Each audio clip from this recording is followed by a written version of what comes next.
Okay, now it's working. I had to turn the cable upside down. Anyways, hello.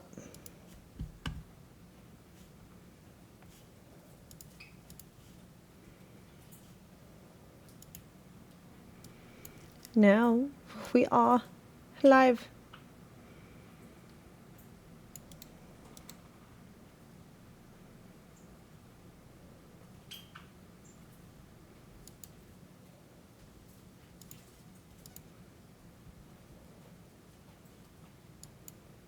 Oh.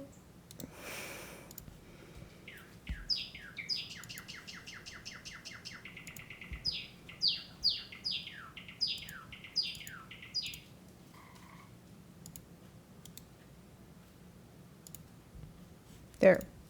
Google came out with the split tab feature built into Google Chrome, which is nice when it works.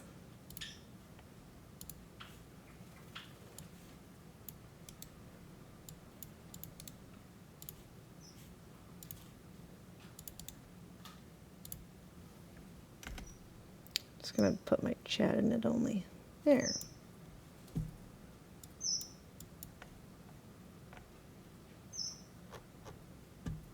All right.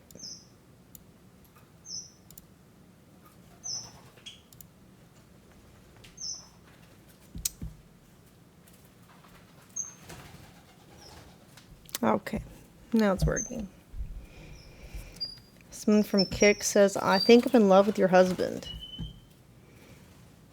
Are you a boy or a girl?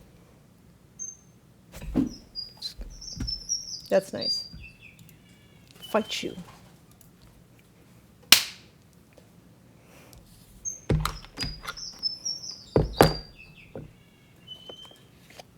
All right.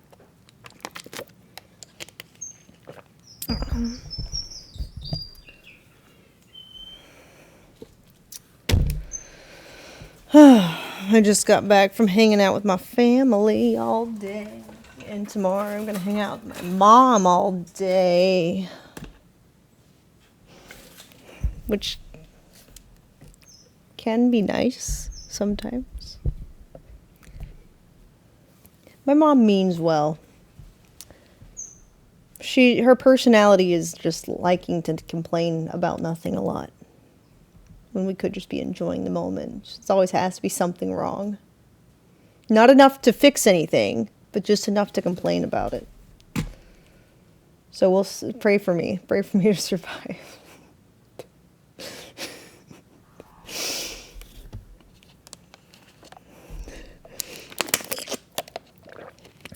She doesn't complain about me. It's just, I don't know. It's hard to explain, I guess.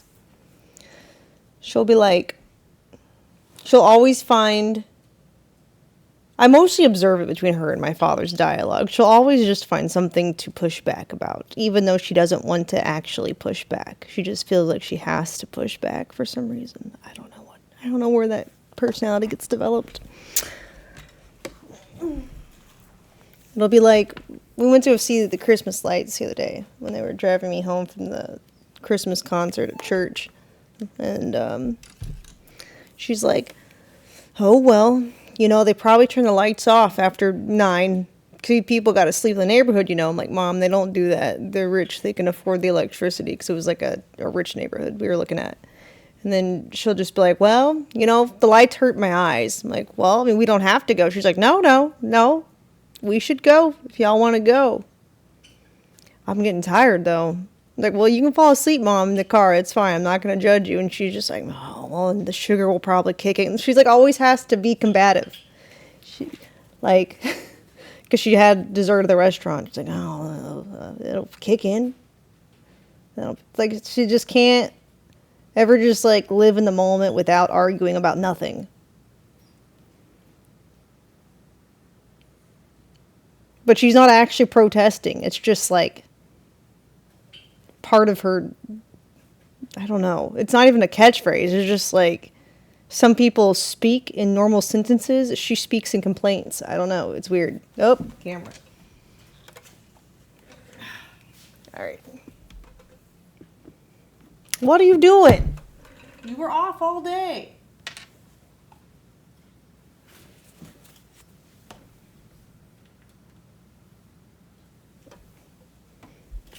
Now it's too bright. Whatever.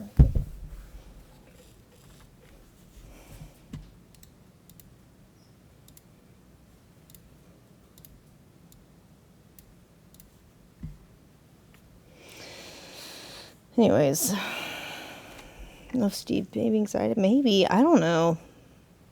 It's just weird.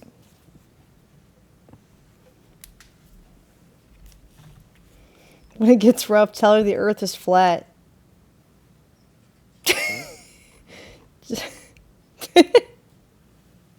Yeah, perfect.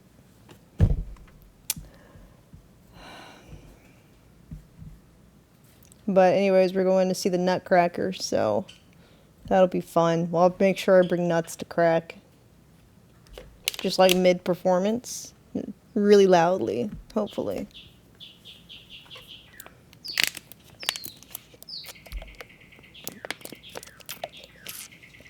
You've never seen it?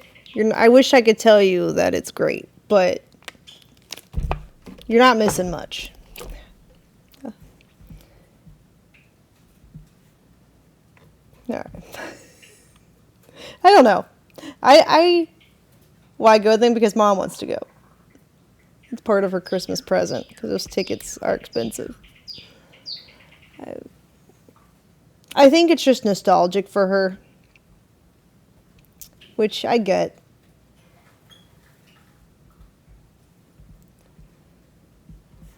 I'll just show you the highlight of the Nutcracker. Once you've seen Dance of the Sugar Plum Fairy, it really is all downhill from there. You don't need to see the whole thing. One of the scenes is enough.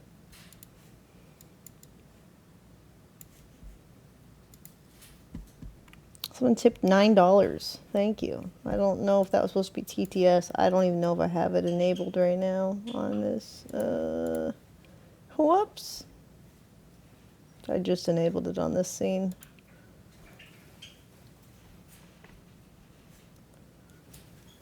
I don't know if that was supposed to be TTS or not. Oh well. Dance of the Sugar Plum Furry. Wouldn't that be funny?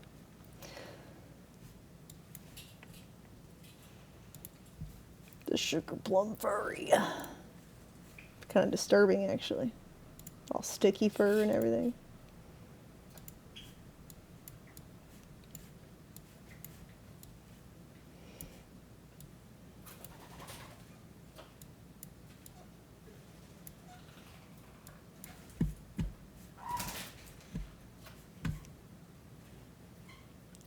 This is a royal ballet?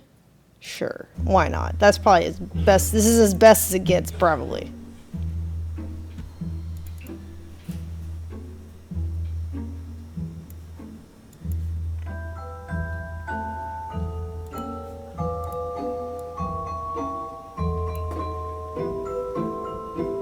Jesus, kill me now. That's what I'm saying, Drugo. Oh, is it really loud? Yeah, I mean, they are high-pitched. The bells. Yeah, this is the Nutcracker, one of the scenes.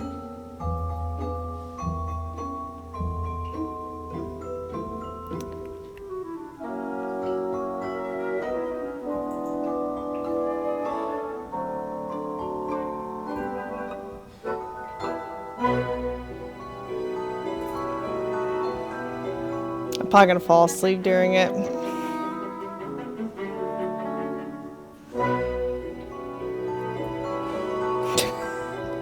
Classified as torture in many states? Yeah, probably, Drugo.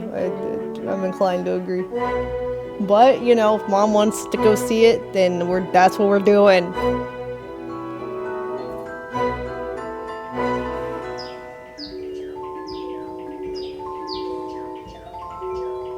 My mind is gonna be so zoned out during, though. Can't she go by herself? No. She cannot. My mother does not do anything by herself.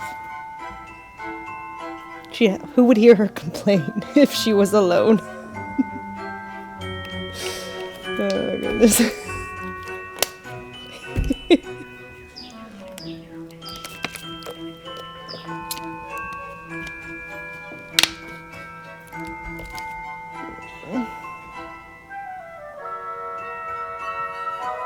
Yeah, this is terrible for your feet, but you know, it's the unspoken part of ballet.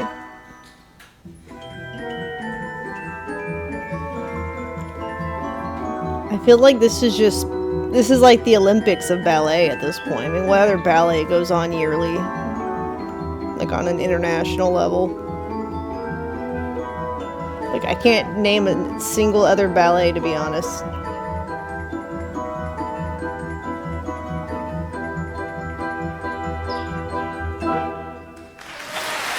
And then it's just probably 2 more hours of that kind of shit.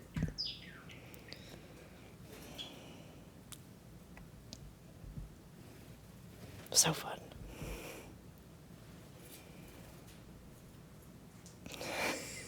That's why I said I'm gonna spare you. You go. All you need is 2 minutes. And you get the idea. Yes.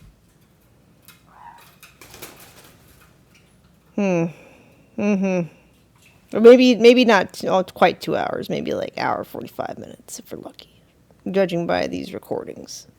Hour 30, hour 45. God, I hope it's not 2 hours. You can see Avatar, and that's 3 hours. Avatar is much more entertaining. It's okay.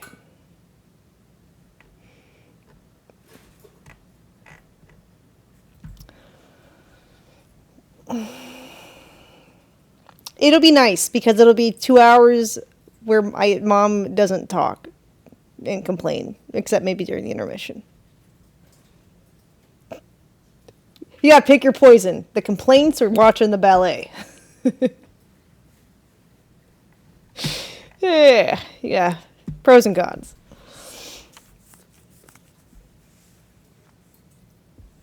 She's not going to ask me questions. There's nothing to talk. There's no dialogue. I don't think there's dialogue. I think it's just dancey dance music. And she already has seen it. She has no questions for me. It's fine.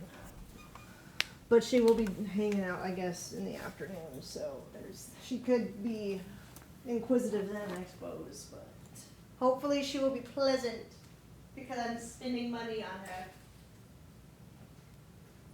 Hopefully. One can only hope.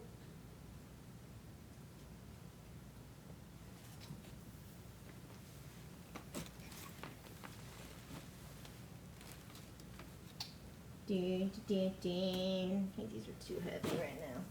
It's cold outside, but it's not that cold in here. But it's kind of cold, you know. But it's not cold enough to wear like a sweatshirt or like a full-on jacket. So I'm not sure like what I want at the moment. Maybe this. This is if I leave it open so it's not too sweaty. This. I got big sleeves. Big sleeves. Huge sleeves. Did the camera get brighter when I walked away? I feel like it did.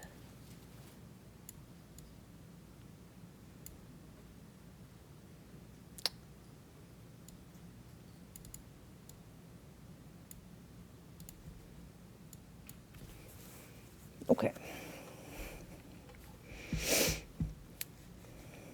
Huge sleeves.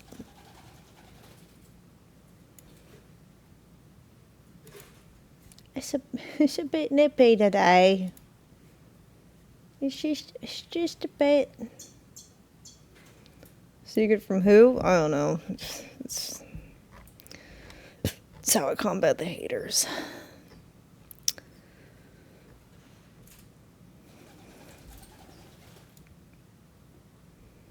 What's been going on with y'all lately? What it do? Anything new with the world or conspiracies or aliens or Atlas or Genesis mission? Anything new? I have not been paying attention.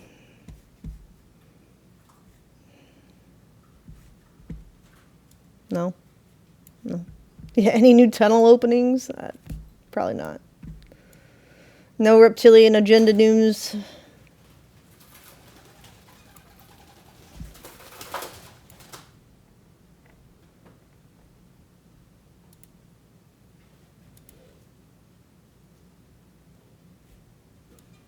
I'm watching my hubby's alien stream.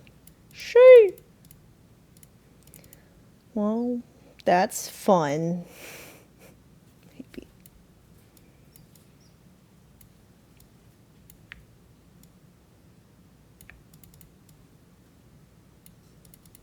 I think.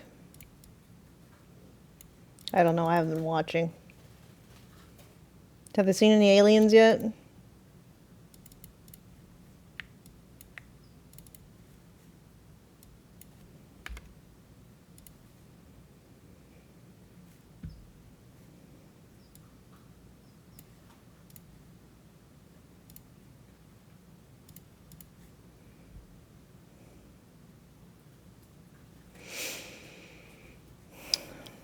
Let me think what happened since we last streamed. Yeah, I think it was on December 9th was my last stream, I think. I have been AFK. One of the nights I got food poisoning, and so then I threw up, and then I haven't. It made me not feel like being online because I felt very nauseous. And then the next day, I guess my blood, my blood sugar level got like really low, and then I just felt really like lightheaded, like I was almost like in a dream all day. And then I definitely didn't want to be online. But now I am better. I can always poison yourself with food. I just, unlucky, I guess. Just that old American food quality.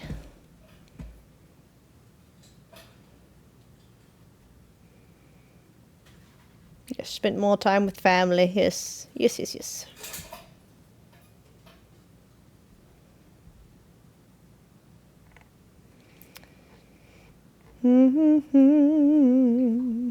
But I am good now. I've been playing Disney Dreamlight Valley, of course. It's been fun. Let's see. Did I watch anything interesting? I don't think I've seen that many interesting conspiracy things while I was gone either. So if you have anything for me, let me know. Bondi Beach? What is Bondi Beach?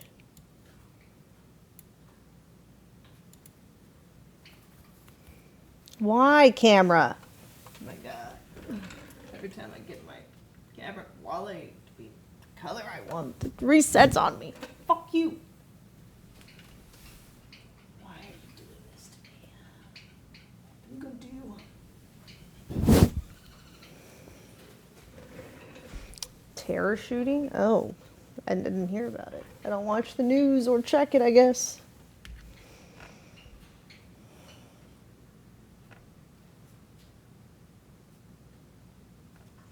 Your sister's a flight attendant and captain saw UFO. Oh, where?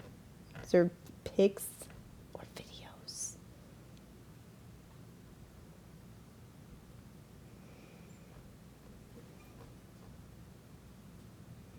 Don't know if I want to watch any of the news about shooting. I feel like there's enough misery in the world already. I don't want to hear the potential like screams or shots. I've got enough trauma there.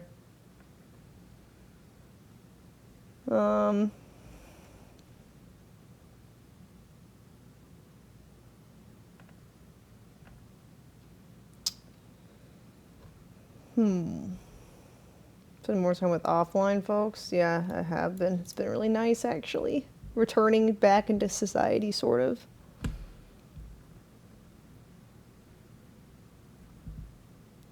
Forgot how going out and just doing dailies was like in real life, not a video game. Just doing your dailies, taking a little drive, going to the store, getting some shit, tidying the house here and there, playing with animals, taking a walk, swinging. Swinging's been really fun. I've been swinging on swing sets again. Just doing my dailies. Now I'm just getting a bunch of ballet shit on my feed. Ugh, I watch one thing.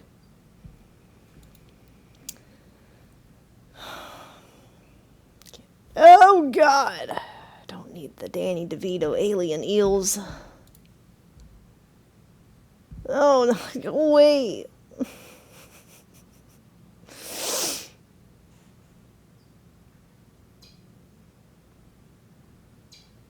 Oh, well, that's lovely. Are portals opening in Joshua Tree? Gates of hell. Cheery. I'm sure they are. Portals everywhere.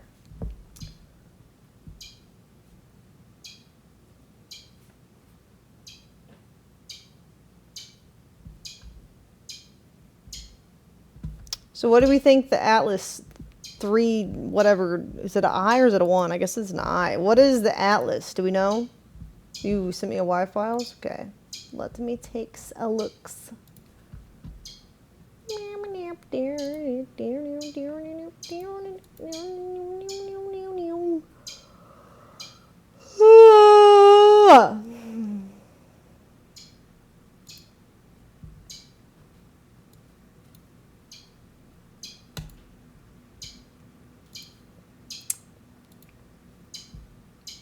This episode of the Y-Files is brought to you by PDS Debt. Imagine an army that uses music instead of bullets, that drinks herbal tea and meditates between combat patrols, that studies Aikido and carries baby lambs into conflict zones. In 1979, the U.S. Army launched Project Jedi, a program to build an army of psychic soldiers. They were called the 1st Earth Battalion. The program was shut down, officially. But those soldiers are still serving, 3 weeks and the techniques they developed are still being used. The only thing that changed is the name.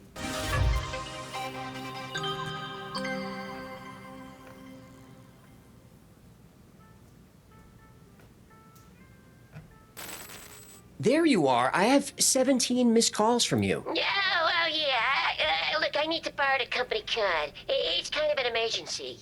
No. You didn't even ask what it's for. It doesn't matter. Every time you say it's an emergency.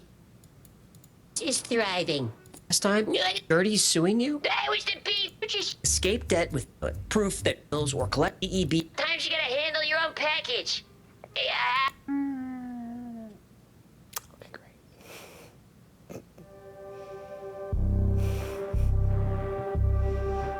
They can bend teaspoons to death.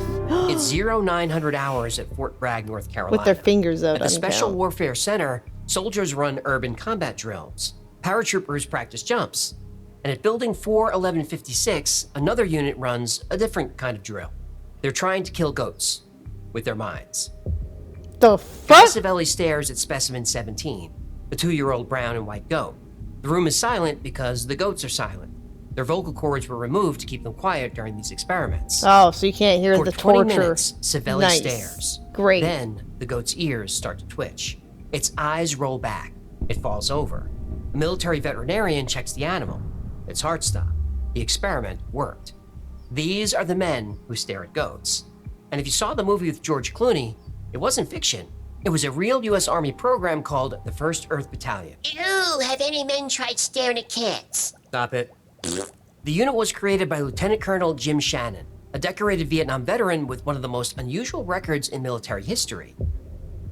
Shannon spent 319 days in combat. He led search and destroy operations in Vietnam.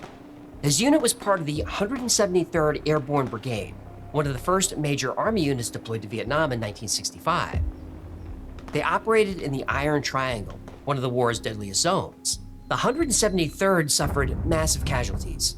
In 1967, during Operation Junction City, the brigade took over 400 casualties in a single month, but Shannon lost only 1 soldier, and he was killed by a sniper on his first day. For the next 317 days, his platoon suffered 0 casualties, and they never killed a single innocent civilian. On one patrol deep in enemy territory, Shannon's men froze. They didn't make a sound or signal each other. They just stopped. 30 seconds later, a large group of North Vietnamese soldiers walked past them, 20 feet away, and the enemy never knew the platoon was there. When Shannon returned from Vietnam in 1979, he knew soldiers needed better tools, not bigger guns, better minds. He spent months writing the 1st Earth Battalion Field Manual, a guide that detailed his operations and techniques. So he's gonna be the It Jedi contained Master. things like herbal supplements, mindfulness, music used in combat. Soldiers were supposed to hug every day to exchange Big energy. brain. Shannon's guide read more like hippie New Age philosophy than military tactics. But the US Army took Shannon's ideas seriously. They had to. His combat record proved they worked. So instead of dismissing Shannon's techniques, the Army began using them. Master Yoda?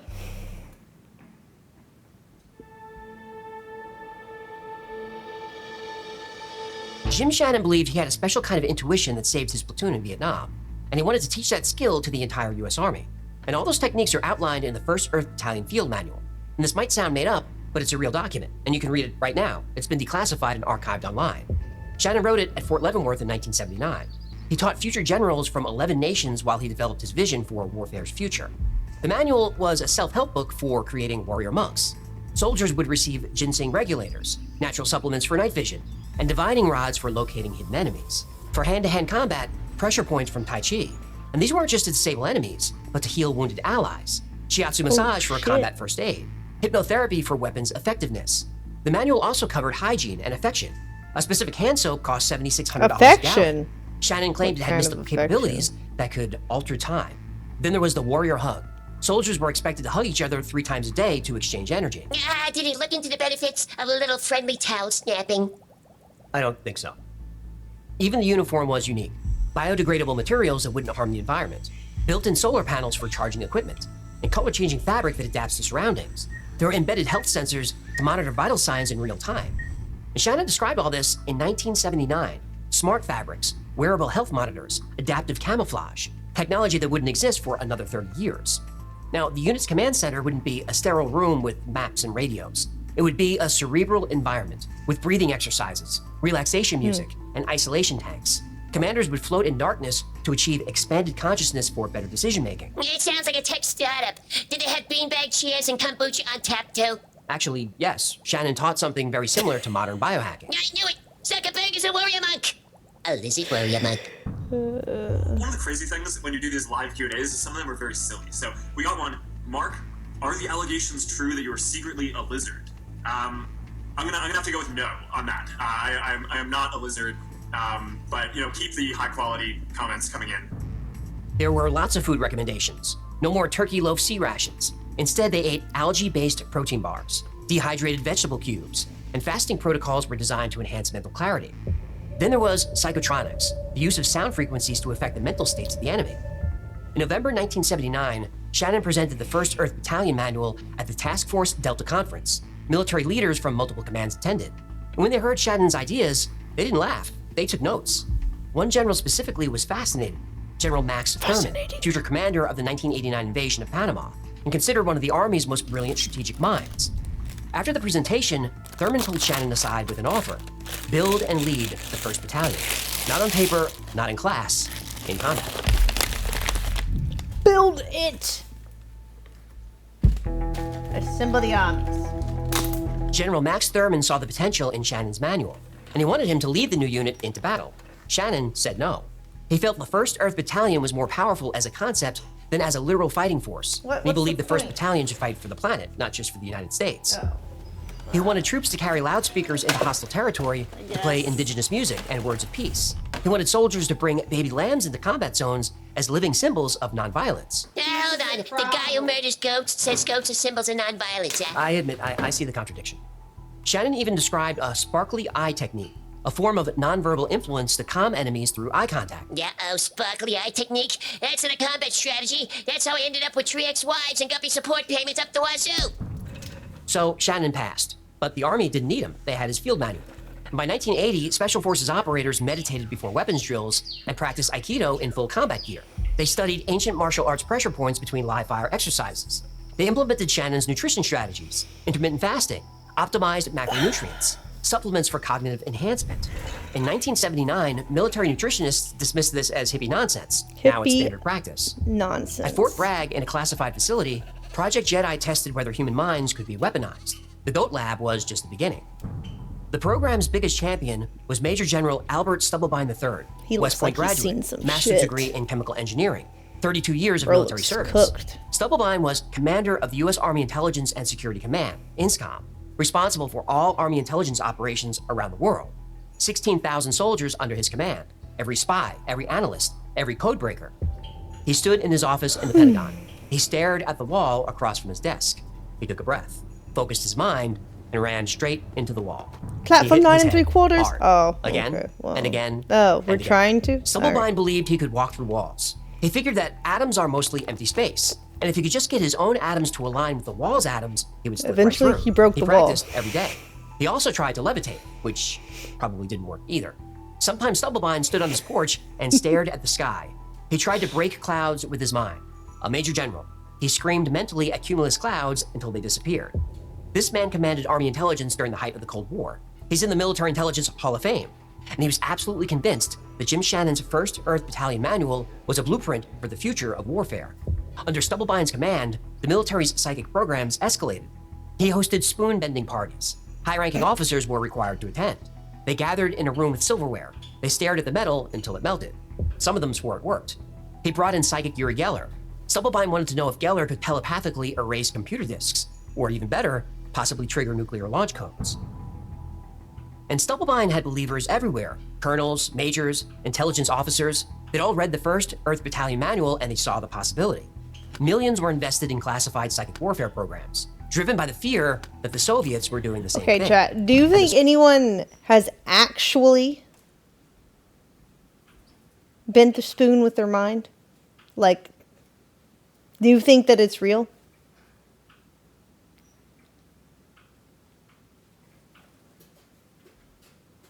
You think so? Only on LSD. You want to believe?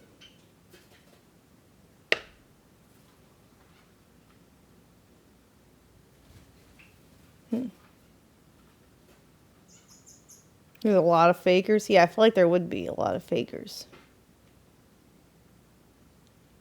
Especially with, well, I know the AI now, there's too much. It's too easy now. I don't know. That's tough. I've never seen it. But I also haven't seen everything. So I'm open-minded to the thought, but I find it hard to believe that most attempts are successful, even at this, like, even at these psychic training facility program things.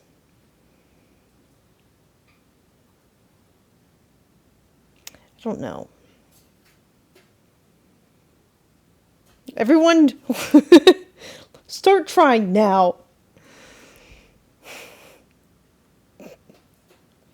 Why is it always a spoon, though? Yeah, how come no one's bending knives or forks?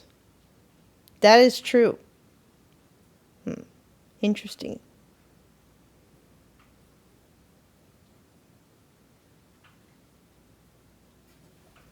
Soviets were doing the same thing. Soviet research into psychotronics is well documented.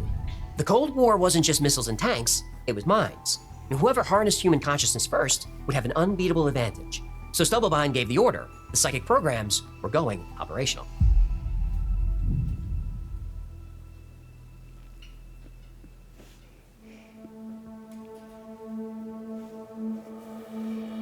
General Stubblebine had turned the 1st Earth Battalion's concepts into operational projects. Now the military needed soldiers who could actually do the work. What started as Jim Shannon's one-man vision became a network of classified psychic programs. Scan 8 became Gondola Wish. Gondola Wish became Brill Flame. Brill Flame evolved into Centerlane, then Sunstream, then finally Stargate. Different names, same goal: weaponize human consciousness. The CIA recruited people with natural talent for remote viewing, gave them nothing but geographical coordinates, and asked them to describe what they saw thousands of miles away. Remote viewers described a massive Soviet submarine under construction before satellite imagery confirmed it actually existed. They sketched building layouts that later matched actual facilities. They provided details that went beyond chance. One remote viewer, codenamed Subject 372, was given coordinates, nothing else. He described a large building with a distinctive curved roof. He said it was near water. He drew a sketch that showed unusual architectural features. The target was a Soviet shipyard 4,000 miles away. His drawing matched satellite photos taken 3 days later. Same building, same curved roof, same unusual features. The CIA couldn't explain it, but they kept using it. Subject 372 was Pat Price, a former police commissioner from California who became one of the most gifted remote viewers in the program. He died under mysterious circumstances in 1975. I find but not remote before he viewing proved hard he could to see things that imagine no one should being be able to see. do it. Like, what is Ingo that? Swann, another legendary viewer, Yes. claimed he could see Jupiter's rings Can't before even NASA fathom. discovered them. Joe McMonagle spent years remote viewing Soviet facilities. His accuracy was so consistent, he received the Legion of Merit for his intelligence work. These were trained professionals with documented results. But in 1995, the CIA reviewed the entire program. They said that remote viewing had not been proven to work by a psychic mechanism, so they shut it down, allegedly. But the people didn't disappear.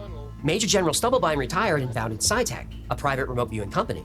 Other viewers also went into business offering their services to private clients. But the techniques from Shannon's manual, grounded in physics and psychology, were quietly absorbed into standard military training. And to nobody's surprise, You plan on starting remote viewing training this coming year? That's something you can train for? I thought you had to be born with the skill or ability or whatever. I didn't know you could train in that randomly.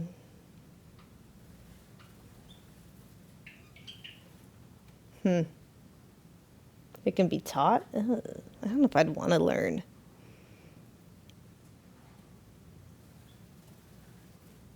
That seems like it'd just be like all consuming. I feel like I would get obsessed.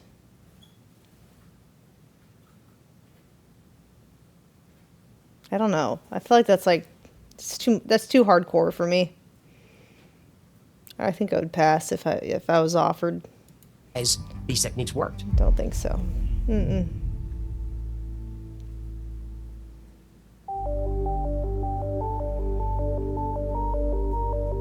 The CIA officially shut down its psychic spy programs in 1995, but the military didn't throw away Jim Shannon's manual. Walk into any U.S. Special Forces training facility today.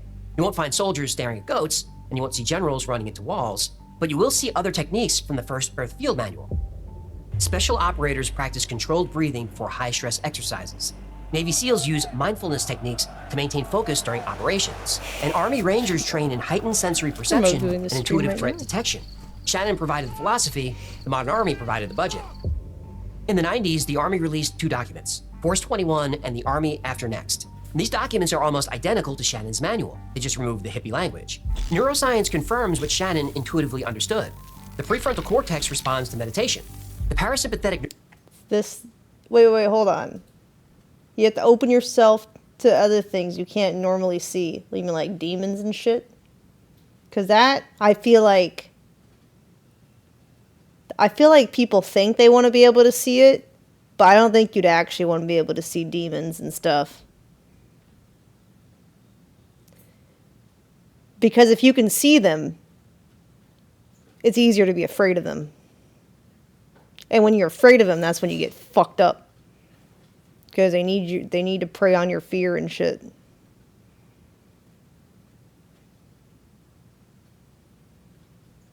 I don't know. I feel like that's dangerous. nervous system activates with controlled breathing. Pattern recognition improves with mindfulness training. These are techniques that you can try for yourself. They're easy to learn, but hard to master. But once you master them, you'll see that they work. The non-lethal weapons survived too, and they got weird. In 1989, the Army tested Shannon's psychotronic sound weapons during Operation Just Cause. They surrounded Manuel Noriega's compound in Panama. They didn't shoot, they set up massive speakers and played Van Halen and The Clash at deafening volumes for 3 days straight. He surrendered. Yeah, they play Van Halen? Yep. Yeah, come on, playing Panama in Panama, that's just lazy writing. If the U.S. military makes a K-pop playlist, they may conquer the world.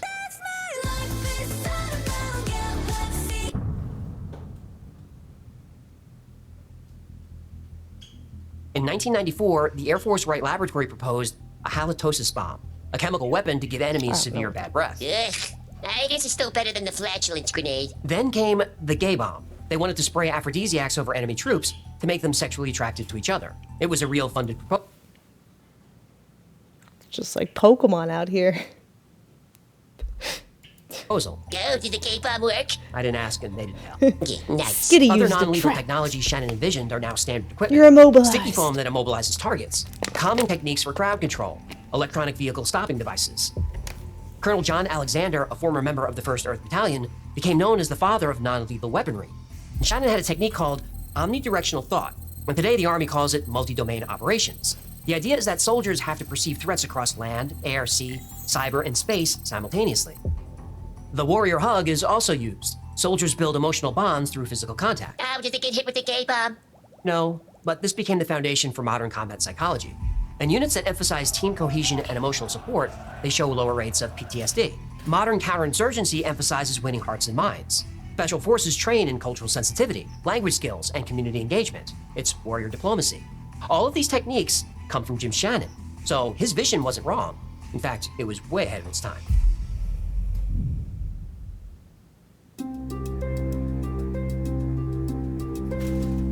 We looked at goat experiments, psychic spies, and the general who walked into walls. It's a strange story. It's a good one. But how much of it is true? Well, soldiers never learned to walk through walls, but it is true that General Stubblebine kept trying. And the goat lab stories, they happened, but they were mostly exaggerated. One of the goat starers, Guy Savelli, claimed he stopped the goat's heart with his mind, but he later admitted he was aiming for goat 16, but accidentally killed goat number 17. Wait. This guy's supposed to be a trained psychic soldier, and he can't even hit the right goat? What'd he do, use Yahoo Maps? No, Human, I once tried to order a pizza and accidentally bought a timeshare. At least I can admit I was drinking on Ambien. What's his excuse? And remote viewing, despite 16 years of research, at least, and millions in funding, at least, the CIA said it never produced reliable results. They said it was just good guessing. Though personally, I think Pat Price had a gift of something, probably ESP. And Ingo Swann and Joe McMoneagle also got a lot of things right. But the skeptics say that if you spend thousands of hours remote viewing, eventually you'll get some things right. So, Tino. If you can see them more, they know you can see them too. Isn't that a problem? I feel like you'd be targeted more if they know that you can see them. Then you're kind of like a whistleblower. I feel like that would be more dangerous. Okay, so maybe I need to understand your goals in life, Tino. Is your goal to do something with this remote viewing, or do you just like to live dangerously? I don't know. I'm not sure I would want them to know that I can see them. I feel like that's worse. But the failure of psychic programs doesn't mean the 1st Earth Battalion was worthless.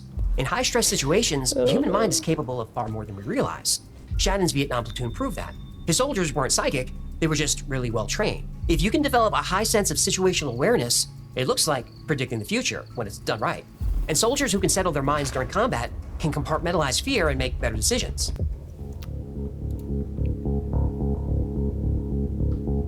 The 1st Earth Battalion's biggest mistake wasn't the ideas, it was the branding. If Shannon had called it Neurological Combat Optimization instead of Warrior Monks with ESP, the program might still be running under its original name. But here's what Jim Shannon got right. War doesn't have to be about maximum violence. Soldiers can be trained to operate with precision, awareness, and minimal collateral damage. They can use technology to achieve objectives without massive body counts. Today, that's not a conspiracy theory, that's a fact. Eventually, Jim Shannon retired to Hawaii, where he built an eco-friendly home. And in his final years, he tried to mobilize the military to plant trees and restore coral reefs. He founded Footprints for the Future. He taught communities how to live sustainably. The man who wrote a manual about warrior monks fighting for the planet had become exactly that. Not as a soldier anymore, as an environmentalist. Good for him. Shannon passed away in 2017, and he never got to see Special Forces operators use his techniques or non-lethal weapons become standard. Maybe that's the real tragedy. Not that his psychic experiments failed, but that his core message got lost in the noise. Soldiers should be aware, but also compassionate. War should be a last resort, not a first response. Imagine what the human race could achieve if we spent our energy solving actual problems. Climate, disease, hunger. We have the resources. We just keep using them to build better weapons. Shannon understood that 40 years ago and knew that we can do better, that we can be better. Colonel Jim Shannon didn't want us to get better at killing. He wanted us to get better at living. He literally wrote the book on peace. Dying. So how many people have to die before we start listening? Thank you so much for hanging out today. I'm AJ. Profitable, bro. It ain't ever gonna happen until Jesus comes back and smites everybody, all those demons. Jesus. That's right. Yeah, I sped the video up. Human alien hybrid program. Oh, I'm sure. That's why they want to. I'm sure they're spraying a bunch more chemicals This to episode turn of the Y-Files is brought. to turn the frogs gay, just like those soldiers. Just so we think that it's pesticides and not the military doing it. Brought to you by Cake Wallet. Helen Luttrell grabbed the girl's arm to stop her from falling. Her skin felt wrong. It was cold and spongy like raw mushrooms.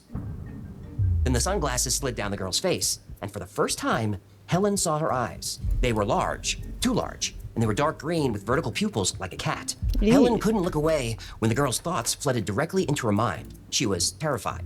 Her daughter's roommate wasn't human, and the Air Force colonel who arranged for the two to live together knew exactly what he was doing. He needed a roommate who would never see what Rachel really looked like. What is this, fucking Wicked? He found Helen's daughter, Marissa, a girl who was legally blind. But the colonel had a problem. Marissa's vision was coming back. Oh no.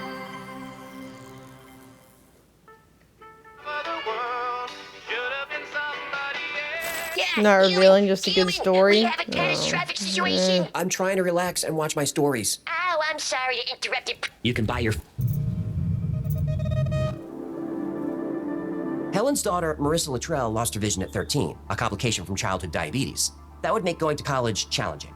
In the fall of 1972, Marissa got a small apartment near American River Junior College in Sacramento, where she studied occupational therapy. The place was clean and quiet. The only problem was the rent. Her disability check barely covered groceries. Yeah, this just sounds like Wicked repackaged into Aliens.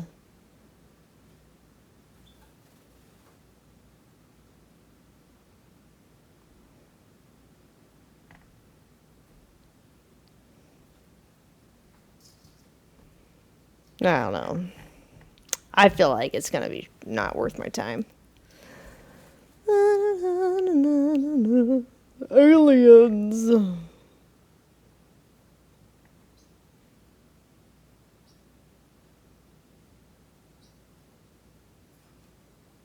Are hitmen real? Of course they are. They don't have to fucking watch this video to know that.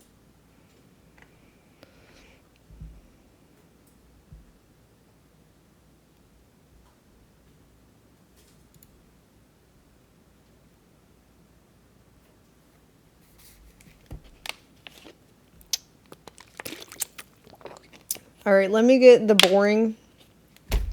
I'm gonna backtrack. Let's do Hellcase. Woo! That's fun instead of what I was about to do. Yeah, this is way more fun than the thing I was gonna say. All right, so 20-minute segment.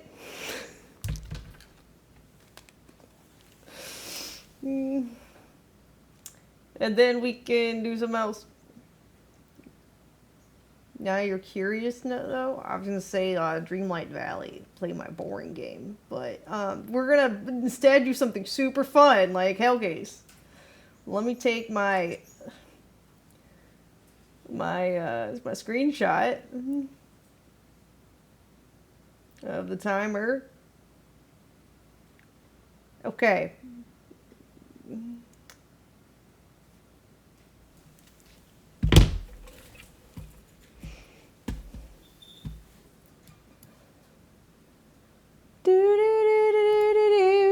I have to be on this scene to turn stuff into stories later, potentially.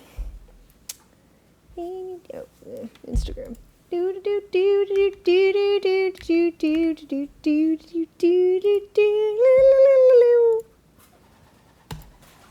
Is that conspiracy now? I mean, you can suggest stuff in the media share. Go link it in my Discord. It's fine. Okay.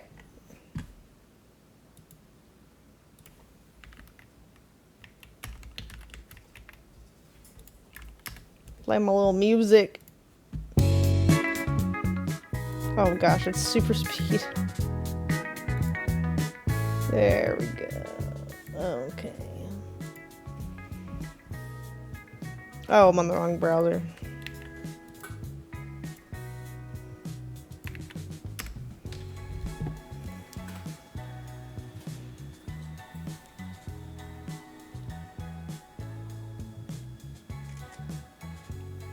Okay, there we go.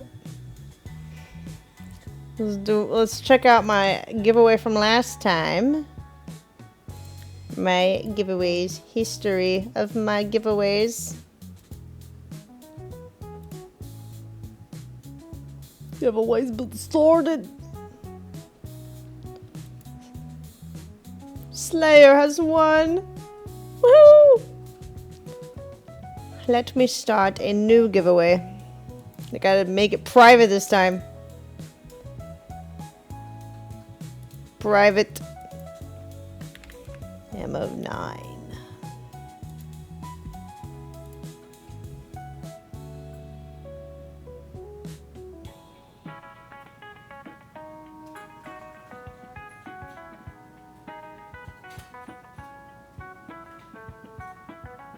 You can have the tiger one for this time.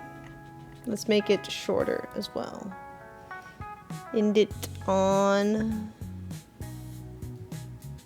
the 20th.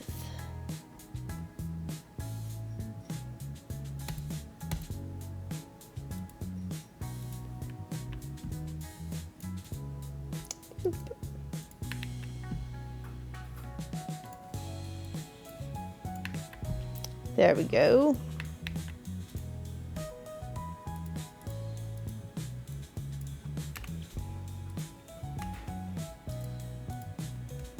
Oh, I did Twitch. There we go.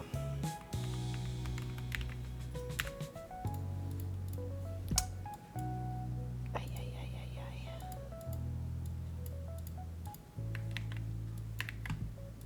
There. Not calm. Tesby TV.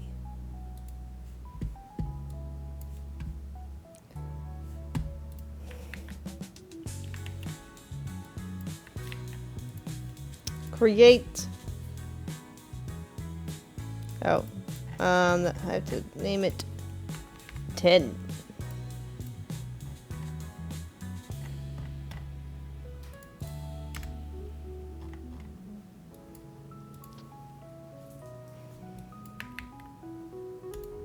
There. Huzzah!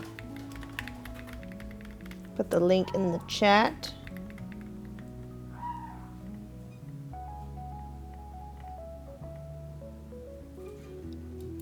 Nick says he misses me. Oh, that's cute if that's true. I miss him. It's so cold in my bed at night. It's been freezing here at night.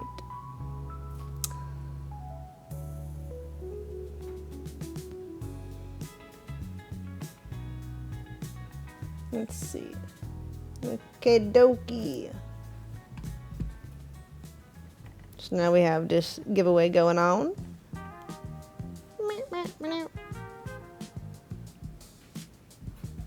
Alright, let's open some cases.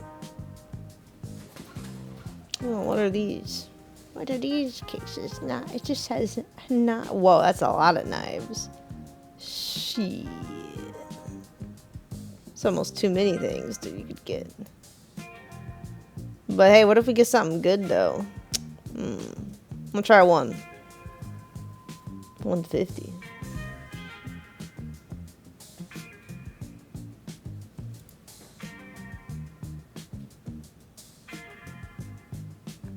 Eh, it's not terrible.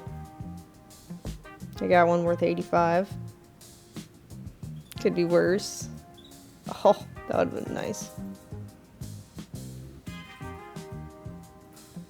Got a shard. Another 85 one. We got a big wallet today. It's all good. She. That's up. Okay. It's like 100 profit. Not bad.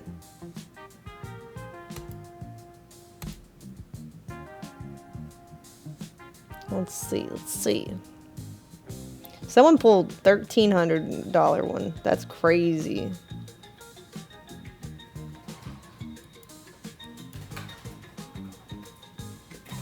For a 150 case? That's crazy.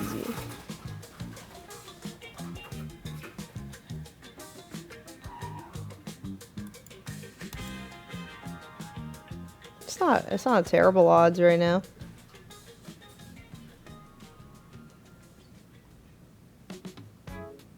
Yes, looks like the curved ones are worth more. Curved is better. Like the little claw looking ones.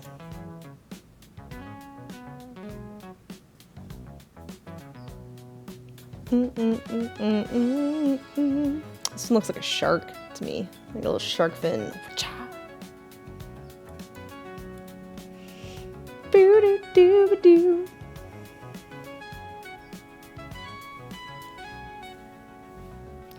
Got a rust coat. It's kind of rusty. Yeah, this one has way more options than I've seen before for what you can get, so.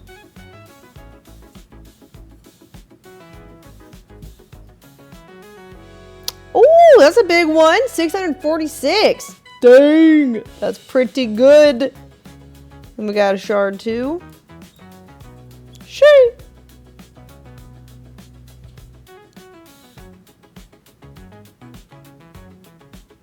Not bad. It's a good pull. 200s, that's up as well. It's not bad. Okay.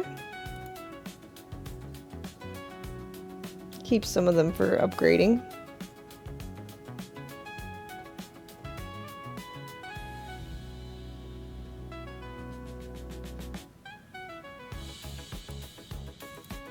Why knives? What is it? Do you not like knives? Yeah, CSGO stuff for our sponsor. So only 20-minute segments. We've got about 13 minutes left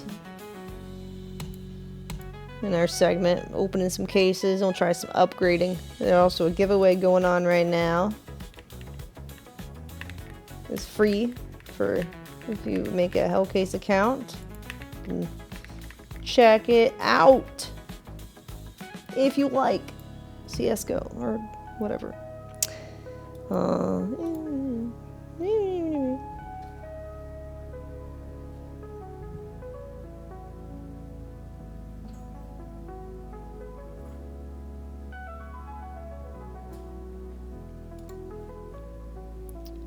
See if I can upgrade this to, ooh.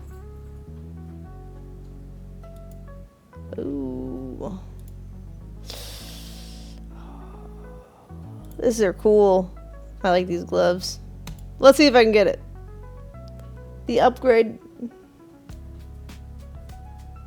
Oh, nice. Okay. All right. Buy another one.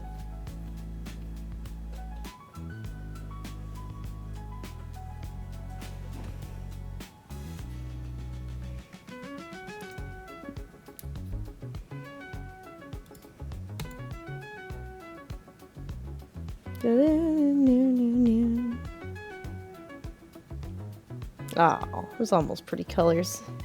Blue steel.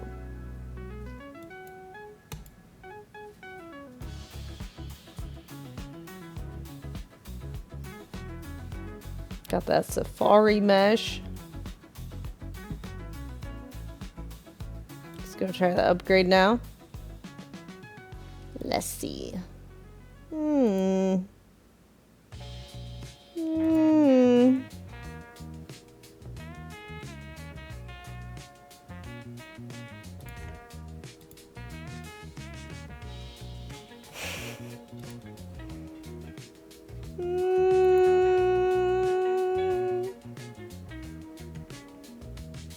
Sure, let's try that.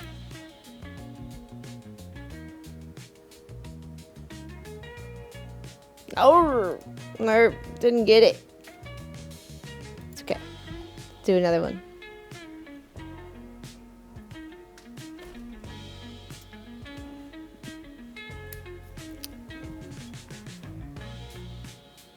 Oh, that's not bad. Okay, that's up. Let's try the upgrade. Upgrade. I guess I should only upgrade on ones I'm not up on, actually. I could save it and just sell it otherwise. That makes more sense.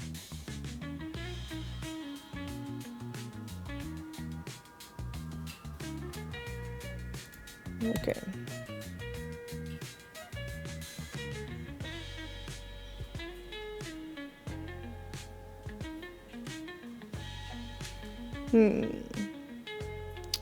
Upgrade that one.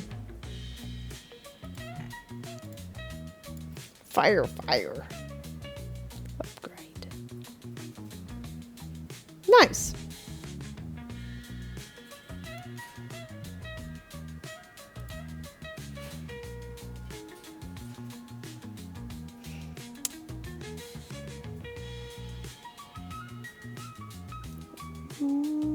That one's gonna be kind of low. Yeah. Upgrade it.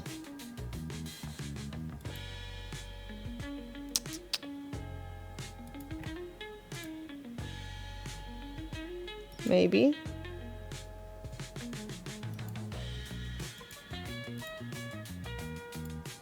Sure, we'll try this one. It's colorful. Propaganda. Is the skin. Nope, didn't get that one.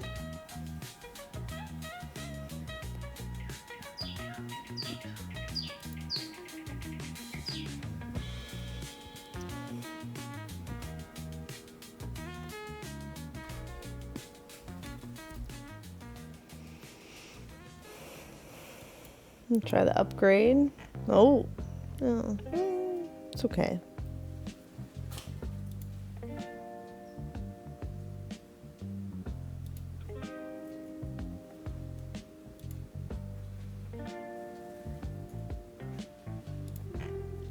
This one's kind of cool. Do we get it? No.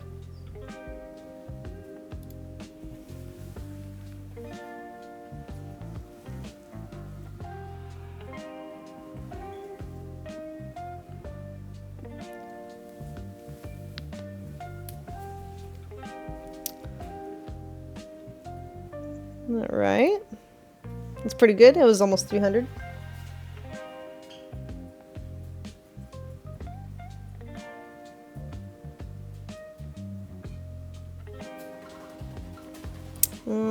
That's not good. Let's see if I can upgrade that one.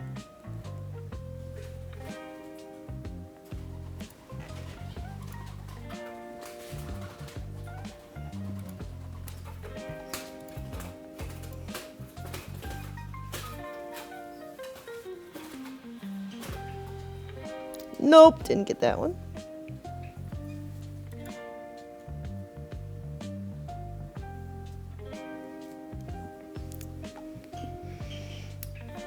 Maybe we'll get something good here.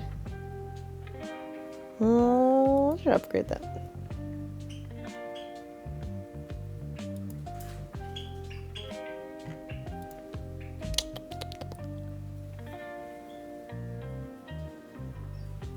Oh, there we go. Got that one. Success.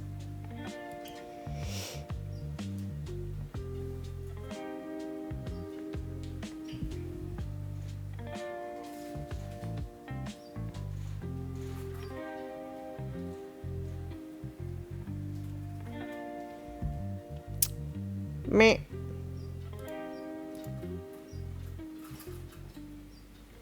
Do.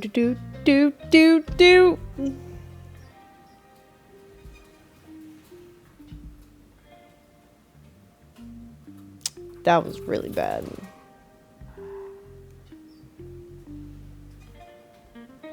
Oh, those are nice gloves. Can we get them though? No.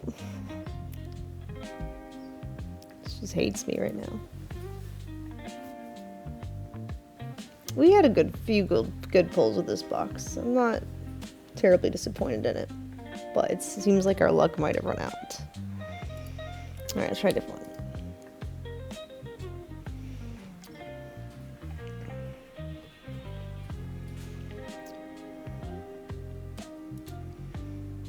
Hello, panda.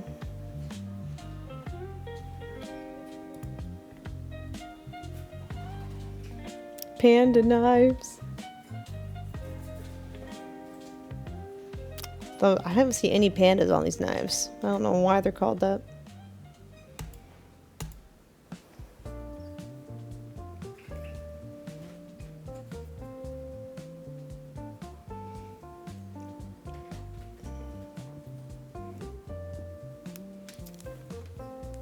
Eh.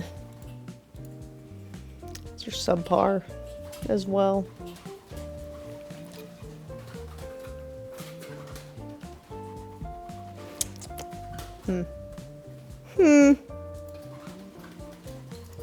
Let me try a different one. Let's try the $300 ones. Oh, those are the top hits? I don't know if that's worth it then. Top hits weren't that much compared to the cost of the case.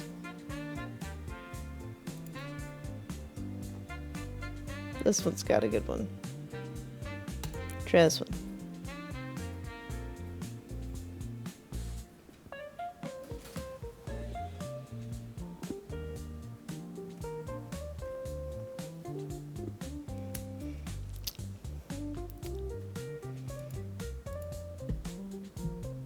Someone pulled $1,300 knife from this case. It's crazy.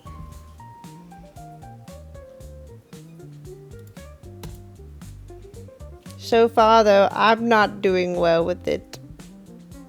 Third time's the charm, maybe? It's not.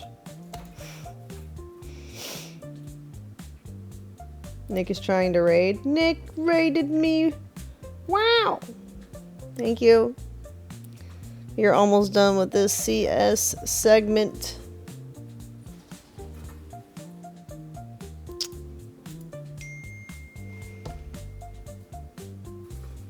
No voice. What voice?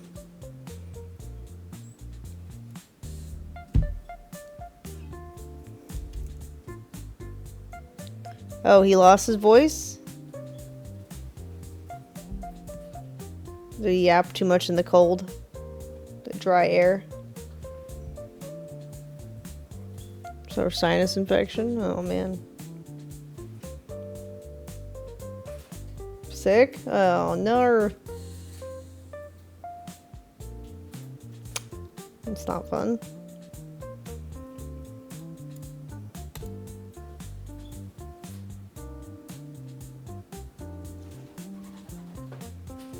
You gave me your flu. Yeah, it seems to have a slow incubation time.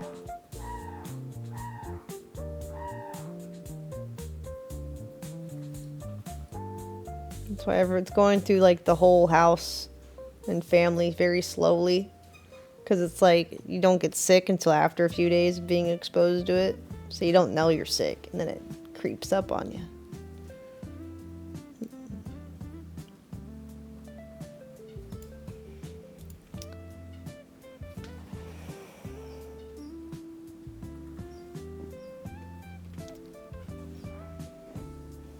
So that whole car's probably gonna get sick in like a week. Rip.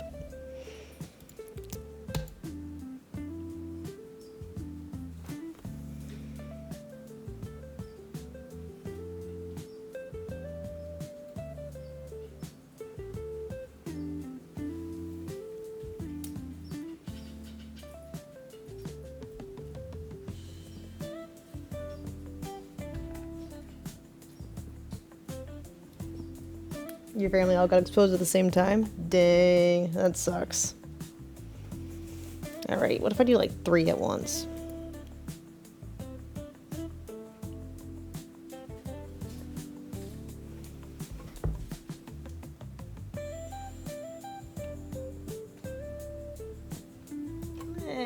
No, none really did well. Phooey! One more time.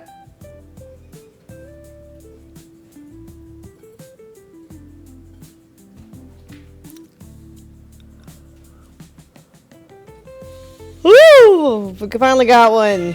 Ah! We got one for 561. Let's go. We'll save that maybe for a giveaway. So I can upgrade this other one. Ooh, that one's prettier. Look at the snow cone knife, basically. Look at those rainbow snow cones you used to get from the ice cream truck, man. Didn't get it. Oh well.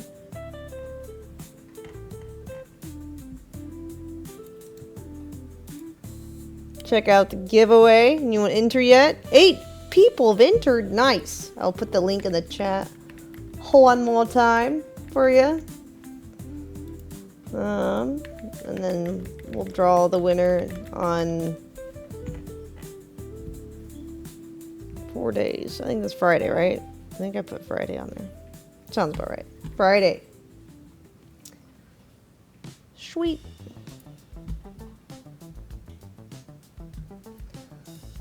Let me take my screenshot for intern.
Okay.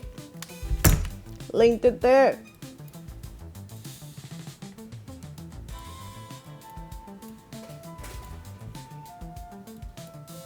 Close that out.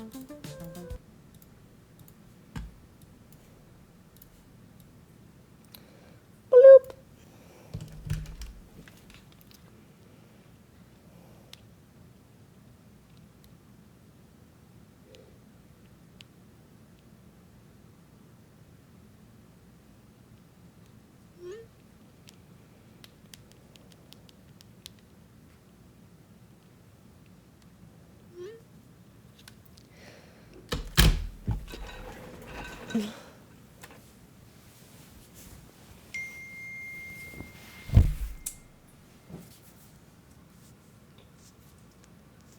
Finding aliens? No.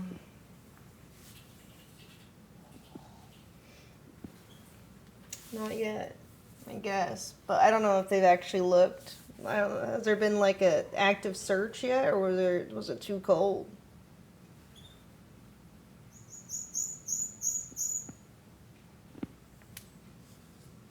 Oh, that felt so much better. Oh, that was my elbow that cracked. Ooh.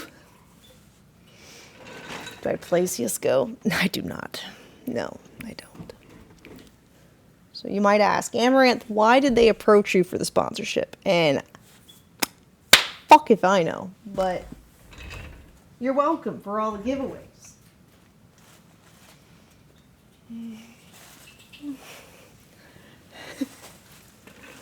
I don't know. Maybe because I'm shameless enough to say yes. I'm not sure.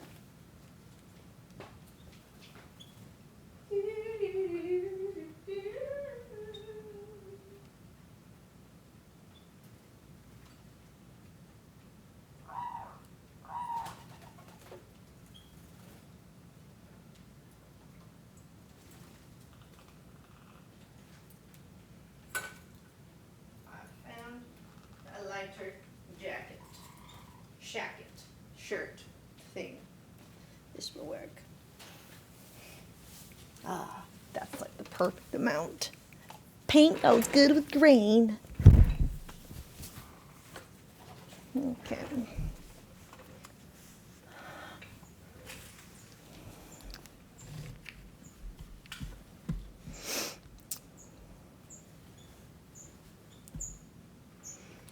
What kind of video I prefer to watch? Bigfoot DNA, proof of Atlantis. Oh, I've seen Google Earth. Pyramid blocked by the military. Give me the pyramid.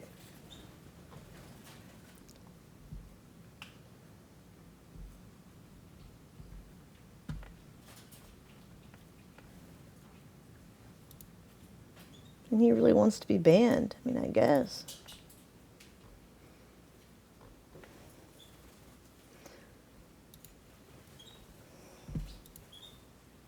Okay.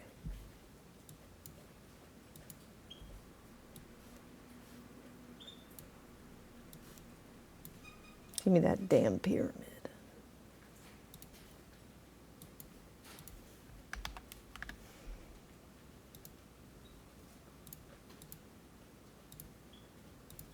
Beneath the sands of Egypt lies a place you're not allowed to see. A vast, ancient stone pit cut with impossible precision. But mysteriously, this site has been closed off since the 1960s, with the Egyptian military not letting anybody in. Some say it's an unfinished pyramid, others say it was never meant to be a tomb at all. But whatever happened here, it's one of the most mysterious sites in all of the ancient world. Hi guys, welcome back. If you're new here, my name is Michael. I have a degree in ancient history, and on this channel, we discuss the unexplainable mysteries of our past. Let's get into it. Tucked away in the desert lies Zawet El Aryan, an archaeological site so shrouded in secrecy that it's often dubbed Egypt's Area 51. Geographically, it sits just a few miles south of the Great Pyramids of Giza, yet despite this prime location, it remains largely unknown to the public. This is primarily because the Egyptian military cordoned off the area in 1964, and no excavations or public access have been allowed since. Today, the area is overbuilt with military facilities, leaving the ancient structures locked away and effectively frozen in time. It's one of the strangest and least understood monuments in all of Egypt. A colossal pit carved into solid bedrock, a granite sarcophagus the size of a car, and a mystery that's been sealed off from the world for more than half a century. This is Zawet El Aryan, Egypt's forbidden archaeological site. The story begins in 1900, when Italian archaeologist Alessandro Barsanti wandered across this plateau. The sands were scattered with chunks of granite, odd since no granite quarries existed nearby. Following the debris, he found a massive rectangular depression and what looked like the foundations of a pyramid. Barsanti started digging and uncovered something that defied everything he expected to find in Old Kingdom Egypt. A huge, unfinished subterranean complex with walls cut into the bedrock and an enormous ramp descending into the earth. For years, Barsanti worked the site, documenting the pit's astonishing architecture, until disaster struck. The First World War broke out, scorching Europe and the Middle East, halting the excavations. Oh man, of course it did. However, what Barsanti didn't know at the time was that these excavations would never restart, making him the only person to ever properly excavate the site. Other Egyptologists, like George Reisner and Clarence Fisher, did visit and reported on the finds, while Italian scholars Maragioglio and Rinaldi also conducted a limited survey in the 1960s. However, by 1964, the military sealed off the zone, halting all research. Zawet El Aryan effectively They probably started the war public just to have an excuse to block off the excavations, to be honest. The war was probably just a cover-up for what they were trying to hide in the pyramid. I feel like a lot of wars are just political theater for someone's agenda. Its half-excavated secrets literally gathering dust. Today, information on the site is scarce. It's often omitted or given only a passing mention in literature, precisely because so few have seen it and no new data can be obtained. All of this makes the site one of Egypt's most tantalizing lost treasures, known about for over a century yet largely inaccessible. And who gives a fuck about the rocks in Egypt? Well, you see, Drugo, if people learn that the Bible is more historically accurate than governments or societies would lead us to believe, then we'll start worrying about the afterlife more than the current life. And if we're not as worried about the current life, then we're going to realize, like, all the corrupt shit people do and feel like they need to answer to their crimes and not be scared And that means we're also technically equal in the eyes of God to the people who rule over us. And if we realize that, then we might all join in unison and rise up against the greedy tax collectors and governments and stuff. That's dangerous to the people in power. So they have to hide away all the things that prove historically accurate biblical knowledge. They have to keep society believing that maybe it's just parables and none of it's real. Yeah. Unknown. So what we know comes almost entirely from Barsanti's century-old notes and collection of photos. It's like you better just prioritize surviving in this lifetime because there's nothing waiting for you at the end, maybe. Right? Yeah, they have to keep that maybe alive so people don't try to overthrow those in power, because we really could. Enough citizens, band together in the millions and we could overthrow anyone. But people are too scared to because they're more concerned about physical repercussions instead of being focused on the afterlife. So we can try to piece together a picture of this mysterious site. Zawet El Aryan is thought to actually contain two complexes, one called the Leia Pyramid, likely from the 3rd dynasty, and another, far more enigmatic structure known as the Unfinished or Northern Pyramid. The Leia Pyramid, a step design attributed to King Kaba, resembles Djoser's early experiments at Saqqara, but it's the second site, the Northern Pyramid, that holds the real mystery. At first glance, there isn't much to see, just the squared off foundations of what should have been another pyramid. But below the surface lies what Barsanti described as a great pit, a T-shaped shaft plunging 20 meters into the limestone, its walls smoothed and plastered, its floor paved with blocks so massive they weigh up to 30 tons each. A steep stair ramp descends along the northern side, ending in a small chamber beneath where the pyramid's center supposedly would have stood. And inside that chamber lies the site's most baffling feature, an oval pink granite basin carved from a single rock, perfectly polished, sealed with a fitted lid, and far too large to have been lowered through the passageway. It had to have been placed there during construction, with the chamber built around it. But when Barsanti opened it, he found it empty, but sealed tight, as if guarding something long since removed. Egyptologists later proposed the site was meant to be a royal tomb. However, the lack of inscriptions leaves this uncertain. Red ink graffiti on the walls show traces of a royal cartouche, but the signs are too damaged to confirm. The mainstream view is therefore pragmatic. The builders died before it could be finished, construction stopped, and the project was abandoned.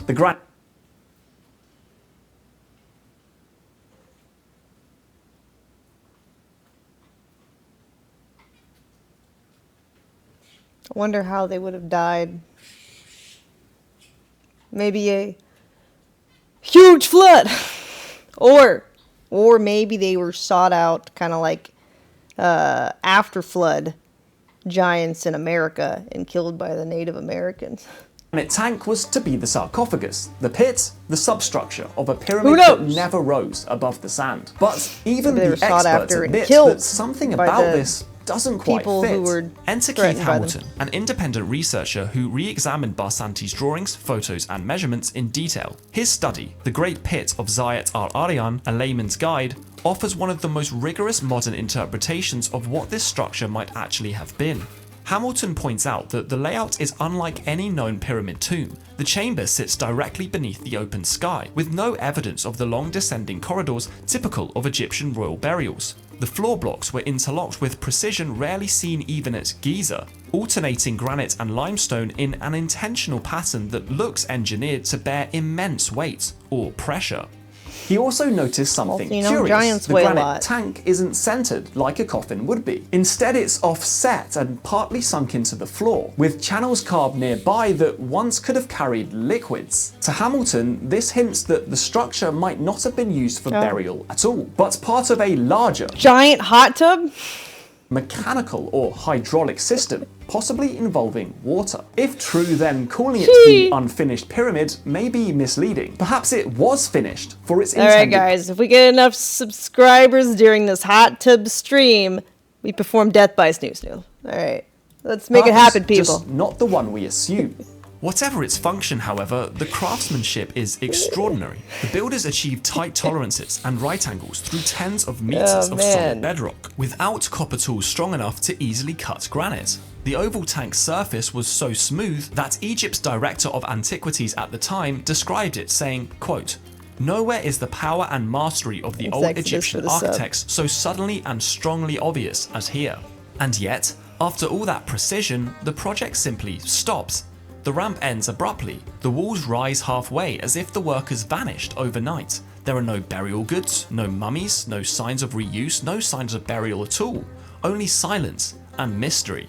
So, what happened? Well, if the traditional interpretation is right, then the answer is simple. As I said, the builders died young. The Turin King list records several short-lived rulers between Khufu and Khafre. A sudden death could have left the monument incomplete. But Hamilton's reading suggests something far more deliberate.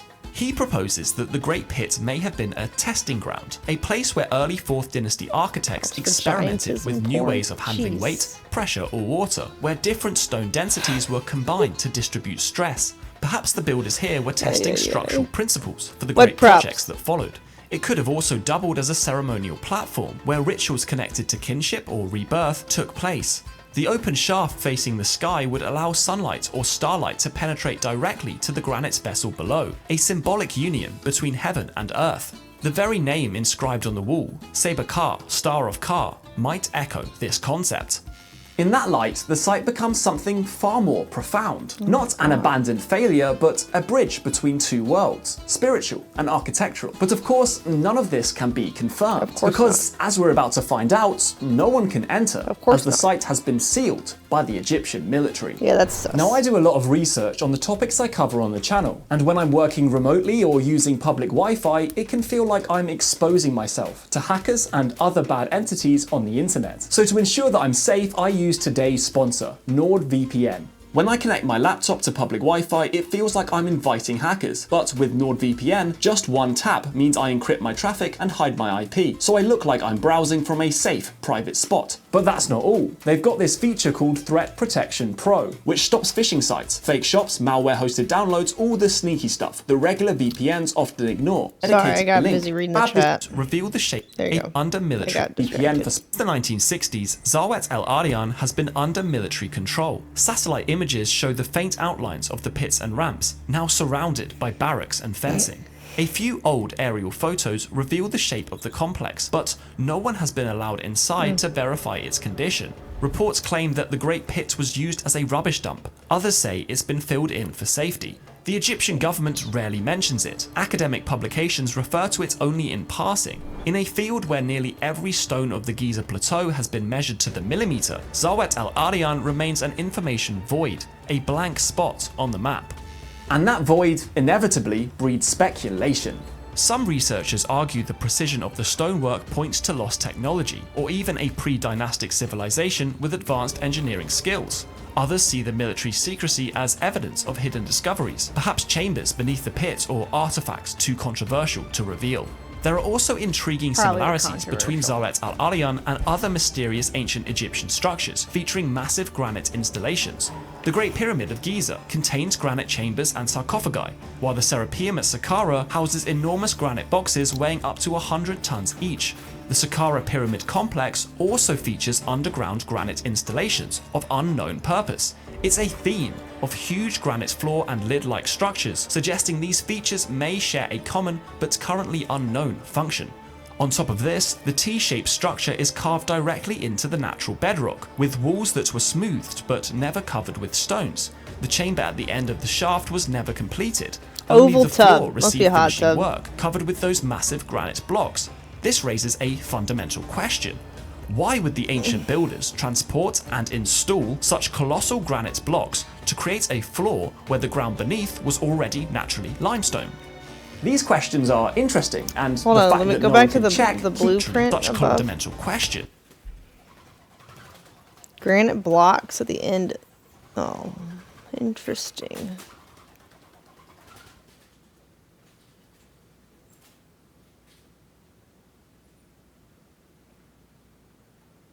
Maybe they made sacrifices there. That's where you like have to wash yourself after of the blood. Or maybe you have to clean the sacrifice before. And then maybe like the altar. I don't know. I'm just trying to think outside the box. Slope. They get dragged in. I don't know. Like sacrifices up, not down? What do you mean? You don't think they can do it underground? Sure, they can do it everywhere. Why would the ancient builders transport and install such colossal granite blocks to create a floor where the ground beneath was already naturally limestone? These questions are interesting, and the fact that no one can it's check messy. keeps the theories I don't know. alive. But the symbolism is hard to ignore. A literal forbidden zone where the past is locked away behind modern power. So why does this mystery matter? Because Zawet el-Aryan sits You always go to some place raised from the ground to sacrifice the basics? I mean, depends who you're sacrificing to, I guess.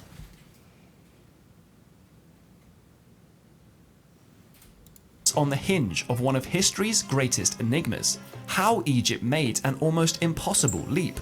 Within just a few generations, its builders went from basically the Stone Age to shaping and hauling multi-ton granite with mathematical precision that still baffles engineers today. It's as if, almost overnight, they unlocked a new understanding of geometry, scale, and stone. Zawet el-Aryan may hold answers to that transformation, a silent witness to the moment when ancient Egypt apparently went supernova.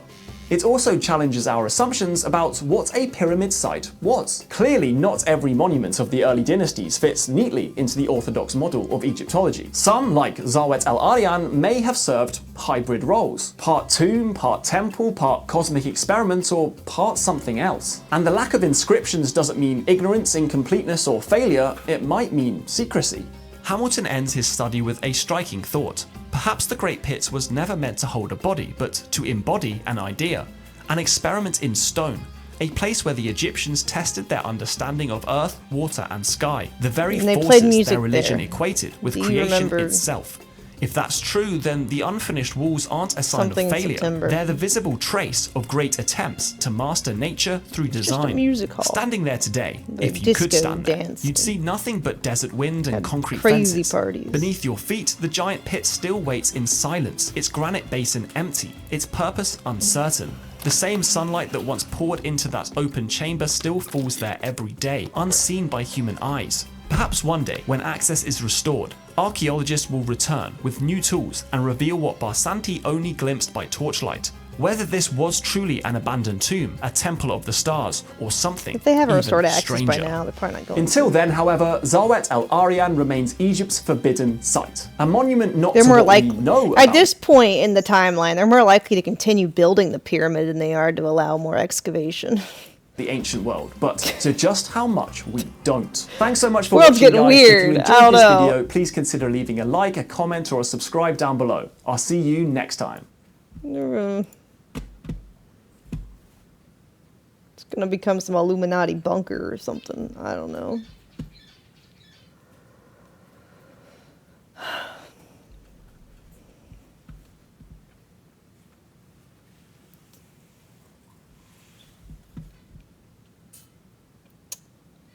You promised the pyramid and got nothing? Yeah. Well, they won't let you see it. So of course you're gonna get nothing. You get nothing. Nothing.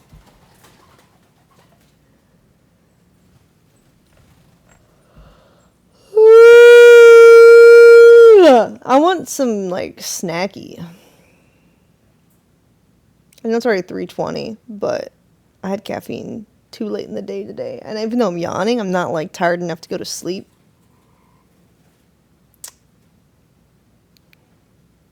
And I've gotten a lot of sleep lately too, actually, because I was sick and I just did nothing except like sleep for like 2 days.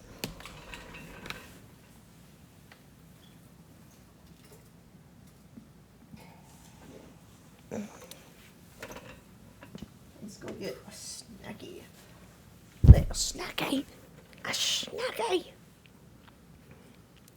Where's my phone?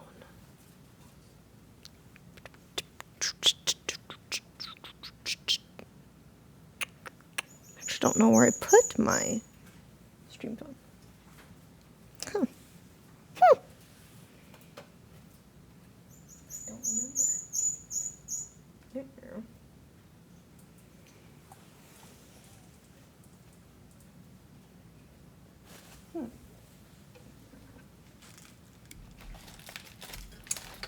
to put it here to charge, but it's not here right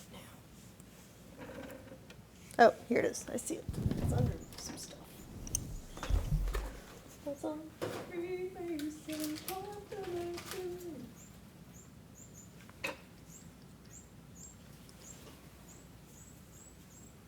This can also let the dogs out.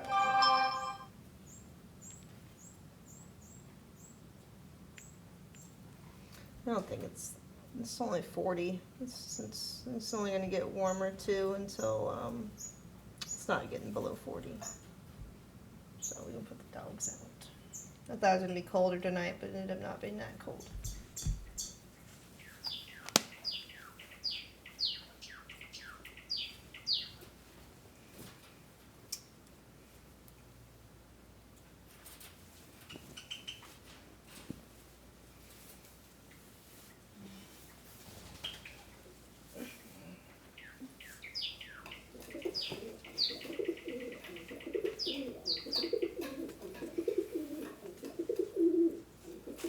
You think that's still cold? Nah, it's fine. There's not much wind either anymore. There was like, yesterday there was like crazy wind. It was like 20 miles an hour to 30 miles an hour. Gusts. But today's been kind of chill. Right now it's like 4 miles an hour gusts.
Let us go. Release the hounds.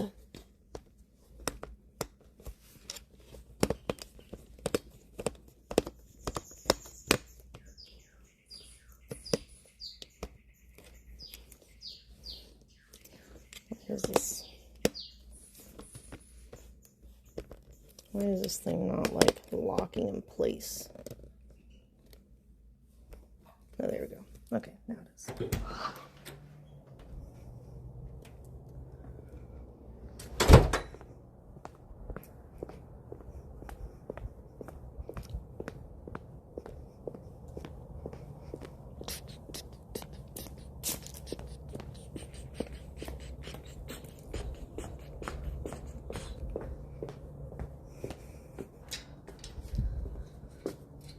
We're letting the doggos out. It's not that cold tonight. It's been a while. They've been napping in here after their dinner. Hello, my puppers. I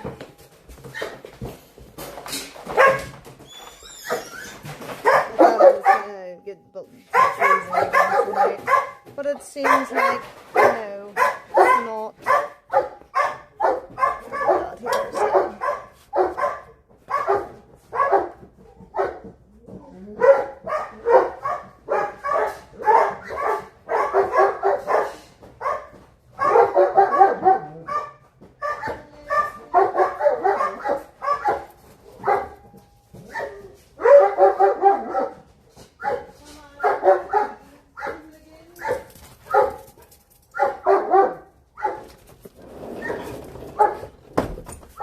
Hi, Loki.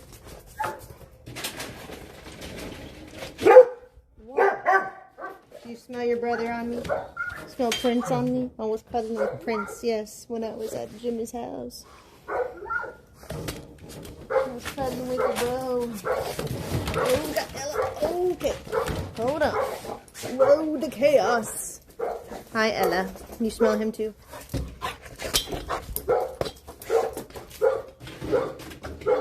Oh, Ella. Okay. Okay, my dear. You're very good. Oh. Oh, hold on. No. I'm gonna knock you over.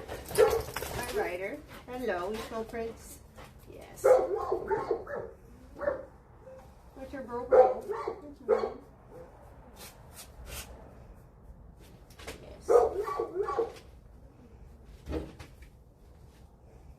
No, it just smells. Yes. He was hugging me just like this. Except he's taller than you.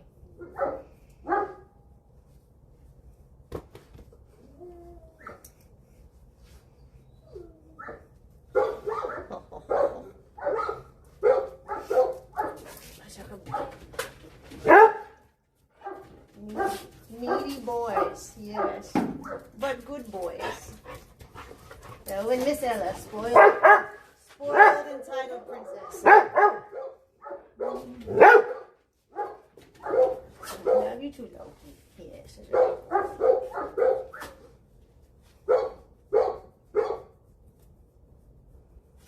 On this I know.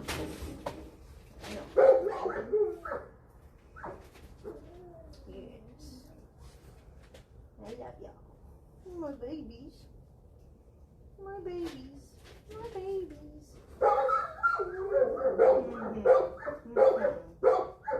We're just smelling Prince all over me. All right.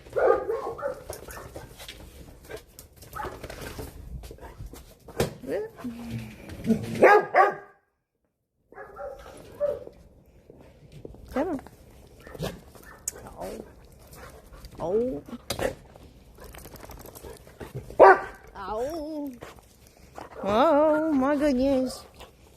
I know, Miss Ella. I know, Miss Ella. I know, baby girl. I know. Oh, my gosh. Oh, my gosh. Oh, my goodness. Oh, my gosh. What are y'all doing, boys? Peeing on each other. You're pissing over each other at the same time. You're so funny.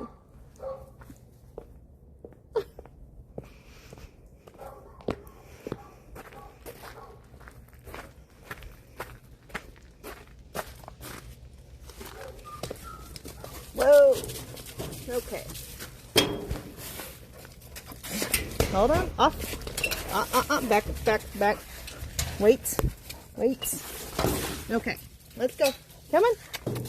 Come on, guys.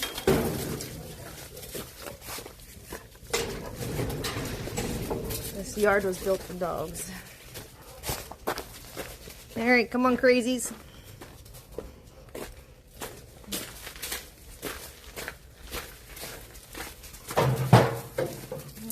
I know, they go run and bark at your other neighbors. Your dog neighbors. Oh my God. Okay. Hold on. Off. Sit. No, sit. Ella, sit. Stay. Back. Sit. Ella, sit. Sit, Ella. Sit. No, girl, you don't listen. Sit. Good. Stay. Okay. Ready to go. Go on. Everyone go. Go. Loki, go. Go. Good job. Up.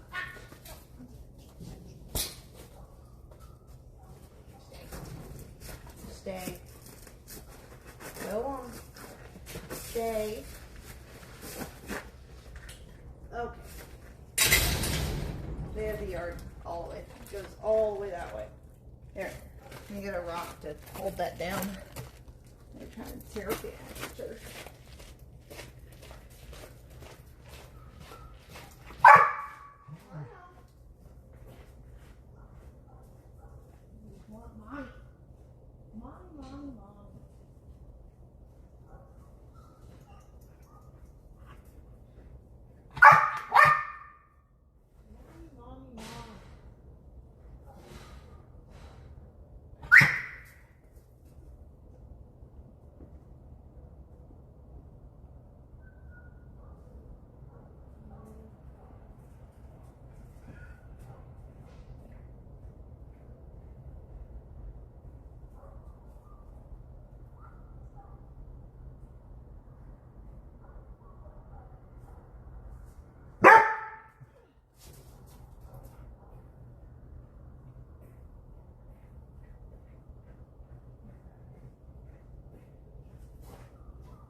slab. It's cold. Look at my hands go numb. So heavy. Almost there. Cold, cold, cold.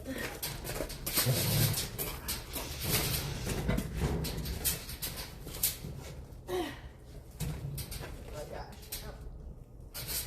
Woo. Whole hands.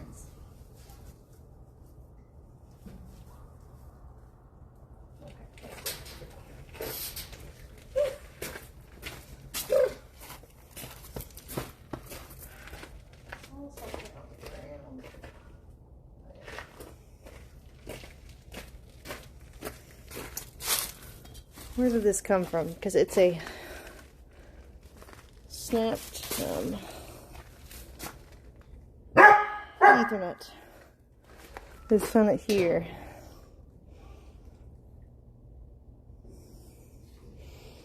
I don't know if it went back here or if it's just back here by chance. My internet still works though, so clearly I'm live. It looks like it wasn't chewed, it looks like it was cut. So maybe it didn't go back here. A contractor might have dropped it. It wasn't a dog. I don't know why it's there.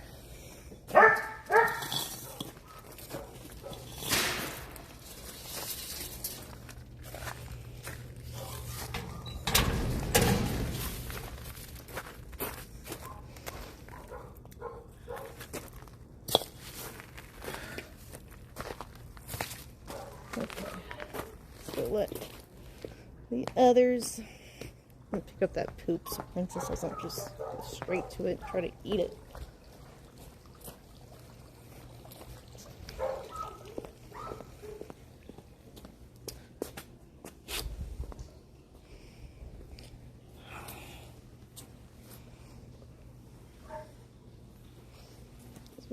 We have a poop eater. She's a little poop goblin.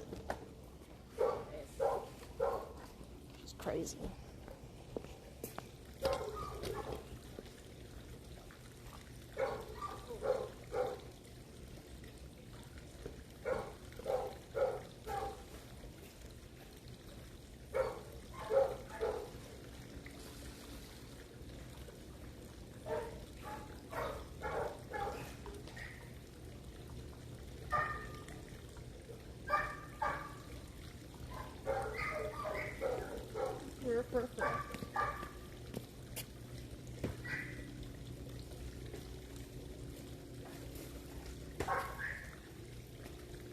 Check the side yard too before I put them in there. Make sure. Oh, there's some poop here too.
Let's see.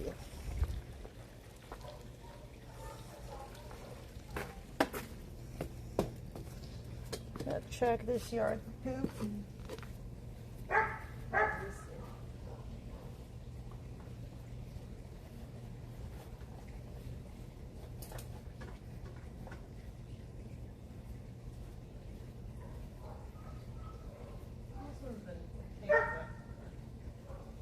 Why is there just plywood?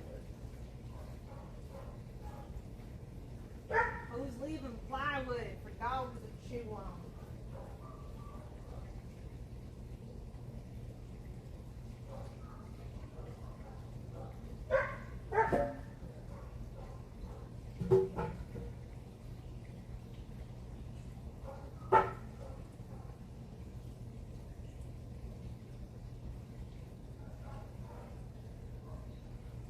I ran down teeth that they can chew on it.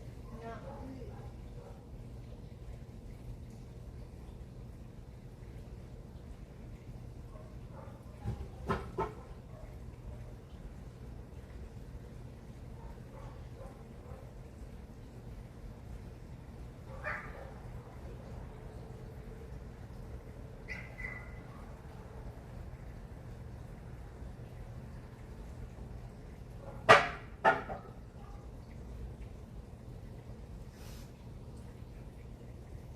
Alright. Rinsing with poop, clean up.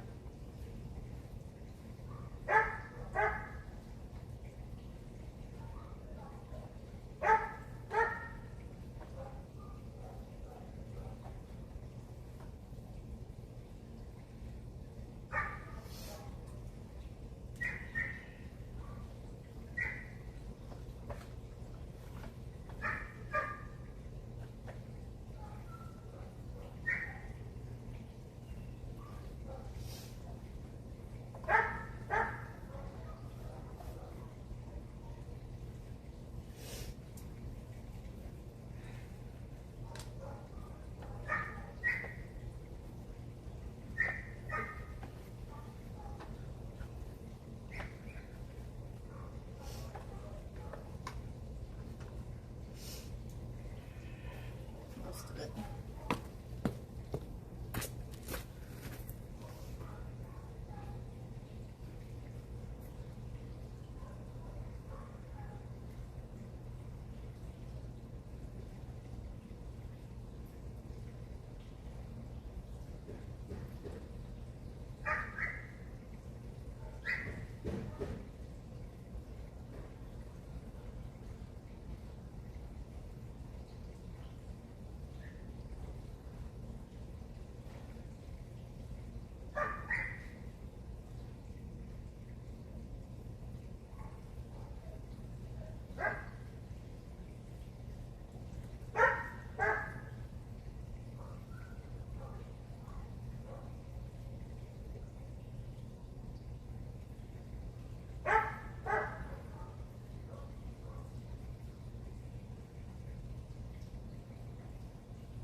Coming back down.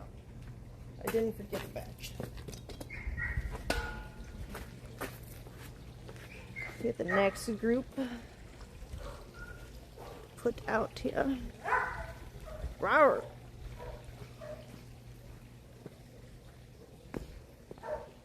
Make sure they haven't dug through. I put that rock there, but they sounded really close, but it could just be sound playing tricks on me. No, they're still there. Okay. Sound is just carrying weird.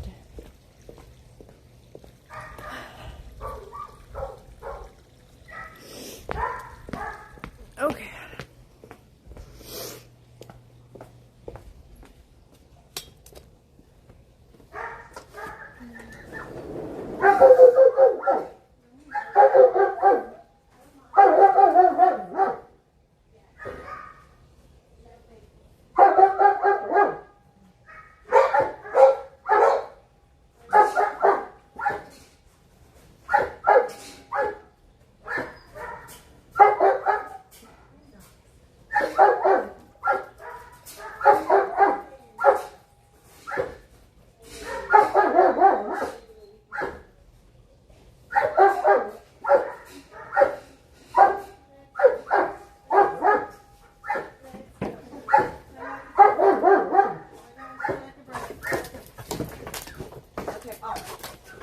me out. Let me out.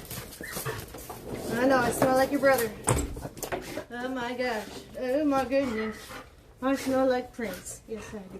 Okay. No, God. Come on. Sir, those hands are lethal. Sir. Pause yourself, sir. Oh my gosh, I love you too. Oh my God. Go potty. Let's go potty. Obsessed. They are obsessed with me.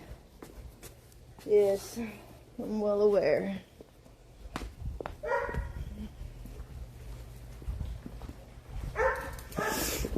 Alright, come on, kids.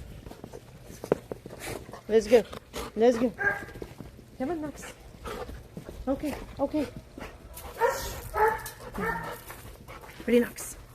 Go get it. Go. Go get it. Knox, come on. Let's go. Let's go, Knox. Knox, come on. Princess. Come here, baby. She might not listen to me. She's has like a lizard hunting spot. Princess. Princess. Here she comes. Here she comes. Come on, Princess. Come on. Come on. Come on. Good girl. Stay.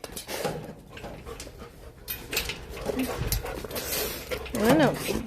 Okay. Oh my god. Ah. Careful. Careful. Y'all crazies. Crazies. Crazies. Chill. Calm down. Calm down. I know I smell like Prince. Crazies. Okay. Come on. Go play with your mom. I'll throw the ball. Okay. Stay. Stay. Thank you. Good babies. Okay. Make sure the latch is over the thing. Yes. Okay. Alright, I'll let the big boy out. Do his guard duty.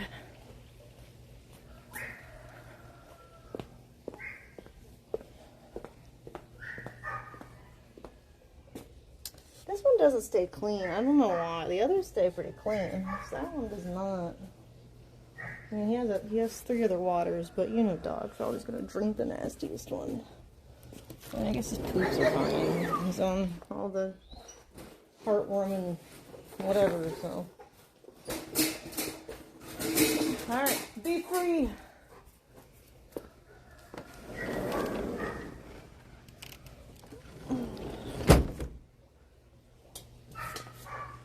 Trumps! I'm gonna go smell and pee. Trumps! Where's my boy? Where's my boy? Here he comes. Where's my boy? Oh, gotta pee first.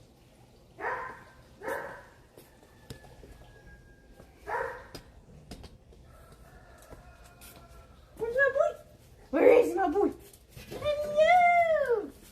How are you? How are you, baby? How are you? I miss you. I missed you today. I was gone. I know. I smell like another dog. Oh, oh, oh, oh. Hello. Hello. I missed you. You're a good boy. Yes.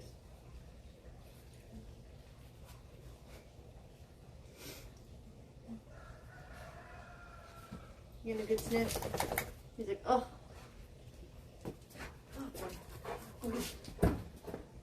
No, he's still in patrol mode. Then not in play mode yet. He'll be in play mode later before I go to bed, probably. He has to patrol and mark.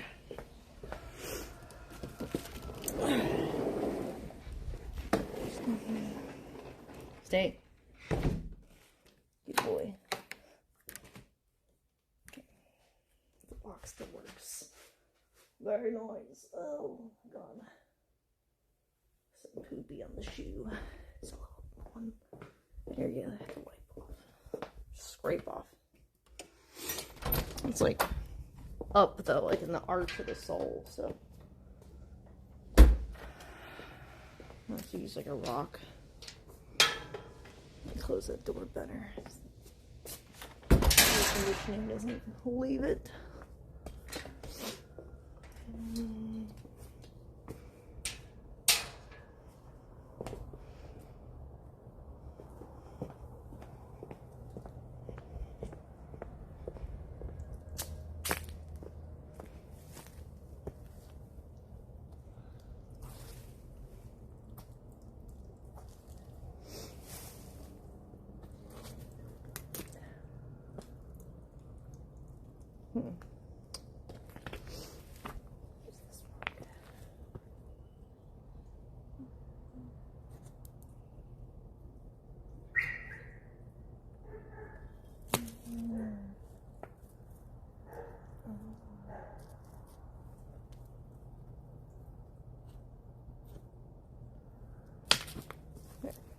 Most of it.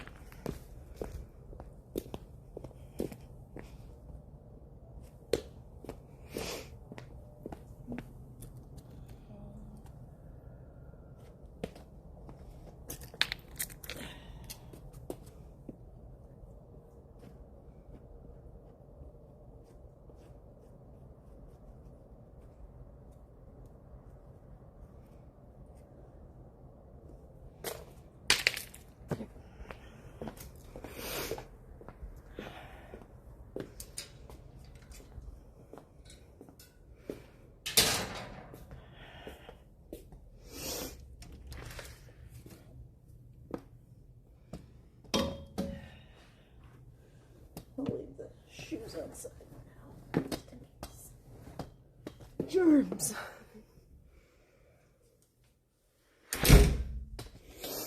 All right. I have been thoroughly mauled. This needs to be washed.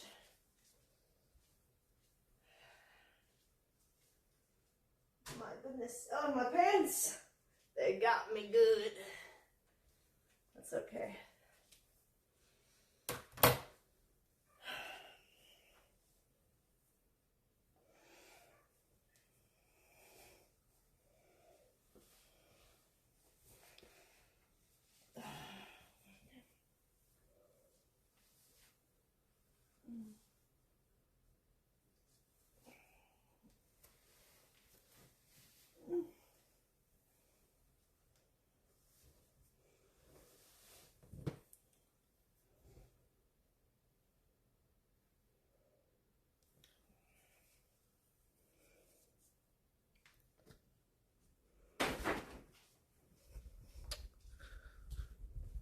I forgot to put this on.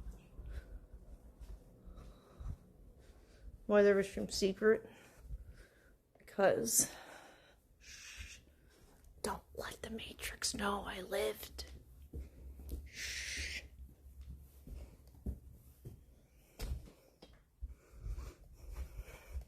I'm hacking.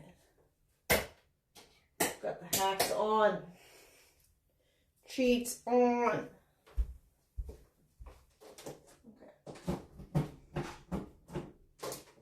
Well, why is it locked?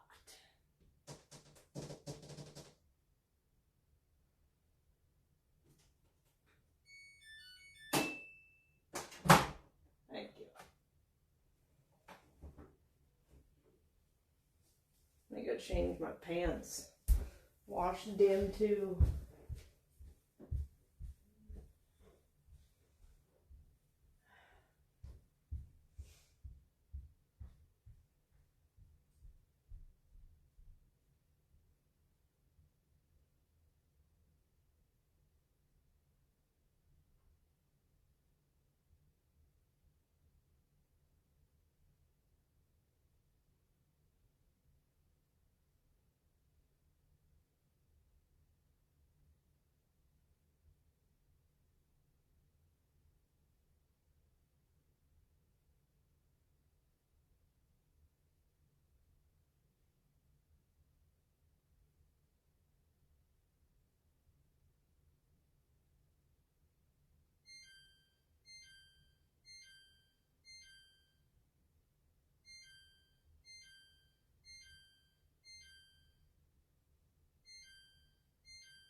have some more stuff to wash. Boom! Midnight laundry. Midnight laundry. This light is flickering. It's the aliens communicating.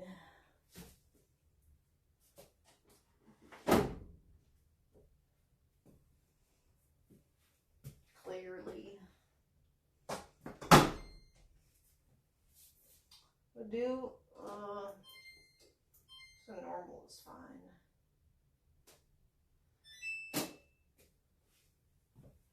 It starts, right? Yeah. I think so.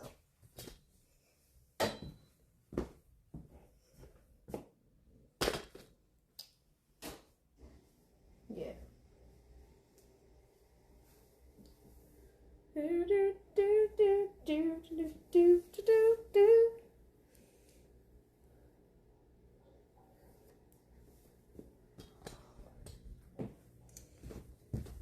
I know how it works. Oh, I forgot. I was gonna open this. Let me wash my hands up. I smell dog.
I saw these really cool horse figures from Japan online.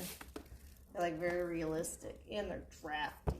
One looks like Chiron and the other kind of looks like Leo if the hair was silver, so maybe I'll find a way to make it silver hair instead of brown. They were really cool. I've never seen them before. And I was like, whoa. I only bought 2 though because the others I don't care about.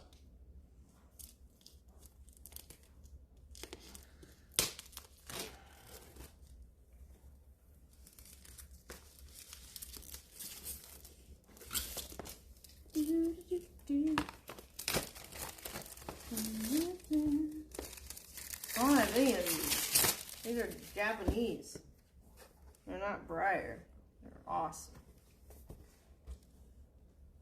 They're like posable too.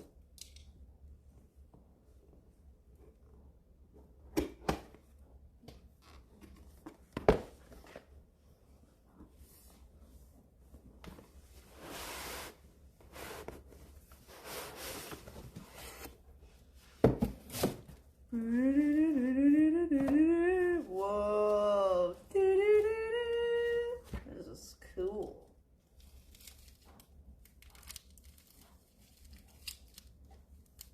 Huge. So realistic. Gotta get the plastic off there. Here.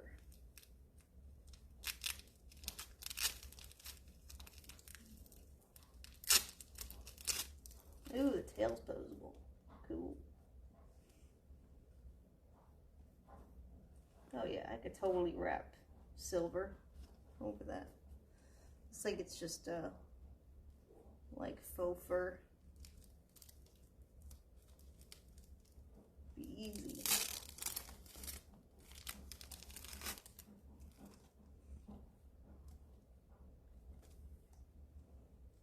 Whoa, like rubbery. That's cool.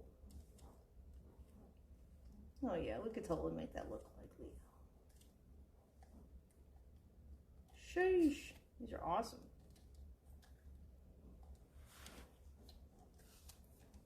How muscular.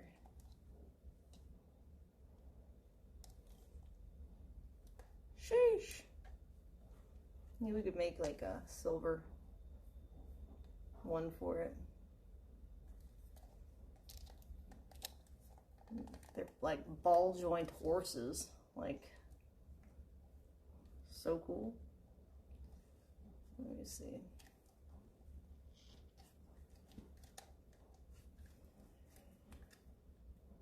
The hooves can be posed like meh, to make it more accurate.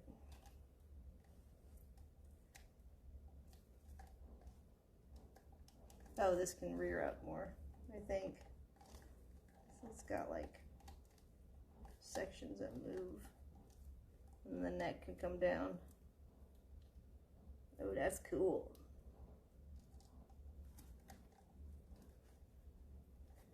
We can make it like that. There we go. They're just a little stiff because it's new. Fresh out of the box. That's fun. I like it.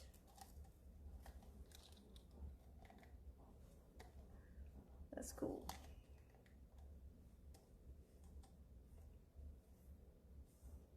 That's so detailed. Sheesh. So much detail. I don't think it does sounds. They're just from posing.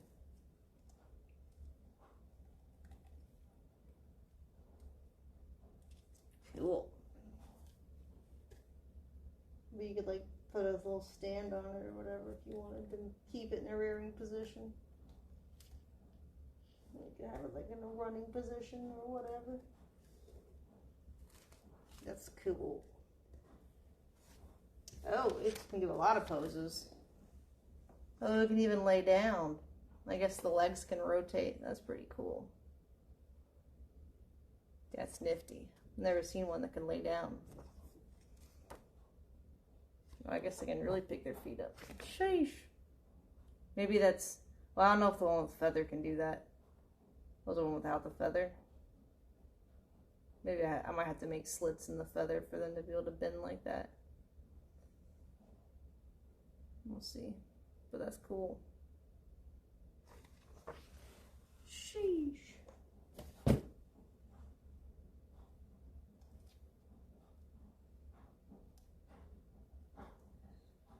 Just have to play with it because they're stiff and they're new.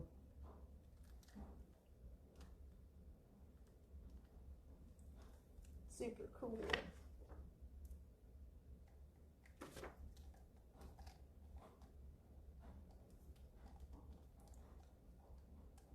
Yeah, I'll have to see if these can do that. It might have more posability on the other model. But I will experiment and find out. It didn't have feather though. I like the feather. But I could always add with faux fur, I guess, some feather.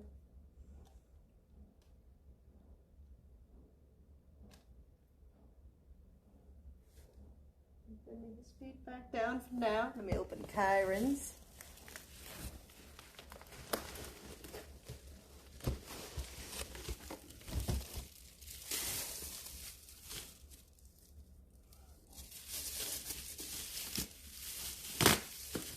That's not true, Dorito. I don't forget about my toys. I display my toys. It's Nick that forgets about his toys. Okay. My toys get displayed.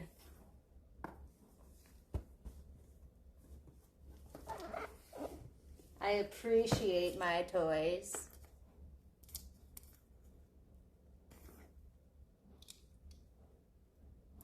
You need to be surprised to ever see them again. I literally use my toys as my loading, or as my like BRB screen sometimes. Just leave you at the horse shrine.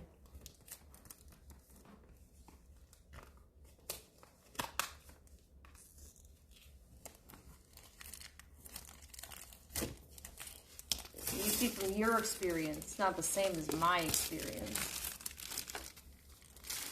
Your experience with your own child.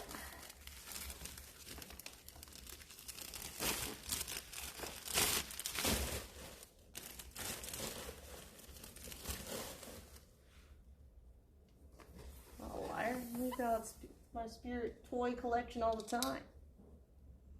What do you mean? You're like my mother. You just live to argue. Always got to be arguing for no reason. Can't just let things be peaceful. Must be an old person thing, I guess.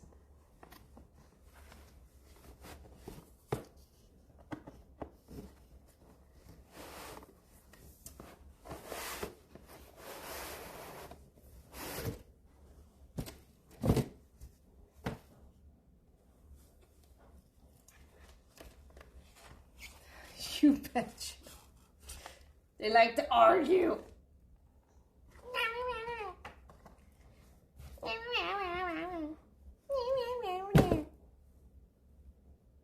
Live for complaining. See? He gets off on complaining.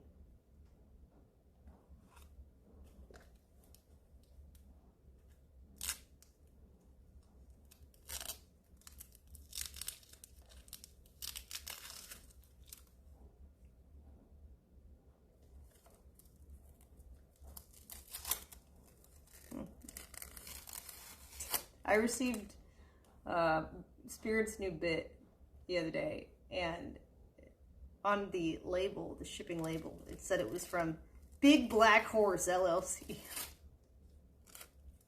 My trainer and I had quite the chuckle.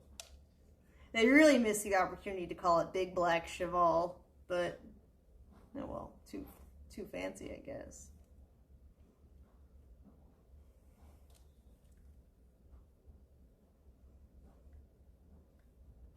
Cheval is French for horse, if you don't know.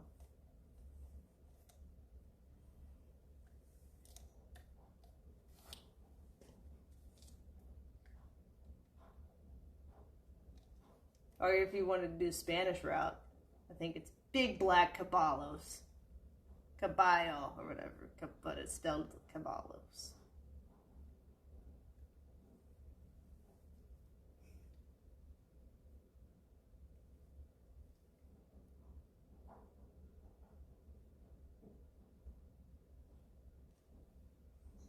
This one needs more hair.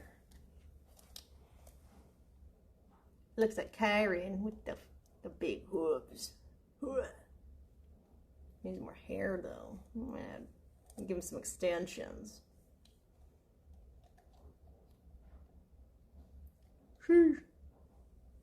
Nay, bitches, nay. They didn't have an Apollo one. They have a white one, but it's not the same. I would have to get it painted or whatever, which I might. I don't know. But I wanted to get them first, these, and see what the quality was like.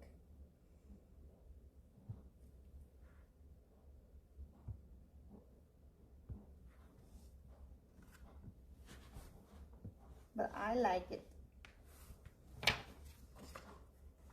Let me put the boxes back together and then I'll go put them on display. Find the display home.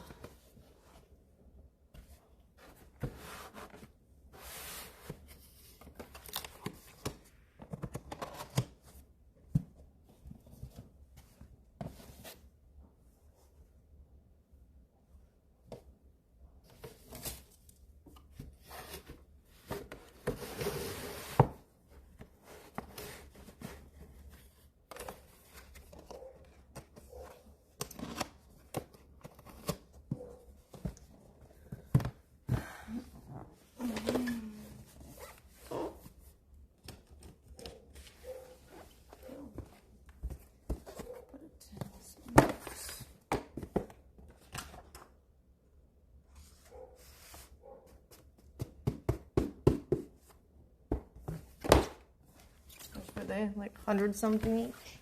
Not too bad. Like 100-ish per horsey.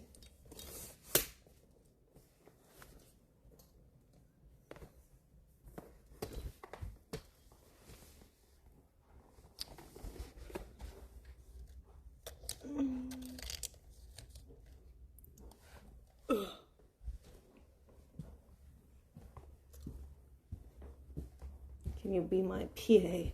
I'll go audition for my husband's apprentice show.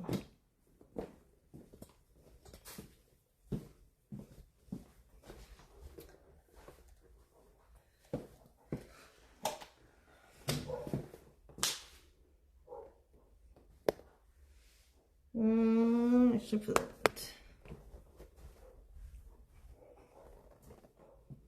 with my Western Cowgirls. So I have space now on the shelf. I cleared some space for them.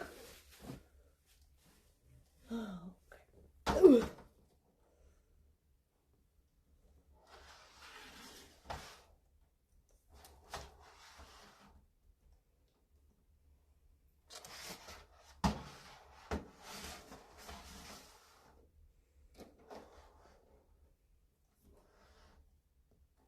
Nay-nays, bitch.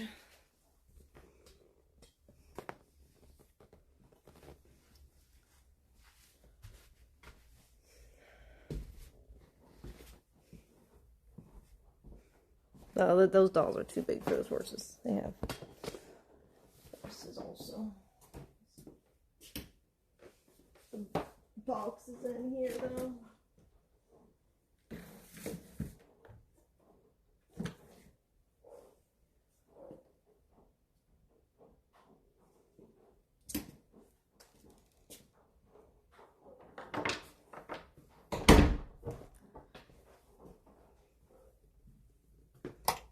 Okay.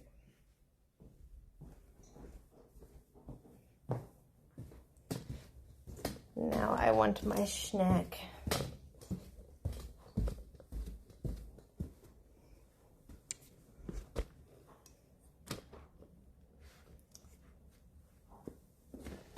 I will save the box in case I decide to wrap a Christmas present in here. Add it to my box pile in the living room.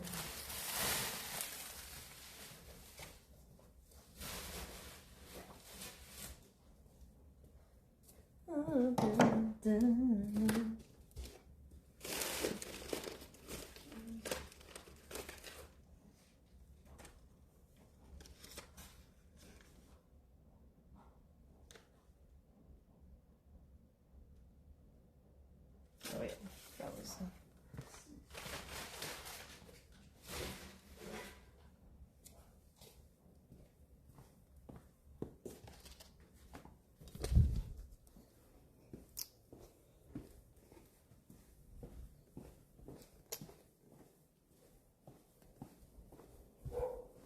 Do I remember where I put my phone?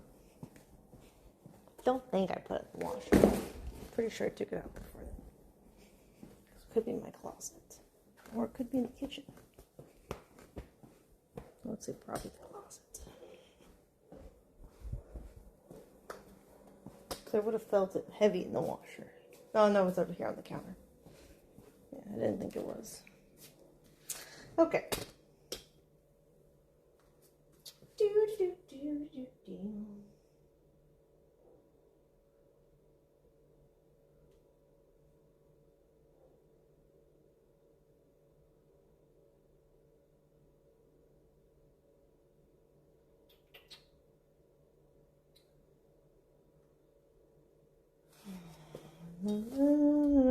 I want a snack.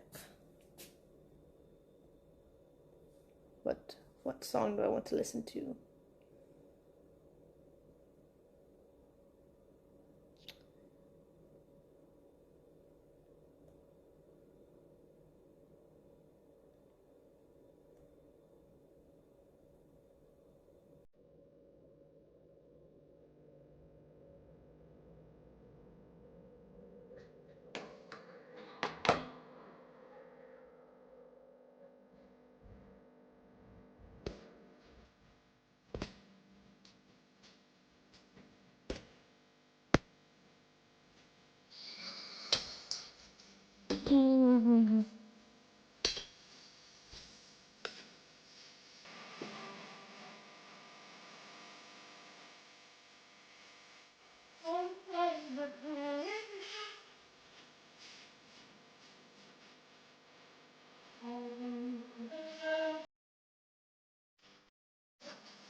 What? Oh, here it is.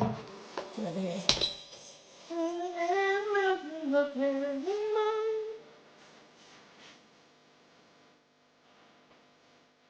Long ago,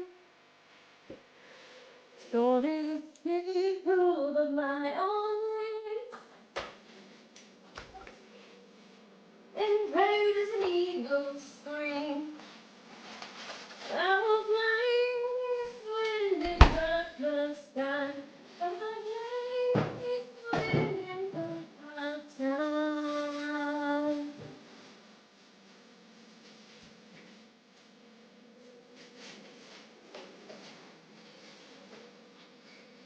No pockets? Barely. There's a short target.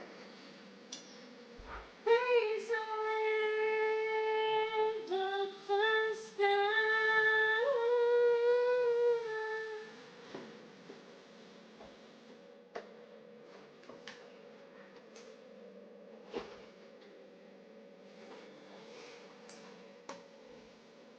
Take some ice cream across my friends.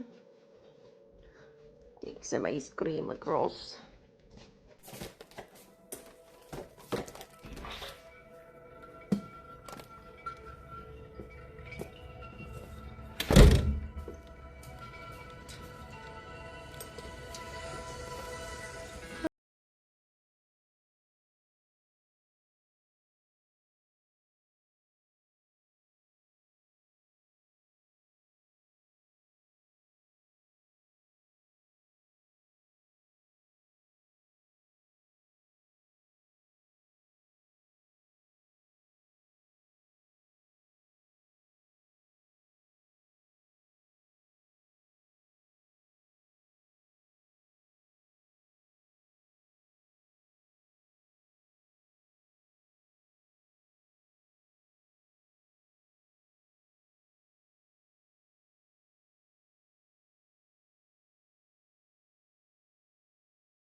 Oh, what's beyond the line? Will I cross the line? Sing it, birdies. All right. Back to whatever I was doing. What was that again? I don't remember. I never said quiet stream. Gosh, how do you just complain?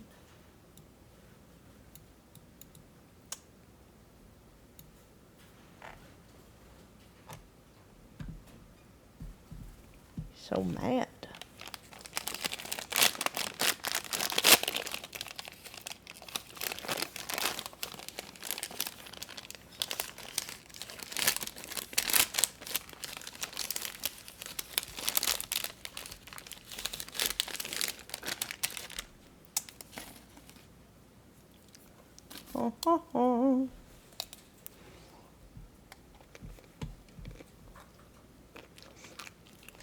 Animal closed beta. Didn't I already apply that? Or what did I apply to?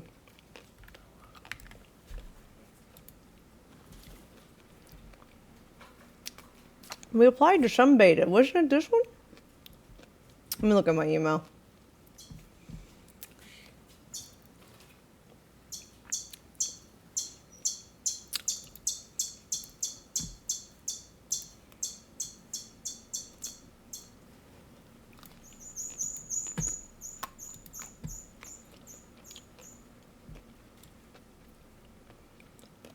No, it's new. I swore we did.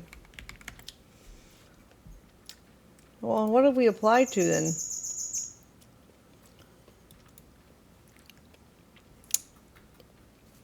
Beta. We register? What was that? We pre-registered. Is that what it was?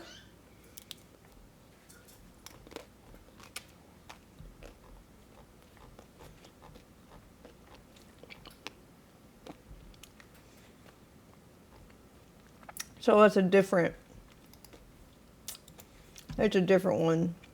We're different. We have to register, re-register for something else. God. Sure, whatever. I guess. So wait, we did pre-registration. Now I have to click join closed beta. Because we already pre-registered. I guess. Oh, I see.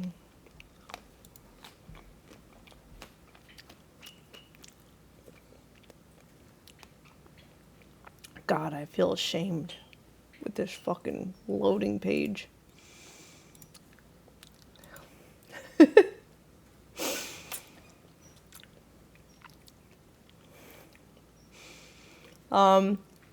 Devices have you frequently used for gaming? Just computer. No, keyboard. Not.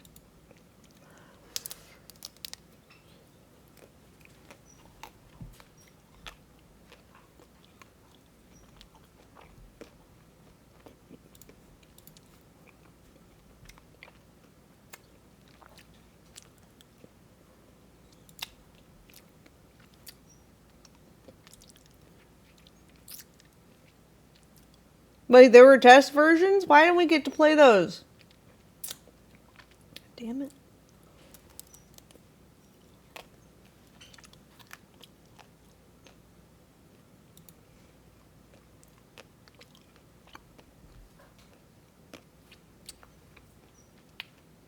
Wait, did you play them? No, okay. No. It's a no. What is the most appealing to me? Camping with building a home with friends.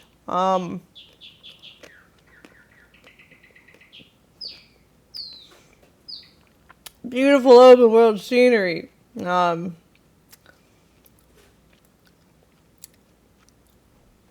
of the above appeal to me. Transforming into them. Which platform have you seen anime-related content? YouTube.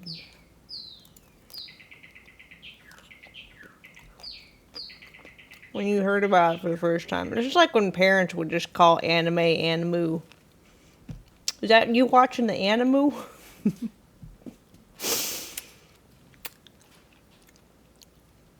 What information did I encounter? What are you asking me? I just saw a trailer on YouTube. None of it it's just on the YouTube. Oh my god. Whatever.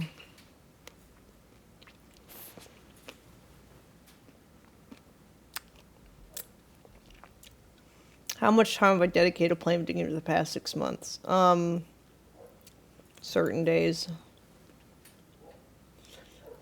What's your opinion on your social aspect of video games? Duh.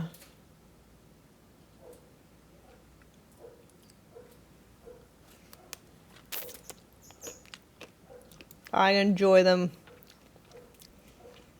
Which of the following Pokemon series have I played? All of them. I have heard of Pokemon, but never played any of the games. What's a Pokemon?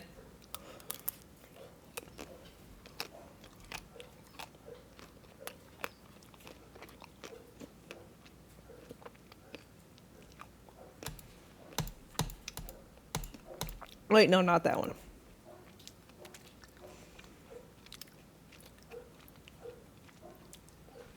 Which games have I played intensively? So not casually? Like, once every now and then? Or...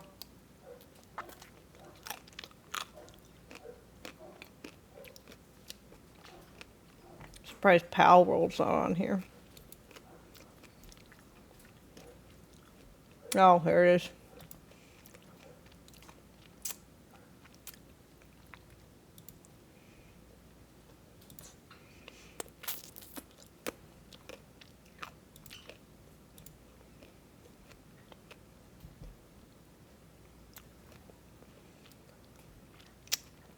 Select all the games that I haven't heard of.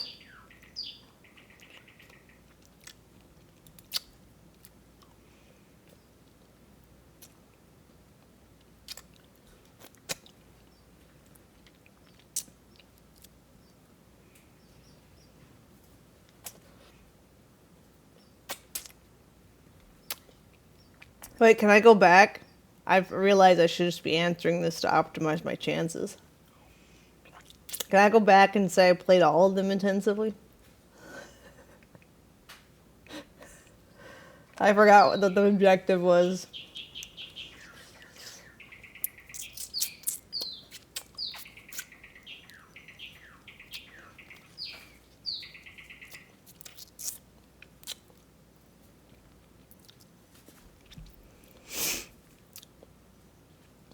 Which of the following games you've been playing and closely following?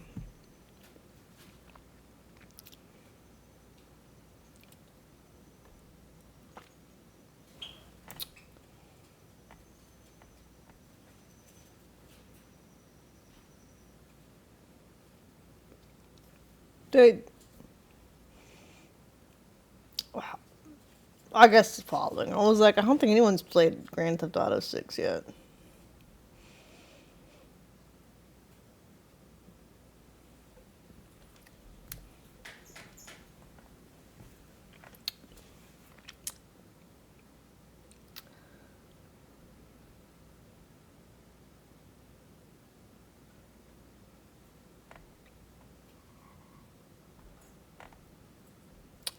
I'm just gonna choose what they want me to say.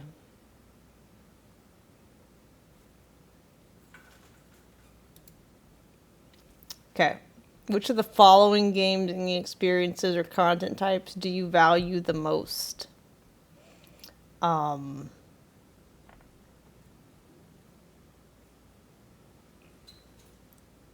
Exploration. Character design. How about funny glitches? Is that an option? Social interaction. Which game genres have you explored? Oh shit, I wasn't done. It's like the option I described your gender identity. Is there a Pokemon as an option? Damn it. I am a female. Which country or region will you participate in? North America, baby. Would you like to receive invitations to dev chat, online discussions, or other feedback events? Sure. Enter your email address. Oh no.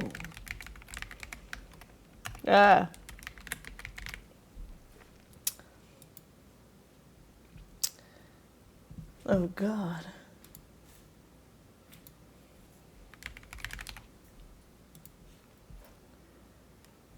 Enter. I pressed enter. There we go. Thank you for your interest.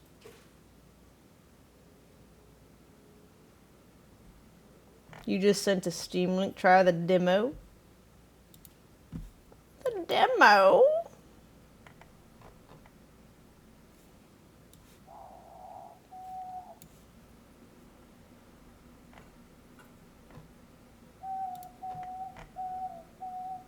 Bigfoot life? The fuck? They This is searched just for gorilla him. life. It's not a Bigfoot. It's a fucking gorilla. Bigfoot, Sasquatch, Yeti. Known by many names, seen by few.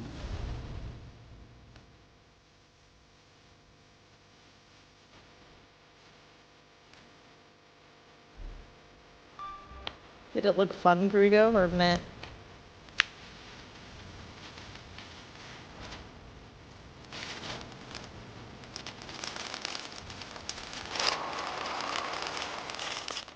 Yeah, it doesn't look that fun. Now, live life as the legend. I don't think that's what Bigfoot would look like. I don't know. Maybe I'm wrong. I feel like it's not true. You are the unseen guardian of nature's deepest secrets. There's a portal. Oh my god. Is it co-op? Can I lead like a fleet of big feet? Big feet. Can we get big feet? Co-op mode? Or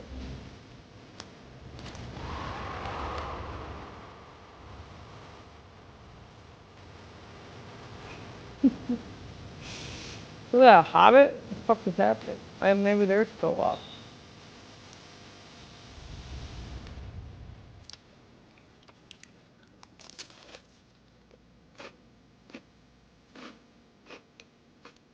Step into the life Oh of gosh, the I got unknown, mohawks. where every step is a mystery, every howl a legend. Welcome to the world of Bigfoot. I feel like they wouldn't look monkey-like though, or ape-like, whatever. I feel like it's more, they would look, I don't know, more intimidating. I'm not sure. Two dicks. What is happening?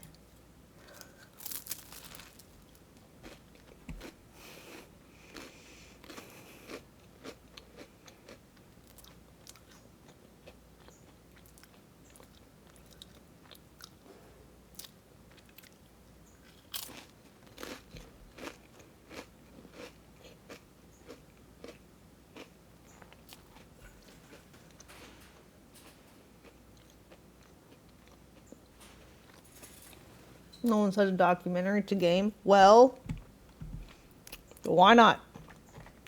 Have more options. I feel to customize my features more.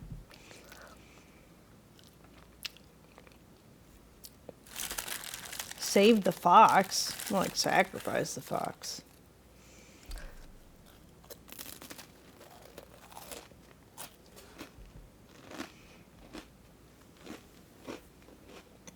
Bye, Hugo.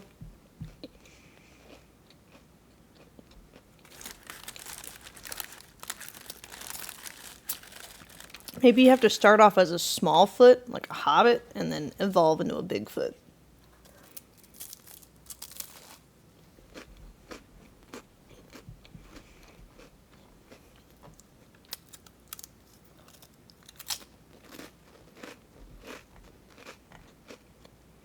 Oh, it says single player. The fuck? Why do I want to play if it's single player? Fuck that.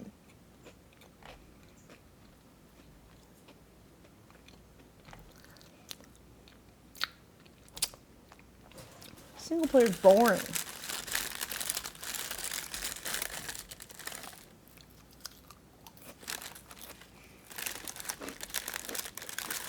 Where are the cheese whiz for the crackers? I had cheese whiz when I was a kid. But now that I'm an adult, I worry about the chemicals in it. I'm like, I don't know if I trust that.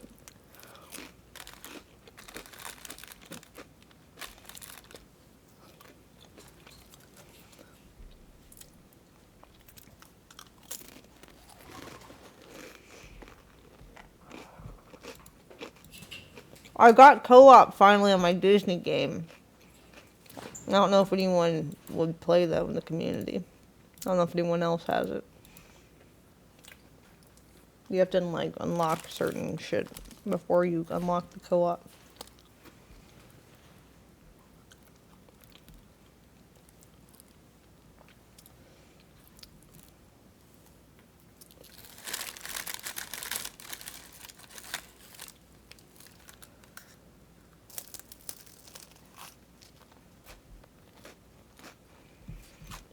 They put bugs in our food. Protein.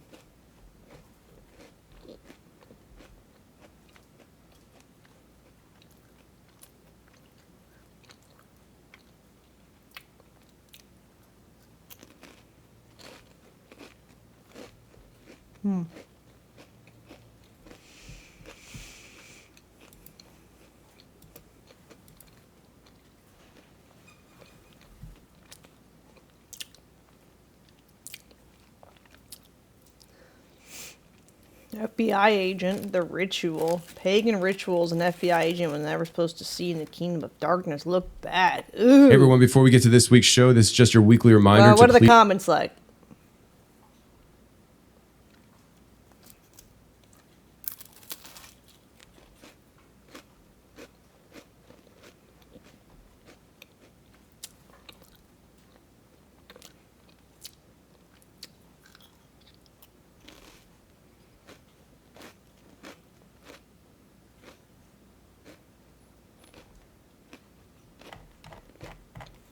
Please continue to pray for my wife, Lindsay. She is battling breast cancer right now, and we're praying for complete healing in Jesus' name. Thank you. Hey guys, I had a unique opportunity to be part of a new TV show called The Counter. It's hosted by Pastor Troy Brewer, and it's a panel discussion show with people like Alan DiDio, Joseph Z, Darren Stott, Brian Schwartz, and my... Well, I'm kind of doing this kind of demonic because I was losing my... Oh, okay, hold on. All right.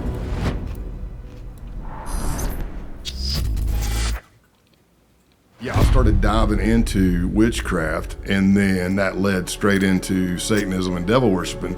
Man, I don't know why. I mean, really, why I kept going so far down it, because I was losing my friends.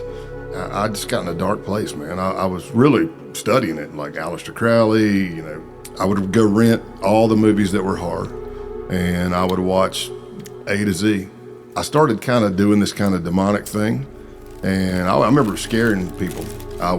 We went to a party. I didn't drive there, and just drinking. And I imitated a scene from a movie I'd watched where it was a demonic possession. When I laughed like the demon, as if the demon has won and taken over my body, I rolled over, and while I was laughing, and when I rolled over, all I saw was it was like a red, watery image. Everything was red, and it was kind of like water, like a ripple. Like if you look at the ripples, you know, that kind of wavy. Yeah. And it was a demon looking at me with like just looking at me, smiling, saying, "Come here," like he had me. And man, I screamed probably just as far as that. I mean, just to reach to the light off the couch to sit up. I cut the light on, and my friend, who's still one of my best friends, was in the room. I looked at him and I said, if I ever do that again, anything, if I talk like that, if I ever do this again, I said something to the effect of, you have the permission to take a bat and crack me over the skull with it. That was a Saturday night, so I didn't sleep. I walked to church, and I don't remember how I got home. But yeah, I sat through every service, and that was it for me. That was that. I was done with devil worshiping. All right, Scott Payne, how are you, man? I am good. I'm glad you're here. Listen, before we get going on anything else, I gotta say, your last name, Payne, Scott Payne. Is this a pen name or is this really your name? No, that's my name. Dude, like, how crazy is it that you've done all this stuff and you have this name that just seems to be straight for the movies? You know, like, yeah, like I've seen the video games like Max Payne and stuff like. Well, they made a movie out of that too. Yeah. I mean, think about it, like if you weren't FBI, yeah, and you took your life and to say you actually became a biker gang guy, it's literally the perfect name, Scott Payne. Never thought of it that way. It's like the club leader right there. Yeah. My family usually yells at me because they're like, why couldn't your name be like feel good or happy. You know, being in pain comes along with the territory, I guess. But yeah, it's good. So you talk about a lot of how, I forget how you phrase it, but essentially you took cases and stuff that you basically would fit. And so like the way you look, the tats, the hair, like you look like you'd be a biker gang guy. And so this wasn't a shtick. This is just like your thing. Like you're into bikes and everything. And so it wasn't like too hard to blend in with that kind of crowd. No, and I tried to, no matter what role I was playing, I tried to stay close to who I am. So makes it easier. Then. Yeah, I mean, if I go out there and act like I'm a biker and I don't know a thing about bikes or riding a motorcycle, that's not going to last long or go good. Yeah. So I just use my skill set. But a lot of times, as far as the undercover stuff goes, I mean, we're so diverse, or at least the unit was. So I might not be the right person for the case. You know, I'm a talker. I'm a bigger guy. I'm a loud, you know, boisterous, big splash. You know. And that may not fit into certain things, you know. Yeah. Like I make a joke about it, but I never got called to do a Wall Street gig. Yeah. I'm like, I could be like an old tycoon with a cowboy hat. But they're like, nah. They're like, you're going to need a shave. Yeah. 5 minutes. I got to refresh it. It won't let me speed it up. Oh. Hey everyone, before we get to this week's show, this is just your weekly reminder to please continue to pray for my wife, Lindsay. She is battling breast cancer. Long sleeve shirts. Yeah. Yeah. Armani suit. Yeah. No, I mean, I feel like the journey your life took doing undercover work, though, I mean, in the moment when you're doing all these undercover operations and gigs, do you feel like you're living in a storybook at times? Because I mean, like afterwards, like hearing your career in a story, it's like, holy cow. So messy. But like in the moment, do you like recognize what you're doing as something that like like, hey, one day I'm gonna write a book about this? Not during, but maybe afterwards. Yeah. Because during, I'm probably more in work mode. Yeah. You know, I mean, I've got enough to worry about. If you're an undercover, you got plenty to worry about. Not slipping up, gaining trust, and our goal is to get evidence. You know, whether the case is, if it's a criminal case, somebody reported on it and that's how it started, or somebody's been popped or arrested or something. We're in there to gather evidence of criminal activity. If it's a criminal case. Yeah. If it's foreign counterintelligence, we're just getting intelligence, but same difference. But yeah, I don't. It's up to us if we're being proactive to go in there. And I've said this on plenty of interviews, but I mean, I've been undercover in cases, or I've ran undercover cases 6 months, and at the end of the 6 months, we're like, okay, there's nothing here. There's nothing here. There's nothing here, at least for a federal prosecution. And all right, at least we know. We were proactive. We tried, and now we can show that this person wasn't doing anything illegal, or this is what they're doing. Yeah. So, all right, on like a personal side, you're investing your time and energy into a case. You're gathering information. Are there points where you start suspecting there is something going on, only to find out there's not, and you're just like, dang, I feel like I just wasted my time? I don't know if I look back and say I wasted my time. Like there was one case, it was an accelerationist type group, which was the white supremacy neo-Nazi. I mean, I think for 5 months straight, I went through thousands of posts a day. Because there were many people in this thing, but they're all over the world. So you go to sleep for 6-8 hours or whatever, and you wake up and you're 1,500 to 2,500 posts behind. And for that 5 months, I would go back and I would look at every post in this group because I knew what the reporting was, and I didn't want to. I'm anal. I'm a professional. You don't want to miss that one post. Yeah, I don't want nothing bad to happen because I missed it. So I go through everything. But after 5 months, I'm like, okay, these guys are not. They're talking trash, but they're not doing anything. It's all First Amendment protected.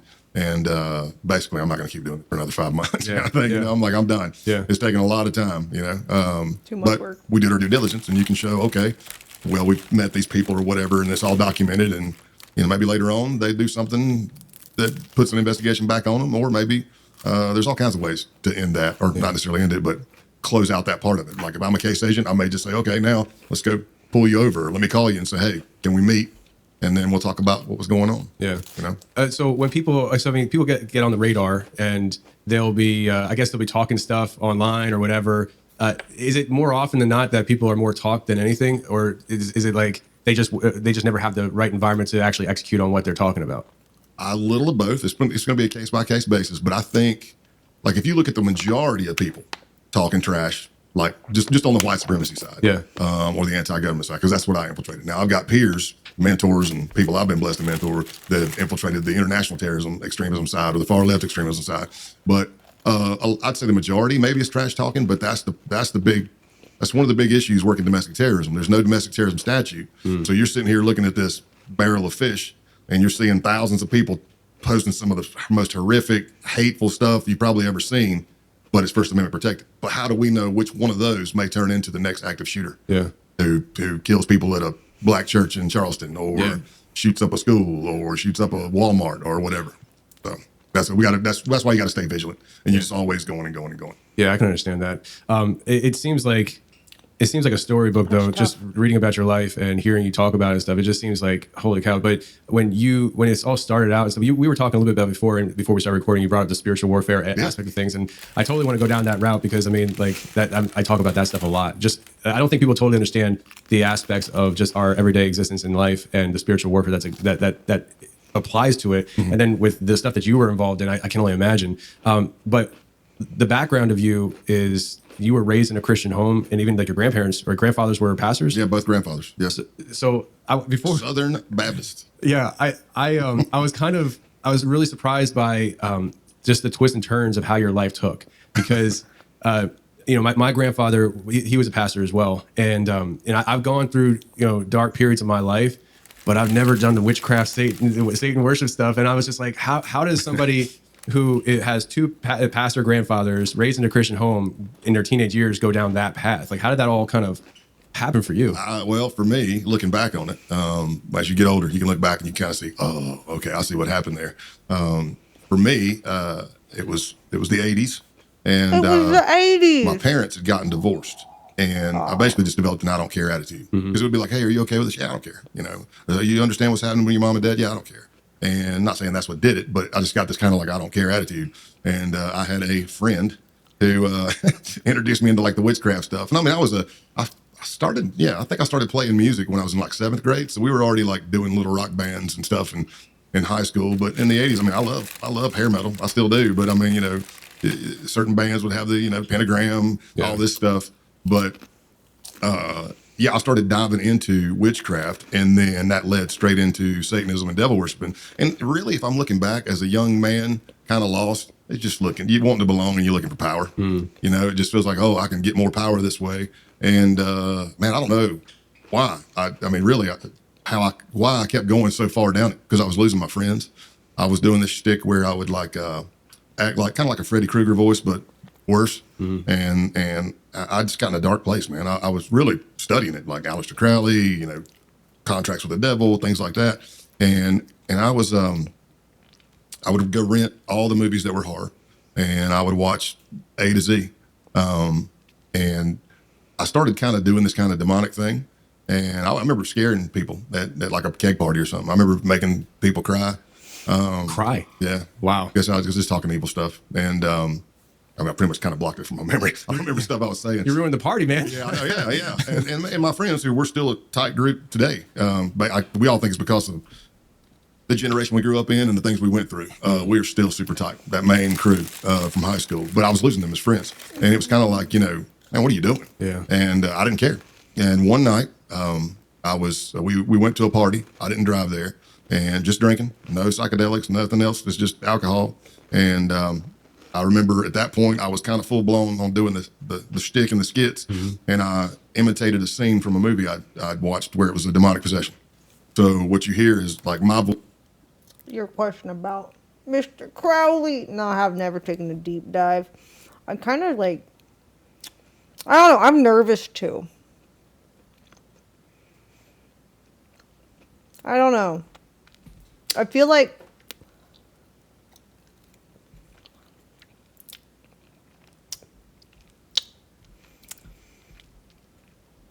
if I look into him too much, I'm gonna start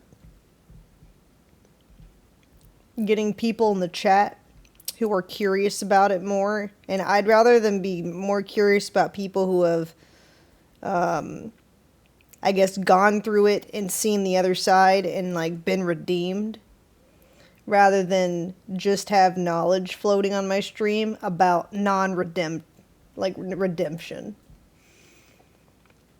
Because people will come in out of context, or they'll be high or whatever, and they'll be like, ooh, rabbit hole themselves in a new tab. I prefer stories where it's like they've seen both sides and that they're on the good side again, and that's how they can like be so sure that there is a bad side. And like it's more like a warning, like heed the warnings and like trust me, you don't want to go down that route kind of stories. Was talking, and then I would talk in the demon voice, and then it'd be my voice saying no, no, no, and then the demon voice saying yeah. Why I'm doing this, I have no idea. I mean, it was just all evil. I was just in a bad place. But the end of the scene is that the demon wins and possesses the person. So I'm laying on the couch, facing the back of the couch, just laying there, and when I laughed like the demon, as if the demon has won and taken over my body, I rolled over, and while I was laughing, and when I rolled over, all I saw was it was like a red, watery image. Everything was red, and it was kind of like water, like ripple. Like if you look at the ripples, you know, that kind of wavy. Yeah. It was that, and it was a demon looking at me with like just looking at me, smiling, saying, "Come here," like he had me. And man, I screamed probably just as far as that. I mean, just to reach to the light off the couch and sit up and cut the light on. I screamed bloody murder, and I cut the light on, and my friend, who's still one of my best friends, was in the room, and he jumps up. He's like, "Man, what the heck is going on?" You know, and I'm like, I'm white as a sheet. I'm pouring sweat. I'm panting.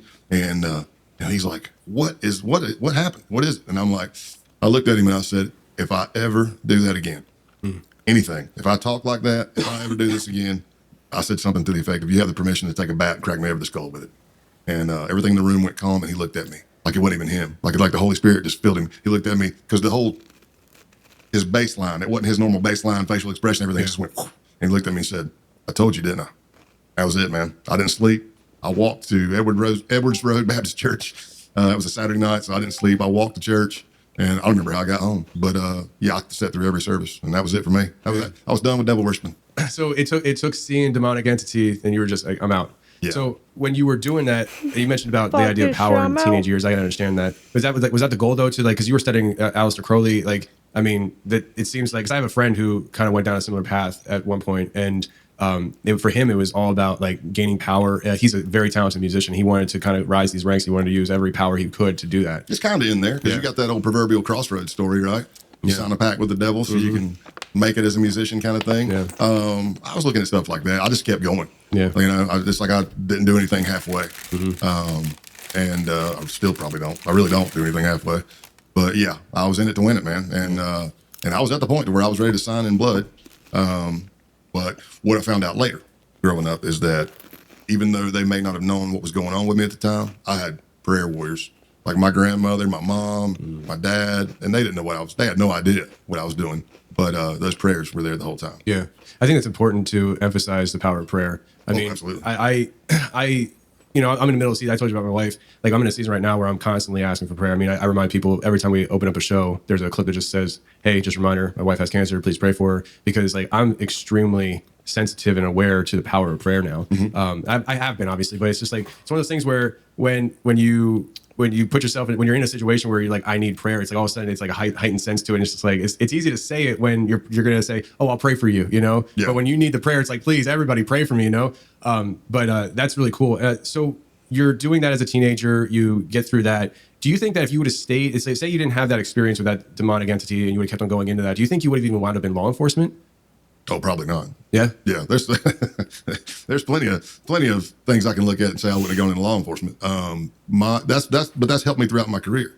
Like I can sit down with somebody, I mean, not a pedophile, but I mean, I can sit down with most people, even when I'm undercover and I'm like in there with them. I'm like, that could have been me. That could have been me. I don't really dehumanize, you know, I can look and go, okay, well, I mean, so people can make bad choices. You know, like I tell people, like I committed all kinds of crimes. I didn't get arrested and prosecuted. Had I been, I'd never be able to be an FBI agent. Right. But I'm not coming from some clean chalk walking place, you know. But that's always that. I think that helped me later on in life, dealing with the things I did. Yeah, absolutely. So you get into law enforcement and you get into the FBI. How does that process work for you? I mean, so when you get in the FBI, are you just doing generic work or something? How do you actually get involved in the undercover work? Is it volunteer based? Or they recommend you? It's volunteer, but I'd already started it as a cop. So I was at Greenville County Sheriff's Office in South Carolina for 5 years. So 3 in uniform, doing uniform patrol stuff, and then 2 as a vice narcotics investigator. So when I became a vice narcotics investigator, I went to the the South Carolina Criminal Justice Academy, and went to take undercover techniques, 1 week school. Then you take like surveillance techniques and stuff like that, and technical surveillance, like placing cameras and doing things like that. And on the narcotics squad, well, then you start running sources, and then you go do some buys if you want to. And that's where the bug got me. I mean, it matched my skill set because I've always loved connecting with people, no matter shape, size, background, doesn't matter. I love it. A good motley crew, you know. Yeah. So I started doing undercover work on the state and local level. So when I got to the FBI, the only thing you're required to be is a case agent. Now it changed a little bit under Mueller because he wanted to do some weird stuff, but essentially you come in and you were a case agent first. If you want to be SWAT, that's extra. Those are all collateral duties. Was I SWAT? Yeah. Was I a firearms instructor? Yeah. Was I a tactical instructor and the lead tactical instructor? Yeah. Active shooter response? Yes. The lead active shooter? Yeah. All that defensive tactics, all that undercover. It's all collateral duties. Until the day they say, like if you're in a big office and you're running fire, okay, you're a full-time firearms instructor. Or you go back to Quantico and you teach. On the undercover, for me in my career, I think twice I was listed as full-time. All the other times, I was running cases. I'd go do the undercover, but when I came back to my division and sat down at my desk, my bosses expected me to run a caseload and sources, and I'm training people, I'm teaching, I'm learning, and we're running and gunning. Jeez. Yeah. So what was the first case that you took on? Was it the Outlaws or? For undercover? Yeah. In the FBI? I did several cameos for the FBI before I got certified as an undercover. And Cameos, this was like a one-off? yeah, so it'd be more like the state and local. Like when I was on Narcotics Squad, you go and make a buy, maybe 2 buys, maybe 3 buys, and we hit it with a search warrant. So when I say cameos, it'd be like I'm on the Colombian drug squad in New York City. And let's just say LA takes off, FBI, Los Angeles, takes off a load of dope that's supposed to come to New York. Well, then they send us a lead. We start talking on the phone, and they say, hey, it's supposed to go here. So it would be me and a task force officer with NYPD. We'd jump in a truck that's rented or whatever, and we go deliver that dope load to the people it's supposed to go to so we can pop them. So that's what I mean by cameo, something like that. And then I landed an undercover in San Antonio, Texas, and I got approved for 30 days before I was certified in the FBI, but I got we call it like SAC approval. So the higher ups approved me to come in even though I wasn't certified. And after 30 days, I was pretty much the primary. 30 days, and they extended me like 60, and then I was the primary. And from that point on, I was full-time undercover in San Antonio, Texas. And the way it works is you have to renew your operation every 6 months. So when they renewed it, they put in the renewal a full cost transfer for me because I was full-time. So I don't ever talk about that case much because it was foreign counterintelligence. And we're almost to the point to where it can be declassified. Yeah. Because it's usually 25 years. And that was in 2001. But but what it did is it allowed me to get my foot in the door of the undercover program of the FBI, and it allowed me to get transferred out of New York City. That's always good. Yeah. Yeah. I enjoyed New York, and I still love New York. I've been going up there a lot lately since the book came out. But it was, a single guy. And then my girlfriend, who's now my wife, moved out there with me. But when we got to McAllen, Texas, it's on the border, and some people, it's all in the eye of the beholder, right? Some people are like, oh my gosh, man, you're on the border. And I'm like, yeah, but I got a garage. Yeah. I got a parking spot. I got a washer and dryer hookup. Yeah. I don't even have to have the washer and dryer yet. I just got a place to hook it up. Yeah. I'm just happy. Don't have to go out every other day and move my car to the other side of the road kind of thing. So, eye of the beholder. Yeah. And I was on the border for 6.5 years, and then they came out with a new policy, and basically it says if you've been in a hard-to-staff office for 5 or more years, name where you want to go. Wow. And I'd been down there 6.5 at that point. So that's when I came to East Tennessee. Wow. So that's what brought you to East Tennessee. Okay. Yeah, Gotcha. 2008. I chose it. You chose it. Yeah. Now, you're originally from South Carolina. Mm-hmm. And so, just personal, what's the better side of the mountain? This side of the mountain or that side of the mountains? Ooh, I'm gonna say this one. Yeah. Well, my Greenville people are gonna get mad at me. My Greenville's far for people. I worked the beat area up there a good bit, and so my first beat area went to the North Carolina state line, very rural.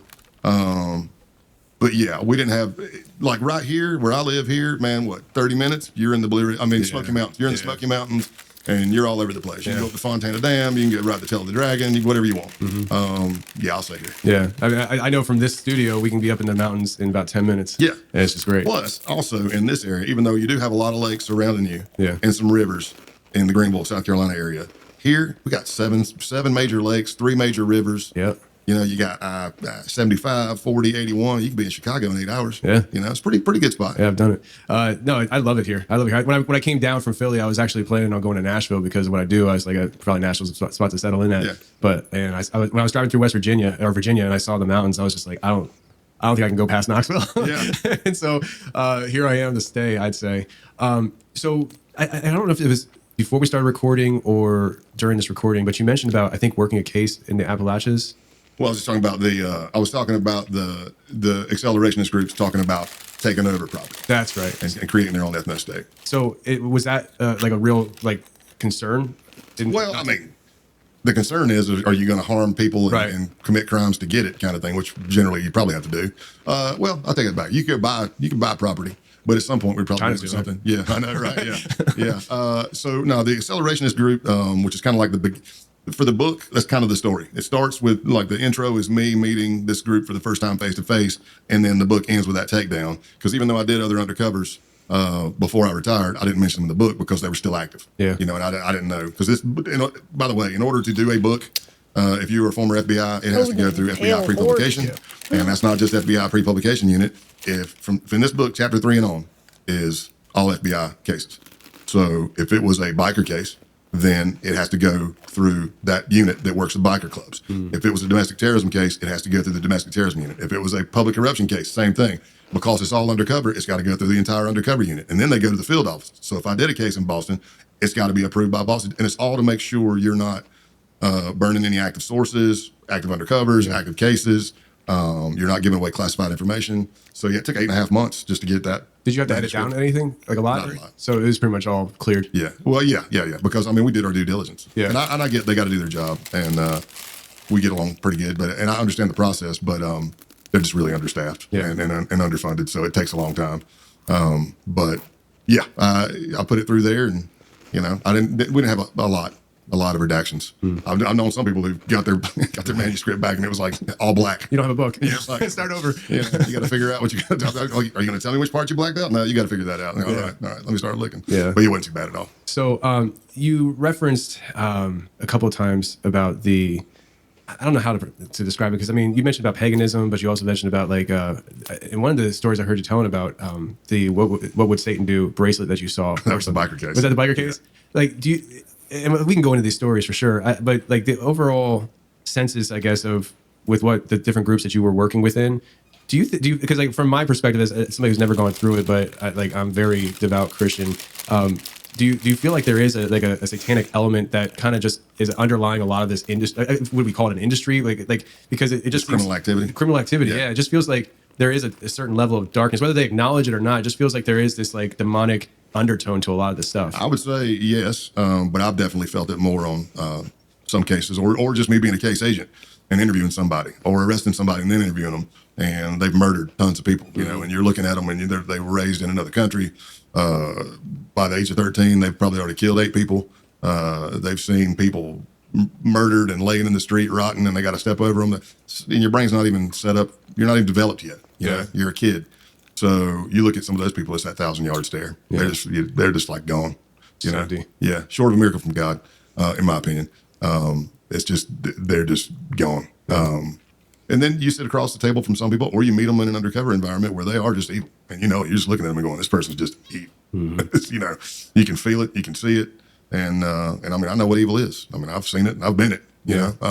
But yeah, that was on that biker case. It was a person I'd befriended. And what I was talking about is like even though you're trained and I'm still human, I'm really getting along with this person. I'm bouncing their 1-year-old daughter on my lap instead of my 1-year-old daughter. They like to fight. I like to fight. They like to drink. They like to ride, lift, all the same here. And then you're not that I'm going to turn bad and go on the dark side from the FBI, but you're sitting there, it pulls at your heartstrings a little bit. And I looked over at his refrigerator and he had a bunch of stickers and magnets, and one of them was WWSD. And I remember looking at it and I'm like, WWSD, and instead of what would Jesus do, it was what would Satan do? And I was like, that snapped me. I was like, oh yeah, I know what I'm doing. I'm like, But I've later heard that that it was supposed to mean what would Scotty do, because his name was Scott too. And I'm like, now there's no way I would have come. Like, there's no way I would have come up with Satan unless it said it under it. Yeah. WWSD, what would Satan do? Or you told me that. I said, I'm not going to insert Satan into it. But it's that snapped me into it. But if you're talking about like so like the pagan stuff, that's going to get towards the accelerationist groups. So okay, I wasn't sure if which group that was. Yeah, so the accelerationist groups, what it is it's pretty prominent now. But when we were getting into it, I think the big ones were like Adam Waffen and the base. And I helped a little bit on a initial thing with Adam Waffen, but I wasn't the primary. I was just there as a backup, undercover. And then I infiltrated the base. I say I, but it was we, a team, but I'm the undercover, right? And the way they explain it is this. So when you talk about white supremacy, a lot of people always picture like KKK. They picture hoods and burning crosses and stuff like that. That's not this. These aren't people, the accelerationists, some neo-Nazis, they'll be out there on the side of the street with their signs and picket signs and protesting and yelling. An accelerationist goes, they call it the siege movement or siege culture. And there's a book called Siege that was written by James Mason, longtime white supremacist. But it's essentially a bunch of interviews that he's piled into a book. But he idolizes people like Charles Manson and talked to Charles Manson regularly. You know, so there's some demonic stuff, right? And you start diving in, and this is what an accelerationist believes. They don't believe that there's a political solution to save the white race. They believe that society is going to collapse on its own or from man-made events, and they want to speed it up. So when they speed it up, they do it through like guerrilla warfare. So it's little hits everywhere. It's like poisoning a water system, taking down a power supply, derailing a train, things like that, killing lefty journalists or anti-fascist people. And they want to speed up the downfall of society so they can create their ethno-state. But that's pretty much the way all extremist views are. If it's the radical jihad, they end up with a caliphate. If it's far left and it's socialist,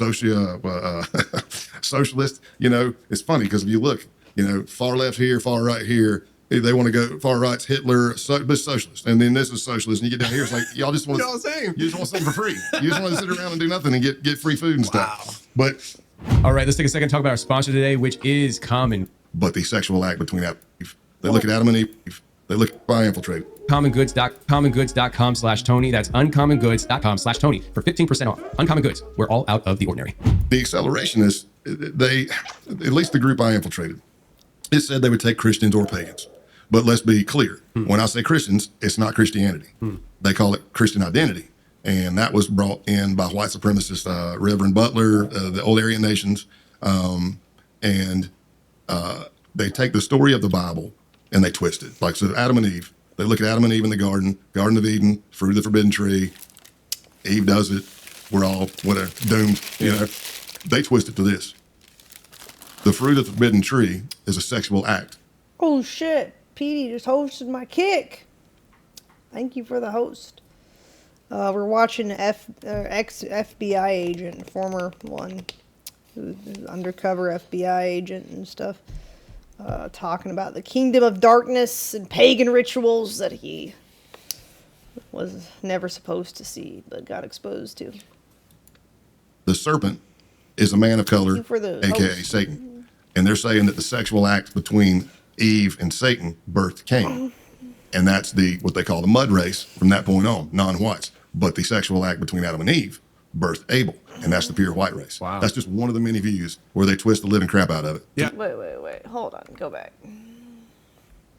It's what they call the mud race from that point on, non-whites. But the sexual act between Adam and Eve that's their fake birthed story. Abel. And that's the pure white race. Wow. That's just one of the many views where they twist the living crap out of it to meet their ideology. I mean, it doesn't even sound like there's a reason for that theology. Yeah. It's just, I don't know what they were on when they made it up, but wow. But and they were even called Church of Jesus Christ Christian.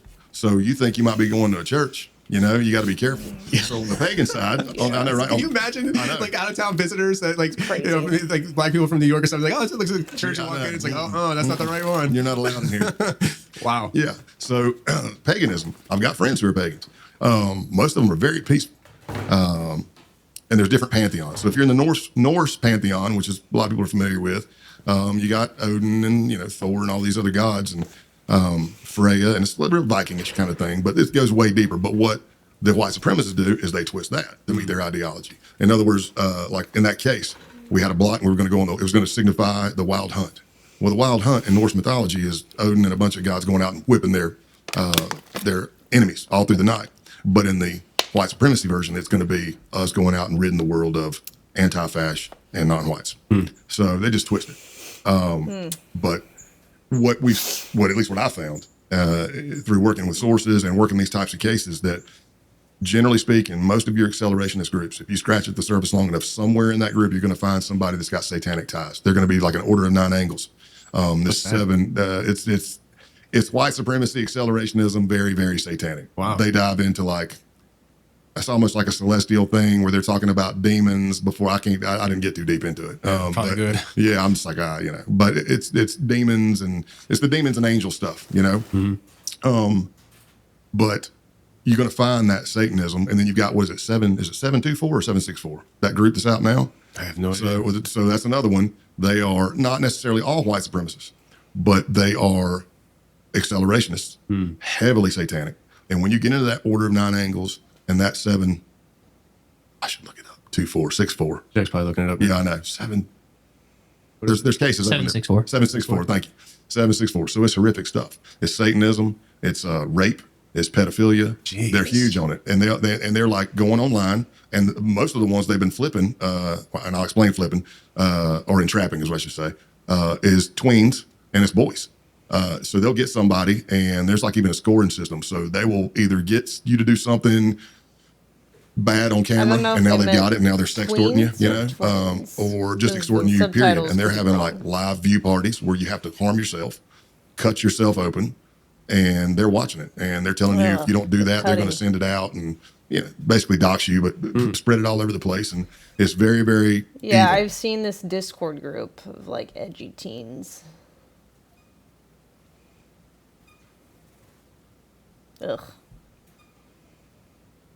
Yeah, they're very evil.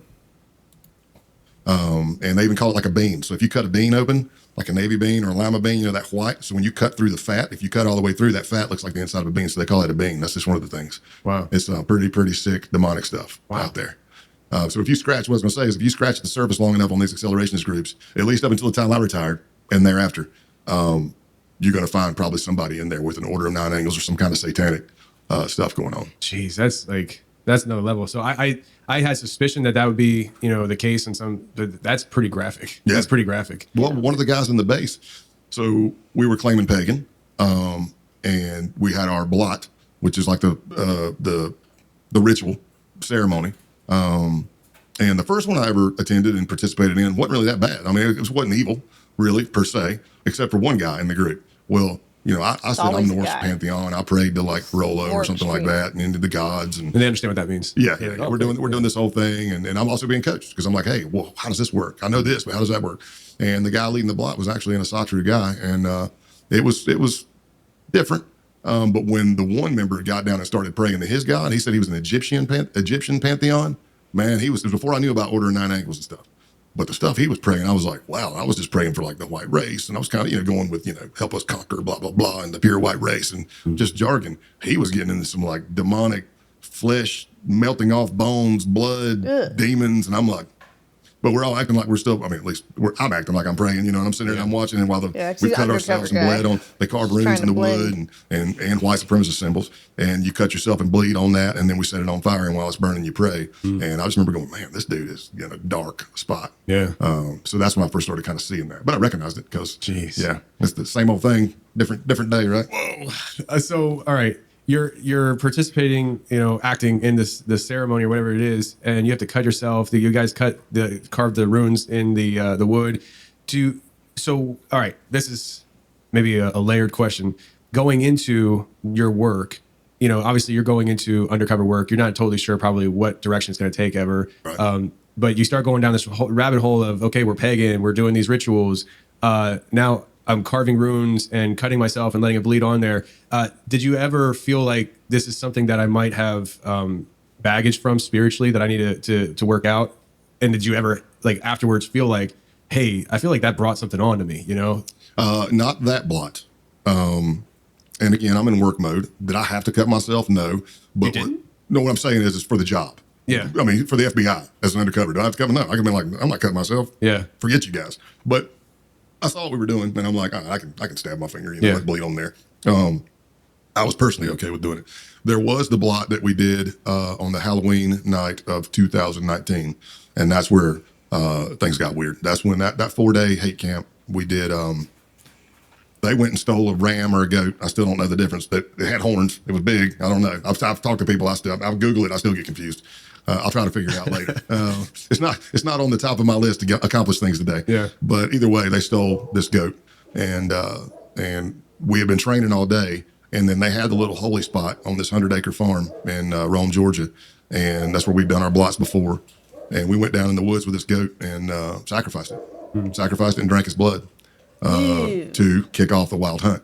And a lot of the people in the group did acid after that to help with the shaman, which I'm like, I think they're just high. I don't think it's the shaman, but who am I to say, you know?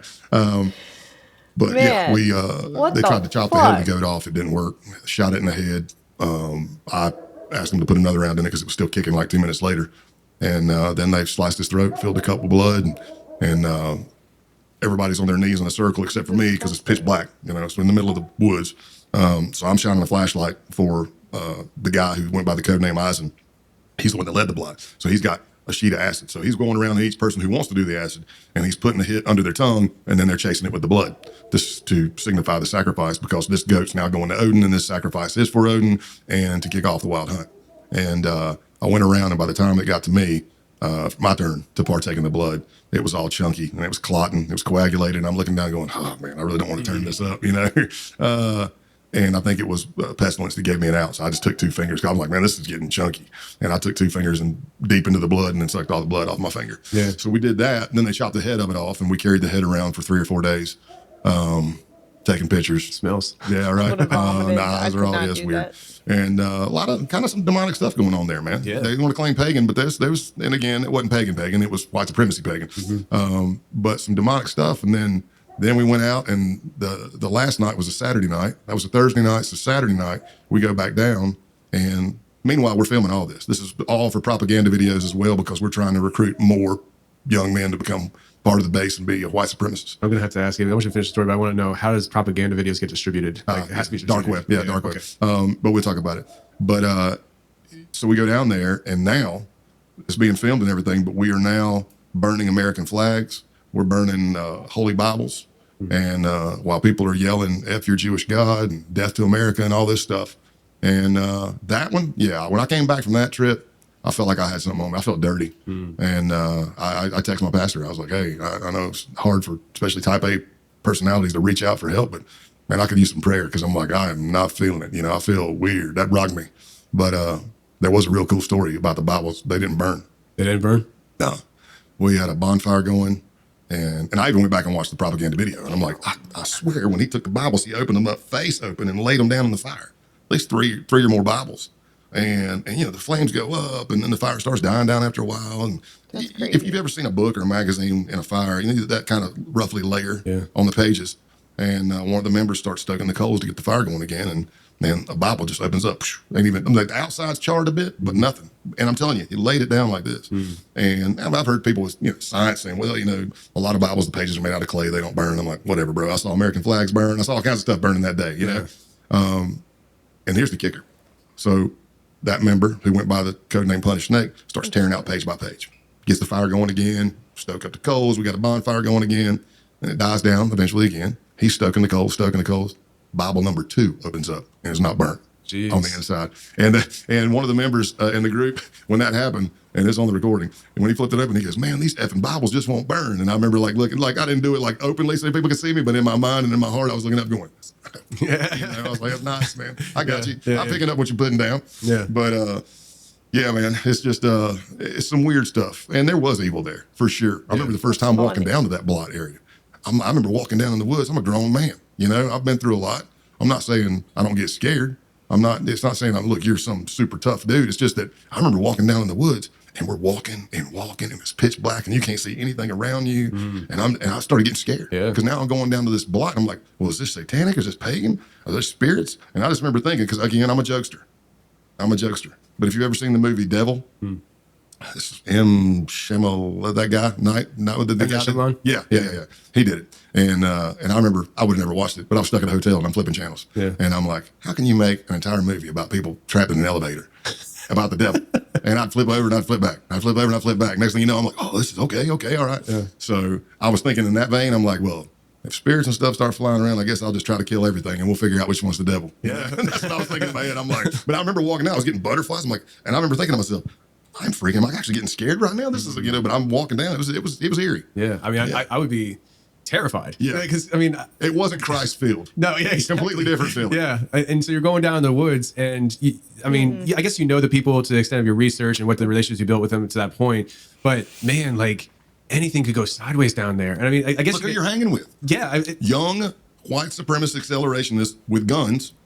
And like I said, and sometimes they're on either Adderall or the one time they did acid. I'm like, I don't know what's going to happen. You have no idea what are they going to hallucinate at, and You get snapped just like that. Yeah, Just, yeah. I mean, you could just be your time to go super evil. Oh man, was this North Georgia? Yeah, Rome, Georgia. Yeah. So okay, because I wasn't sure where that part of Georgia was. Which but, should not be a downside to Rome, Georgia, because I've met so many cops from there. Like I just taught probably about in the last month or two. I taught at the Georgia Gang Investigators Association. So as I walk in, there's these cops coming. They go, "Hey man, we're Rome PD. We were there when you were doing." I'm like, "Well, hey man, how's it going?" So not that the town's full of white Right. supremacists. This was a kid who lived on his father's 100-acre farm. Gotcha. And he was a member of the base. He was a cell leader. Wow. So So he's like a cult leader or something. yeah. Yeah, because I know that in North Georgia and all the way up into here and stuff, like the witchcraft is pretty strong. Oh. I've learned that just from moving down here and talking with people, which kind of makes sense because like you were talking about earlier about being on the front lines with the spiritual warfare and stuff, and I have never felt so much like I'm on the front line of something until I moved here. Like when I was in Philadelphia, I was like it just felt normal. You know? Felt normal. Yeah, down Were you here. desensitized to it? Now? No, up there. Well, up there is just different. Like people, the culture, the people aren't really spiritually minded at all. Really, it's a very atheistic. Yeah. It's a different culture. I moved down So it here. just kind of blended in with the rest of Right. the stuff. Yeah, that's what I mean. 'Cause, Yeah. like, kids can pick up on evil way more than adults can because Yeah. we're so desensitized. Yeah, totally. right? Because like when I moved down here, it was like, I moved down here to the Bible Belt, and I was like, I just needed to get away from the Philadelphia culture. I saw where things were going. I mean, if you look at Kensington and North Philadelphia, it's bad. Terrible. Yeah, and so like I came down Walking here. zombies, by the way. 100%. Legit Walking Dead. There's a guy on Instagram that every day he's going out documenting it with his smart glasses. Yeah. And he's a local guy, and he's trying to help people. He has a GoFundMe that he's raising money, and he uses it to help people. And I'm trying to get him to come down here to talk with me because it's wild what's Yeah. going on up there. But coming down here, I knew I was coming into the Bible Belt, conservative culture, and I felt that when I first moved here. Talking about desensitization, when I came here, I was like, whoa. This is different. Like you really actually felt it. Like people were kinder. In fact, yeah, you were talking about the pedophilic nature of some of these groups. I looked at people sideways sometimes when I came here because I wasn't used to the kindness. I would go to Home Depot with my kids, and the person working at Home Depot starts talking to my kid. And I'm like, "What are you I know. doing?" Well, I'm being set up. Yeah. I was like, and then pulling out stickers and giving. I'm like, "Oh, this is what you guys do here." Okay. Well, listen, don't feel bad because I am from the area, just on the other side of the mountain, grew up Southern. And when we came here looking for a house, I mean, same thing. Everybody's like, no, you go, like car stops. No, you go ahead. And I'm like, they're setting us up. There's no way. Everybody here's that nice. There's no way. And I've gotten used to it and stuff, but I also feel like there's been this the spiritual side of it where like because this is a traditional conservative Christian area, I feel like it's prime territory for evil as well to flourish. It's like the front lines, the battlegrounds. And like we had not too long ago, there was a pagan festival at a park near our church, and that happened on a Saturday. We came to our church on Sunday, and there's these ashes spread across the doorways at our church and stuff. Come on. And I was like, oh well, good. But you know what we did though? Like I didn't do it. I would have if my pastor would have invited me, but I think I've been busy. I think the Saturday before they walked through the park knowing the pagan festival was going to happen, and they were praying over the park and stuff. And I think that maybe somebody saw it, but maybe there was a spiritual component to that too. Well, look, first of all, I'm going to go like, my first response is, what are you doing? Or if you're a pagan and you believe in this is that, so why are you spreading ashes on the church? What are you trying to, what response are you trying to solicit? Right. You know what I mean? Yeah. Because that's not nice. That's now we're going towards evil stuff. Okay? I'm not over here beating you across the face with the Holy Bible, calm down. We were kind of talking before the show started, and me personally, like I'll tell people, if you're agnostic or an atheist, right? I'll look at somebody and I'll say, look, it's not bad. It's not a bad life being a Christ follower. Yeah. That's my opinion. I said, we can go through our lives believing exactly what we believe. I said, but when we both die, let's say we both die at the same time. I said, if you're right and I'm wrong, there's no harm, no foul. Yeah. I go, but if I'm right and you're wrong, it's too late. What happened to my sound? Yeah. So I kind of go with that, but I How will come say, it's playing on the OBS, but I can't hear it. I have, it's the same time. I said, if you're right and I'm wrong, there's no harm, no foul. Yeah. I go, but if I'm right and you're wrong, it's too late. Uh-oh. So I kind of go with that, but I will say, I've never felt closer to hell than when I'm on the front line fighting for heaven. Does that make sense? So in other words, you're a lineman. If you're looking at football terminology, you're a lineman. You're down in the trenches and you're on the front line. So if you're on the worship team, you're probably going to get attacked. If you got a book that comes out and now you're a New York Times and international bestseller in about 3 to 4 months, and you talk about your faith through the whole book, there's probably attacks coming. It may not be to me personally. It may be to my wife. It may be to my daughters. And but as believers, we know that.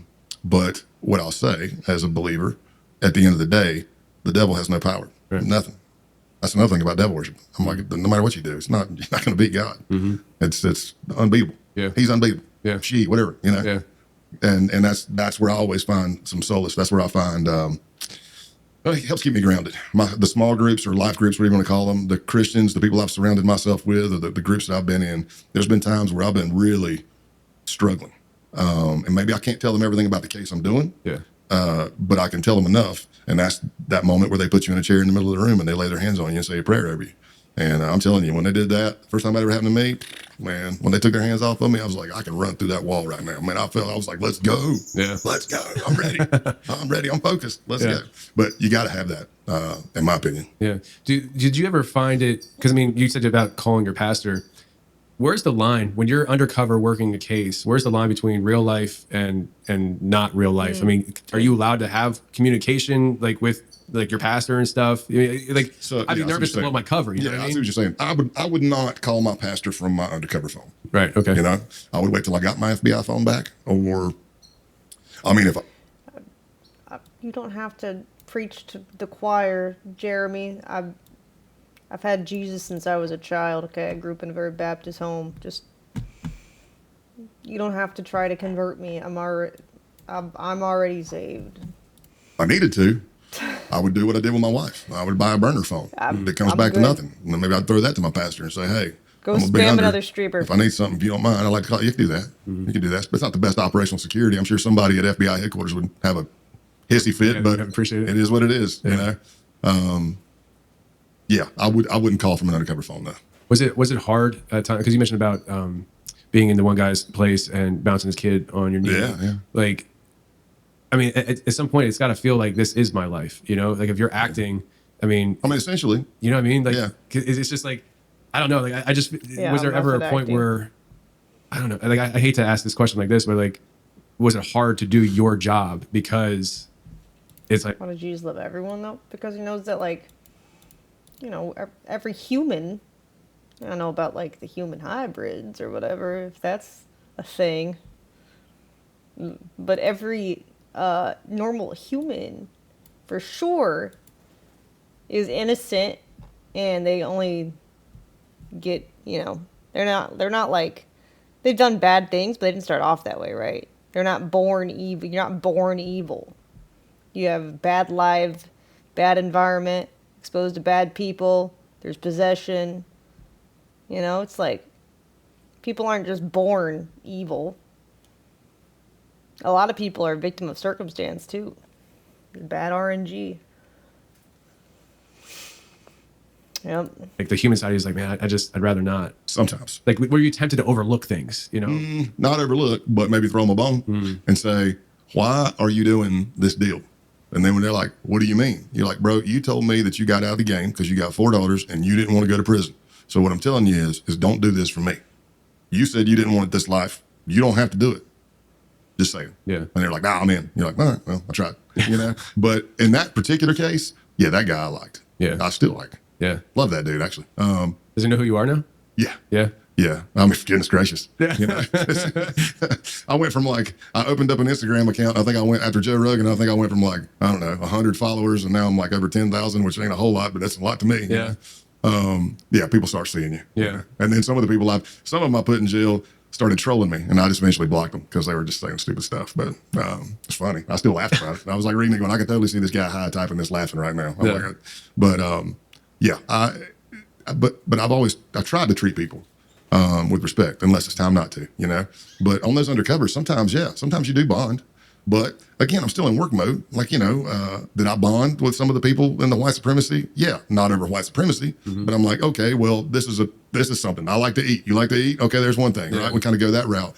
But I have no problem. I mean, once it's done, you know, I mean, if we got evidence of you committing a crime, you were predicated. I didn't come in there and drag it across your nose and make you do it. You were already doing it, and you're the one that brought it up in the first place. Then no, I mean, I'm doing my job, you know. And a lot of times, because people always ask me, "Are you scared to come out and do this other?" I said, "Man, I was a cop first." I'm like, if you get threatened at Greenville County Sheriff's Office, do you think Greenville County is going to move you to another county? No, That's true. Even if they had the money in the budget, they wouldn't do that. Yeah. You know, what you do is you go grab a couple of cops and you go knock on this person's door and say, hey, I got information that you've been saying you're going to do something to me. You know what my house is. You know what my girlfriend drives, what she looks like, what her daughter looks like, my dog. So what's up? Best defense is a good offense. Yeah. But a lot of people, that, especially on the undercovers that I put in jail, it's kind of like the old cartoon. It's part of the business. You're doing illegal stuff. You're trying not to get caught. I'm a law enforcement officer. I'm trying to catch you. I caught you. We caught you. I win this round. Yeah. And here's where we're at. You're under arrest and this is what we got against you. So you can start trying to help yourself right now if you want to. And that's the way it kind of goes. But I've said this on plenty of interviews, but there's some of the people, they still call me. All they got's my undercover number. I left the phone on, at least for a month just to see if somebody's going to threaten me or something. But it'd be like, hey, it's your boy Mike. I know you're just doing your job, man. I love you. And I'd be like, I love you too. I'm like, other than the whole cocaine and all that stuff, all the illegal stuff. But yeah, Wow. That's like when you were nice, you were nice. That's like totally grounded criminals. They're just like, well, I knew I was trying to push the law, and I lost that round. And that's what I say to a lot of them as a case agent, as a law enforcement officer. For most of my career, I don't know when I started doing it, but once I started, I never stopped. I'd sit across the table from somebody, and I'm like, I'm not saying I disagree with what you did. I'm not saying I think you're a bad person. What I'm saying is you're an adult. You chose to break the law, and you got caught. Here we are. I have no reason to BS you. So let's just start talking, because this is what it's going to look like, and that's where I kind of come from. Yeah. So the guys who get arrested, and I'm sure plenty of them probably have gotten out and stuff. Has there ever been the attempt to build a relationship with you at all again? After? Yeah. Really? Yeah. That's got to be kind of rewarding. Very. Yeah. Very. Sorry.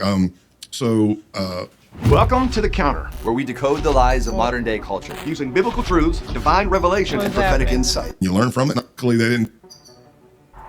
Okay. Me and some of my close friends in law enforcement, there's very few things that bring us more joy than somebody flipping themselves around and correcting their path. Now, I got to be careful how I say it, because I don't mean that I know the right way and you don't. I'm just saying they got arrested. Maybe they were in white supremacy and they got arrested. And luckily, they didn't do something super bad. What they did was very bad, but not like you're going to land 10 years or whatever in jail. They realize the error of their ways. They are trying to fix themselves. They are cutting a plea agreement. And I actually met the person's parent. And they were like, I'm really concerned because I know what I did was wrong, and I'm back in college. I'm trying to do this. But I'm afraid when I get out, when I apply for a job, I'm going to have this felony on my record, and nobody's going to hire me. And I said, well, I'll tell you this. And I said, you got my word. As long as you're doing the right thing, I'll help you however I can. Your past doesn't define who you are. You made a mistake. Yeah. Can you correct it? Cool. Can you learn from it, not do it again? Cool. So who better to be a job application character reference than the person who helped give you the felony? Yeah, the arresting officer, yeah. And I ended up doing a character witness letter for their sentencing, even though I was retired. But I let the United States Attorney's Office know. I didn't blindside anybody. I go, hey, I just want you to know, talk to this guy. He says he's on the up and up. He's trying to do this. I'm planning on doing the letter, but I wanted to let you know. And they're like, oh man, thanks for letting us know. I said, no, I'm going to send you the letter first so you can read it. Make sure you're not blindsided, and then let's talk. If you disagree with something, let me know, and we'll hash it out, and everything was fine. So that's cool. Yeah. So there's got to be cases, and maybe several. You kind of talked about a little bit going in North Georgia woods. I mean, that was a situation where you're like, man, I don't feel good about this. And I know you referenced, and I definitely want to talk about this experience that you had, but I don't know if there's others as well. That you feel like, man, I'm not going to get out of this one. Like this is, I'm going to get caught. Because when you were talking about the strip search situation, and I was like, like I was sweating hearing you talk about that. I mean, how does that whole thing unfold? That situation, was it just part of the order of things, or were they suspecting you as an actual undercover agent? It came down from the top. What the story you're referencing is, story that happened. The thing that happened, which is probably the closest I've been. I mean, I've had numerous situations where somebody's brother walks in and goes, my brother says you're a cop. And I'm looking at the brother and I'm going, man, your brother's right. Because in my head, I'm going, I locked up your brother when I was a uniform patrol guy. Hopefully I look a little bit different right now than I did, clean shaved with a high and tight in a uniform. But you got to work and they got a rifle pointed at you, by the way. I mean, they're not holding it like this, but the rifle's right there. And they're like, my brother says you're a cop. And takes his hand and you're like, oh man. There's been stuff like that. In that moment though, do you think that they actually have the preparedness to actually pull that trigger? I don't have a crystal ball. I don't know. I don't know, but I know his brother was right because I looked at him and I don't forget faces. I'm like, oh yeah, I locked that guy up. Whoa, you know. But that's one of the inherent dangers of working street level narcotics and stuff like that, trying to do controlled buys of evidence where you're the undercover in a small town where you work and you've been a cop. FBI, you can travel all over the place. But still, I'm a memorable person. You know, I was just blessed and covered my whole career because I can't go hardly anywhere without running into somebody I know, even if it's a place I've never been before. And my wife's always like, how in the heck did you work undercover and travel? I was covered, I guess, you know, lucky not to get blasted on social media or anything. But that case was the Outlaws case. It was a 2-year undercover. I'd already done multiple criminal acts with them, and we were gathering all kinds of evidence of criminal activity. And then we decided to up the ante because they'd been asking for it from day one. And we did it. We were going to be doing a drug deal, and they were going to help protect the load. They didn't know it, but we had 40 kilos of real cocaine and 1,000 pounds of real weed, which was a big deal then because we're talking like 2007-ish. And again, I've been with these guys for a year and a half and done all kinds of stuff. And at that point, my closest relationship that I developed was Scott, which is the guy who had the WWSD, whose daughter I was bouncing. And then the second closest relationship would have been an enforcer for that chapter of the Outlaws, and his street name was Clothesline. And then it would have been the president, Joe Dogs, and then on down. But a year and a half with them, doing all kinds of stuff. The night before we're doing the deal, and we laid it took a long time to lay this out so it's not suspicious and get everything lined up and see if they want to do it, all that kind of stuff. But the night before the deal, Joe Dogs told me to come to the clubhouse, and I went there, and it was a weird exchange in the beginning. Like as soon as I got to the door, like he wouldn't come, and he told me to come. So then the door opens, and he's like peeking his head. He's like, "Hey man, we're not ready yet." And I'm like, "Well, why'd you tell me to come?"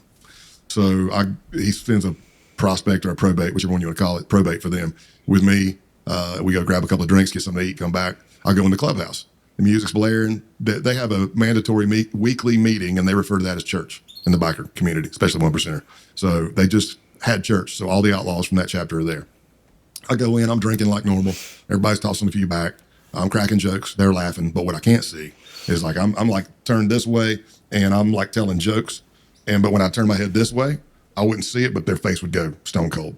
Like they would be laughing when I look at them, and when I turn my head, so they'd already talked about it. They knew what they were doing.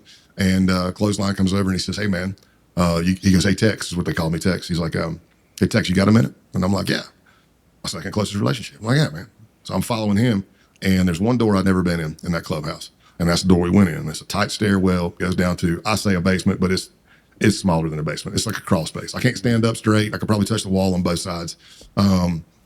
Northeastern home, kind of split level kind of thing, you know.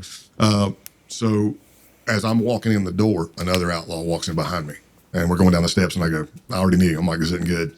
Now, I'm wired to the hilt because it's a year and a half in. It's my job to get the evidence as an undercover. And we go down there, and Clothesline tells me there's a lot of, he uses a different terminology because there's a lot of stuff going on. It's my job to take care of everybody because he's the enforcer. He says, I need you to write down your full name, date of birth, social, address, everything. He goes, I'm not going to ask you to write your kids' names down. It's not like we couldn't find out who they are anyway.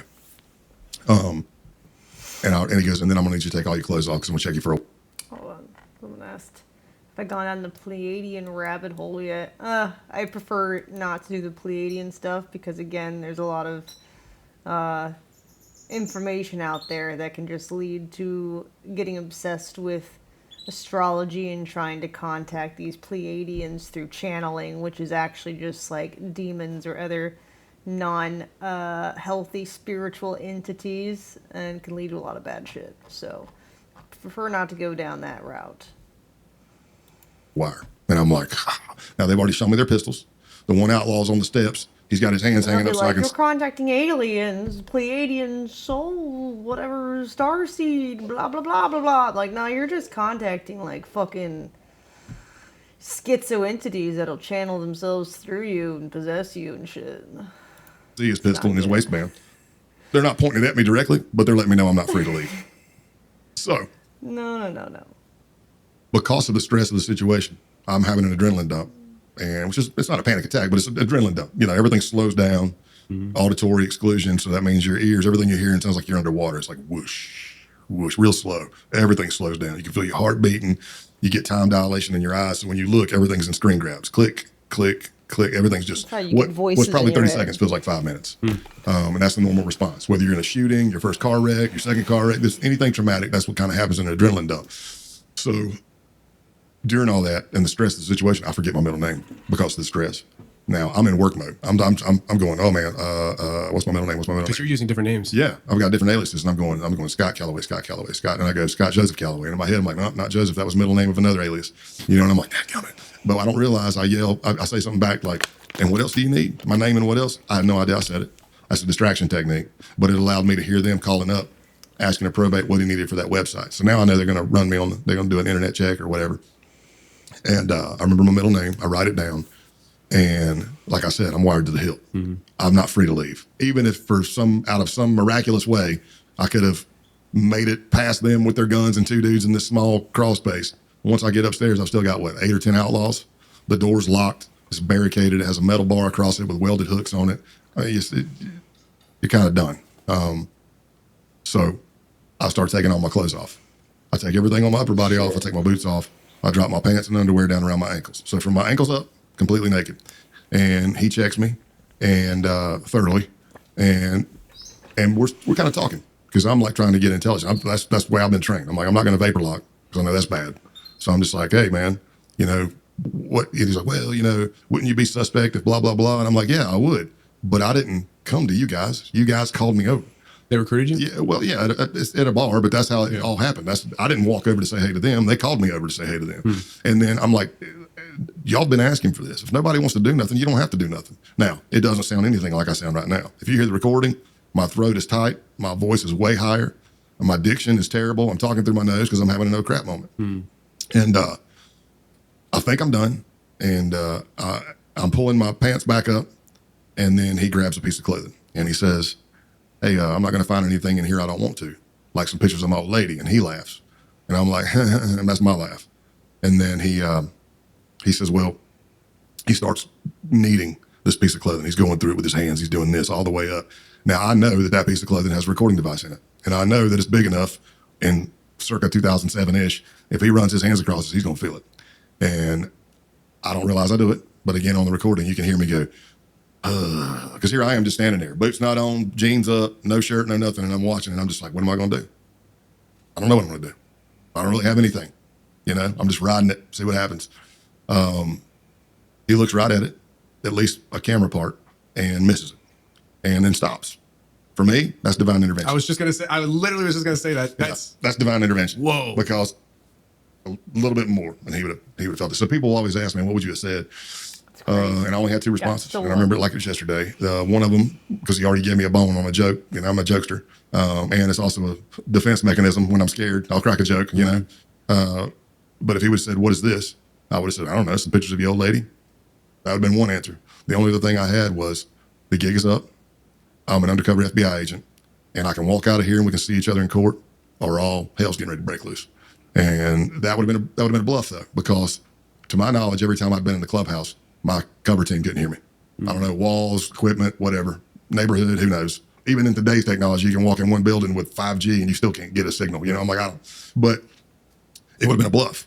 But what I found out that night is when by the way, I didn't sleep at all that night. If I did, it was only like 30 minutes because the adrenaline was just so, and you think you're getting ready to die. I looked for plastic on the floor. Had I seen that, because in that environment, in that culture, in that world, if you see plastic on the floor, that means probably they're going to kill you. And that way it's easy cleanup. Just grab the 4 corners, pull it up, then you got to worry about nothing.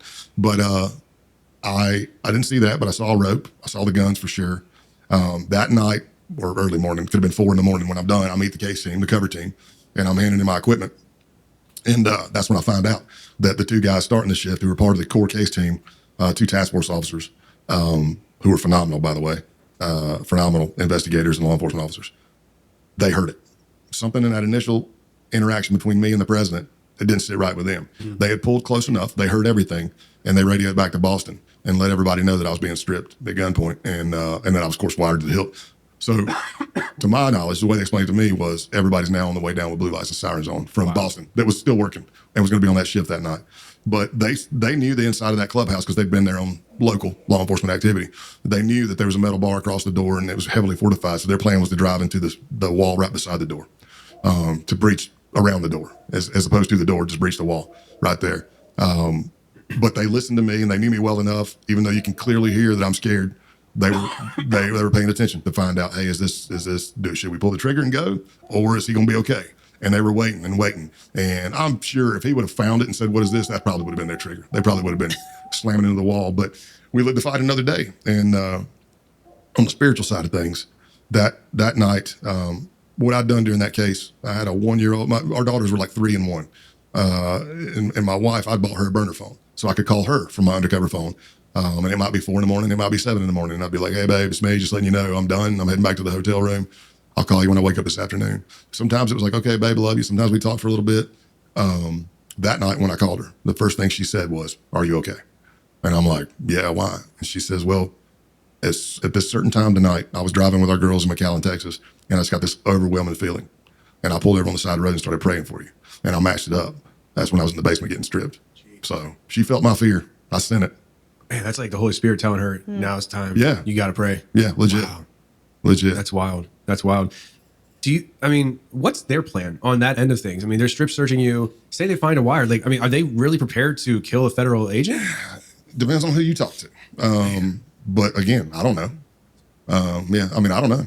It could be. In the mafia world, yeah, they'll kill you. Doesn't matter. A lot of biker worlds, they'll kill you. Some people might wear it as a badge of honor. Show up in prison saying I killed a federal agent. Yeah. I could have just taken a beat down. They could have said just leave. That's true. You don't know what kind of options they have in their own head. Like they might have in their head, this is my only option. Yeah. Like the next step is I'm going to jail, so I'm going to kill a guy on the way there. Yeah. Wow. And I'm a 1%er, and then a lot of them will tell you straight up, I'm a 1%er. I was born to be a 1%er. Mm-hmm. I know I'm either going to die young or in prison. From what I understand, 1%ers is 1% of all biker gangs are the ones that you have to be worried about, right? Is that where it got from? Yeah, it came out of during the Vietnam War era. A lot of soldiers were coming back, and there was no transition, no decompression, none of that stuff. And they just kick them out on the street, and they were getting rowdy, and they started creating biker clubs. So the president of the American Motorcycle Association comes out, does this huge media blitz, and says something to the effect of this: 99% of all motorcycle riders are good, law-abiding citizens. Only 1% are bad. And they took that as a badge of honor, and we're 1%ers. Wow. So do I sit here and say that all 1%ers are dirty and bad and evil? No. But it kind of goes with the territory for you to at least not abide by the law, because you're a 1%er. I don't see a lot of law-abiding citizens joining 1%er groups. Yeah. Just saying. There's a guy that sat in that chair that was part of a 1% gang. Not anymore, but he didn't divulge what group or what gang he was in on the show. He wouldn't do that, but they made the news for wars with other gangs, and he actually came out of the military and got caught up in it and spent time in jail. He's got a lot of draws. You got the brotherhood. We like to ride. We like to be rowdy. Us against the world. He started his own group too. I say group, I guess gang. Just like petty theft though, and that's where he got caught. And he got put in jail and found Christ in jail, and the rest is history. Now he's has a ministry where he's trying to reach hardened criminals as well. Cool. But I imagine it's not that story for everybody. I imagine not everybody who gets caught finds the light, and it's just like no, and not everybody who does find the light and wants out gets out. You can be out on the bad. You can be out on the bad, and then there'll be like a KOS, kill on sight, or BO, beat on sight. A lot of that doesn't happen. But yeah, sometimes it's hard to get out of a gang. Really? Club. So, what would be the I guess proper order of getting out, or is it not really a pathway to? Probably have to be approved from an upper up. Yeah. Just like me being stripped in the basement, that was called for by the top. Okay. That's what we found out. It was the way it was explained to me from Clothesline was it came from the top, which to me says Milwaukee Jack was the national president at that point in time in the Outlaws history, and they had gotten a call that I guess we were going to be doing a drug deal, and it was basically asked, has this guy really been checked? Me. And they're like, man, we've done like all kinds of jobs with him. We're not in bracelets, which means handcuffs. And he said, I don't care, check him. So almost got me. That's crazy, because it's like you've done stuff for like a year and a half, and now it's crazy. That was when he was talking about his wife praying for him, right when he was getting stripped. That's like when my dad was sending me prayer videos, like text to speech on Facebook an hour before the robbery, and that's like when the guys were circling. We found out, like circling the house on the footage an hour before they broke in. Crazy shit. crazy stuff. They're finally getting around to doing a background check. He sent that out of context too, right? Because we didn't know the guys were circling. We had no idea the break-in was about to happen. Just randomly sent it to me out of context. But still, it almost got me, you know. Yeah, but it's because, again, in that kind of culture, at least what I found was, I may befriend everybody at this Taunton chapter. I may befriend everybody at the Brockton chapter. But let's head down to, I don't know, a St. Patty's Day bride or something. We go in, and now I've got, every time I'm met new, 1%ers or other, they're the same thing every time. Who is, because look at my accent. What am I doing in Massachusetts? Right. You know, and it's like, who the F is this guy? Where did he come from? Why is he here? And I have to know my story because I got to recite it. I got to say it again. All right. And I started making jokes about it. I'm like, look, I need to just record this so I can just, next time somebody asks me, I'm just going to hit play. I'm like, how many times should we explain this? I'm a site survey specialist. I was traveling. I was working. I was at a bar. They were at a bar. They call me over. I ride. They ride. We hit it off. Turns out I don't just do site survey stuff either. I do criminal stuff. And we've done a lot of it together, you know? Yeah. That kind of thing. Man. But, and you were a writer before. Yes. Right? Like you're just, yeah. Man, that's crazy stuff. How locally, I got to ask you about this. I heard about this when I moved down. And I don't know if you ever heard of this area, but I was told by locals to not go to Nebo Mountain. Do you know anything about Nebo Mountain? Where's Nebo? What county? I have no, it's like here in Blount County. Apparently, like I was told. Nebo. I haven't heard of Nebo. I've heard of, I mean, I know we're top of the world. It's not up there, is it? I don't think so. Like, apparently, this is a community where it's like they're left to police themselves. And nobody really goes up there. Like I was told by several locals, don't go to Nebo. I hope I don't stumble across it. You know, no, I'll find out. I'm teaching at Blount County's. I'm teaching for their academy this Friday. Are you really? Yeah. Oh yeah, you'll find out. Yeah, they called me. Whoever used to do their gangs and criminal enterprise stuff retired. And they called me up. I'm like, yeah, man, I'll come over. That's cool. So exactly. I'll find out. I'll be like, okay, first homework assignment. What is this Nebo Mountain thing? Because that's what I think. Like, I want to know. Because I need to know. Is it like literally an actual thing, or is it just like one of those things where the locals talk and it's really not really that big of a deal? But I've heard it from several, and one of the stories I was told, I don't remember by who, was that police don't go up there unless there's a drug bust. And one time a cop went up there and he got out of his car. By the time he came back to his car, there was trees cut down around the car. And I was just like, that's kind of big up that towards it. So here's what I'll say from a law enforcement standpoint. As I said earlier, my first beat area as a Greenville County deputy was beat area 1. It was very rural, like one cop for many, many miles. It goes all the way up to the North Carolina state line in the mountains. Wow. It's not that we let them police their own. It's just that they kind of did. If you got called up there, it was already handled by the time we got there. Like you show up and they're like, there's a person laying there dead. And this person's over here with a gun. And you go, all right. Billy did it. Would you like me to explain to me what happened? Well, here's what happened. Shot him. And I go, all right, cool. Mind if I take that gun from you? You know, but I mean, we're good. You know, so I don't know if it's something like that, but I wouldn't know about policing their own. But it might be one of those places too where you don't go by yourself. Yeah. You know, you wait for backup. Who knows? I mean, I definitely think that's probably the case if it's an actual thing. Because I mean, I need to know this too. Everything, even my neighbors from California, when I first moved here, told me about it. Like, don't go to Nebo. I was like, what? Nebo Mountain, and then I found a Nebo Mountain in the Bible too. I was like, oh, that's interesting, you know. Mm-hmm. But yeah, I'm assuming it's Nebo. But yeah, I've heard it from people who are out of town to people who grew up around here. Nebo Mountain. And I'm not trying to put Nebo Mountain on blast right now on the show. Just saying. Yeah, I'm not trying to do it. Could be a great place. We're gonna get to the bottom of it. Could be my people. Who knows? I might show up and be like, hey, this is my kind of place. Yeah. We'll keep telling everybody to be scared of this place. This is awesome. Yeah. We got it all to ourselves. View up there. Yeah, I know. Yeah. It sounds like it's way up there though. Yeah. But so winding things down here, Steph, where can people get the book, and what are the plans for future books? You have to have something else in the works, right? So yeah. Codename Pale Horse. I never was, man. I argued about that subtitle, how I went undercover to expose America's Nazis, because it makes it sound like it's all about white supremacy. Right. I'm like, bro, there's 4 chapters on the bikers. I mean, it's murder for hires, public corruption, you name it, it's in there. But you can get it anywhere. The Amazon. I did the audiobook. I think that's what pushed us over the top for New York Times bestseller. So you get Simon & Schuster, any bookstore.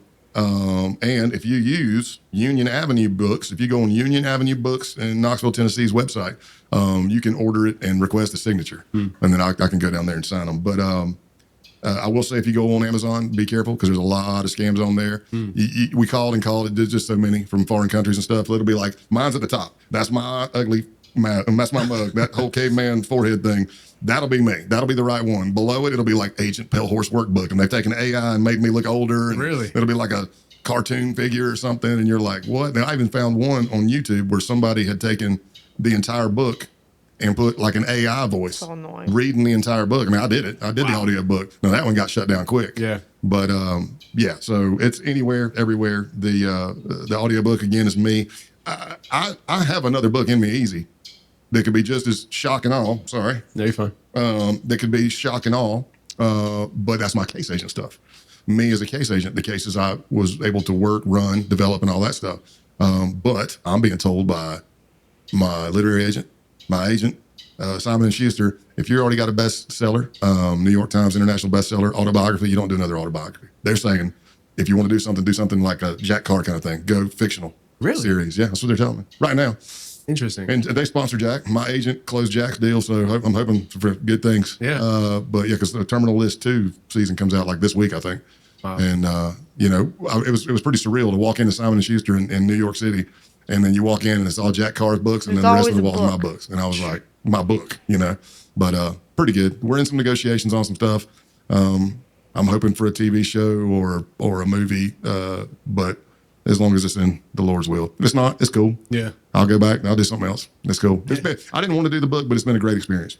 They pulled it Really out. is. Yeah. I mean, a lot of the stuff is easy because I teach it anyway. I mean, I feel like people are safer once they write a book because it's kind of perceived in multiple ways. It gives plausible deniability by the people that don't want them blabbing. Is that they just wrote this stuff for capital gains to sell a story, and then also if they shut them down, it's like, was there too much truth in the book? Is that why you had to kill him or like ban the book or whatever? Like if they try to ban a book, it's like, oh no, it's like, I feel like it protects the person more when they write a book. And then also, they can also fit stuff in the book that they couldn't really say in person necessarily. It's interesting. Interesting angles to the book. Like the whole outlaw thing, I got like a 3-hour block I've taught since 2008. I've taught it all over the country and sometimes the world. When I got into the white supremacy, all that domestic terrorism stuff, I built another block of instruction out, and I've been doing that one a lot. And then it might be malicious stuff, that's anti-government stuff. They're all teaching blocks because I was an instructor and a speaker and all that stuff. So I still do it. So those were kind of easy to dive into, to recall the facts, but to get into the hard times, sometimes it's not easy. I mean, I wanted to be transparent, and I've heard a lot of feedback as everybody's saying I was very vulnerable in this book, and I'd never heard that. But that's all I know is that's the only way I know how to be. I also know for me it's the best way to teach. Yeah, because we could sit in a conference and 10 case teams can get up there and tell us all the success stories about everything went great and everybody went to jail and this was what most people don't even remember that. Yep. But if you talk about where you messed up or you were scared or something you've learned to try to pass that on, and you can add some realness to it, that's for me, that's where it's at.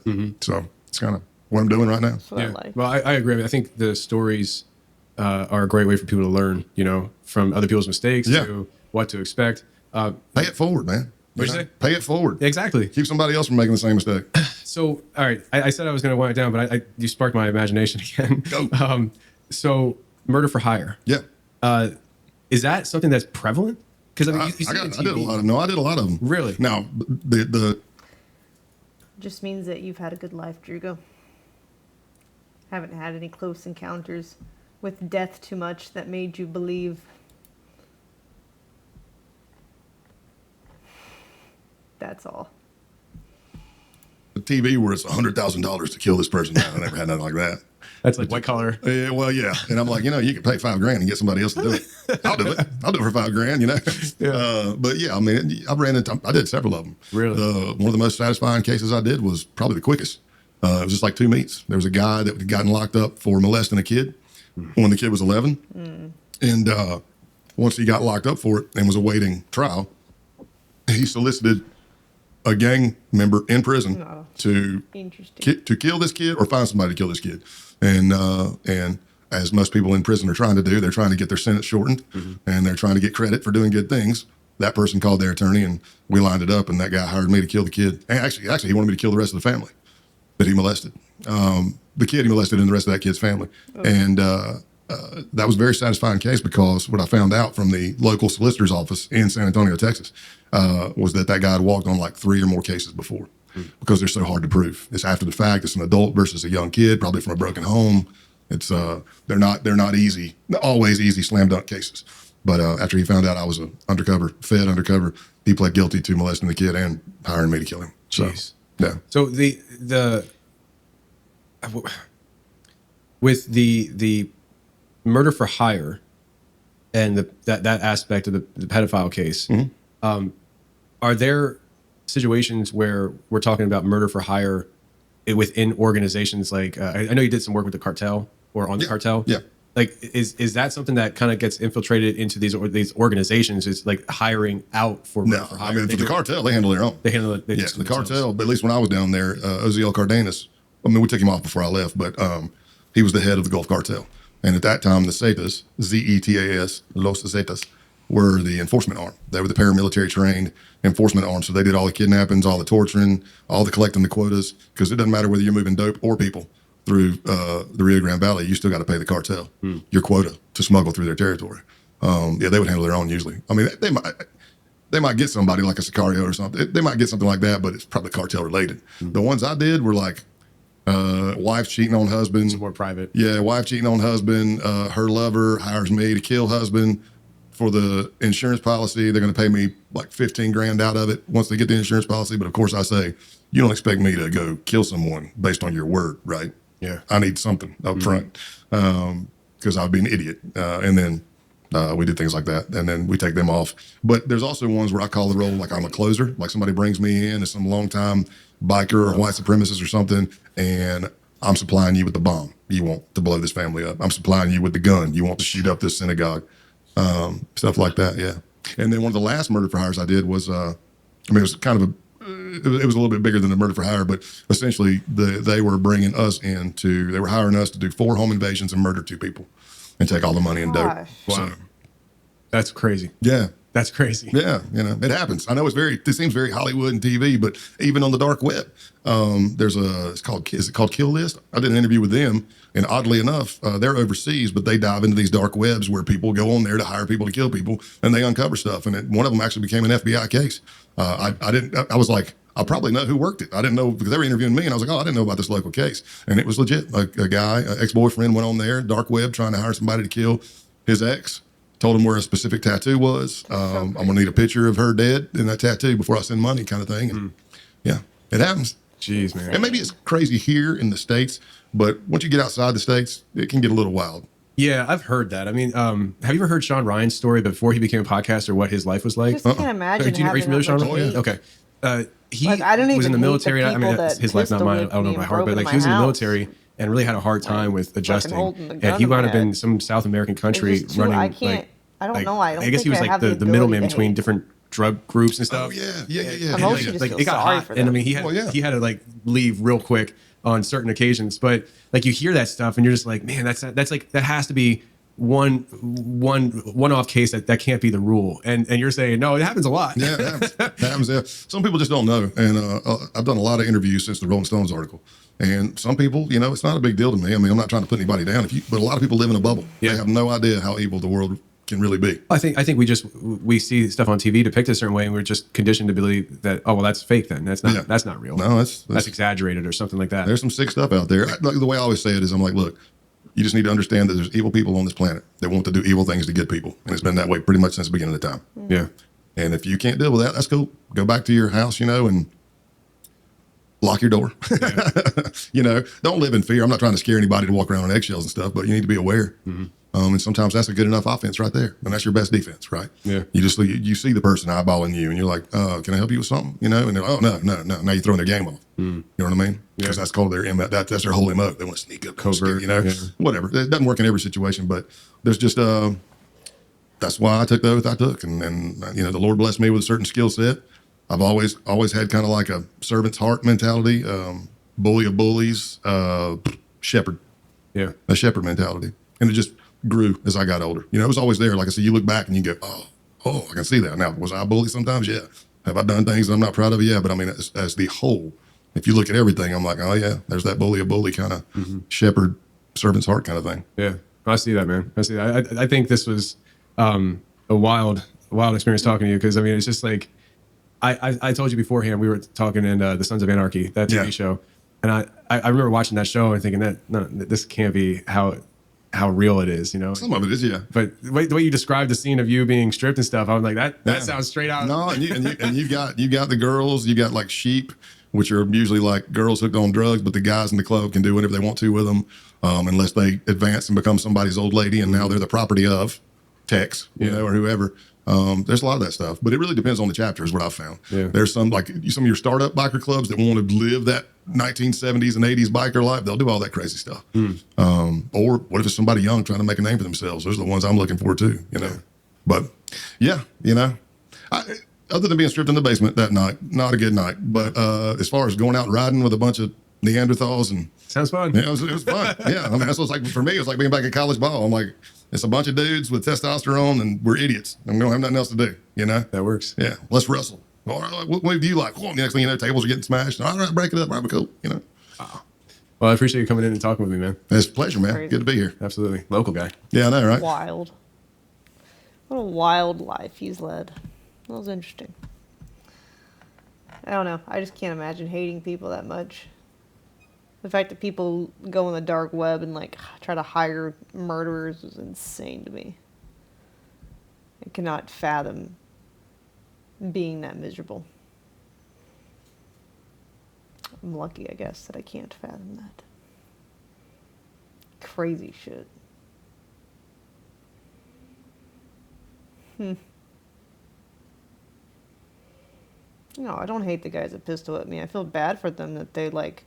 I feel like they probably have a shitty home life and or, you know, friend group at school, exposing them all kinds of like fucking degenerate shit.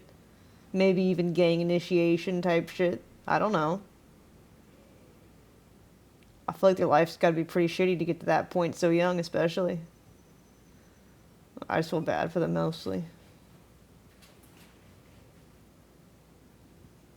It's like, damn. The fact that they felt like they had to, like, stoop to that level of desperation. Crazy.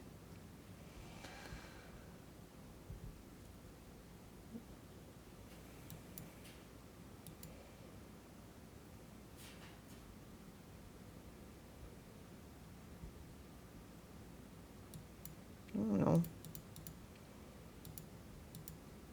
I mean, I felt that way immediately. I don't know. So I didn't have to work to get there. I don't know how to have hate for people, I guess. It's too much. It sounds like a burden. It's not really being strong. It's just like, I can't even fathom feeling anger or hatred to that degree. Like, I don't know. Someone would have to, like, take my dog hostage or something, I guess. I don't know. I don't know what it would take.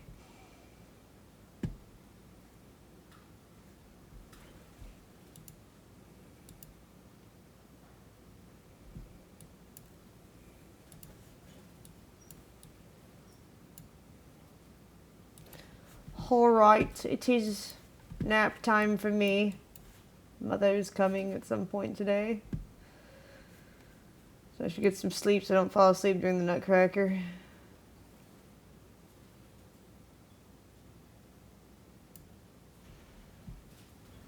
Alright. Good night.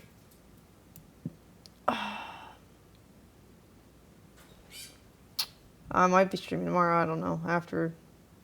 We'll see. Alright. Bye.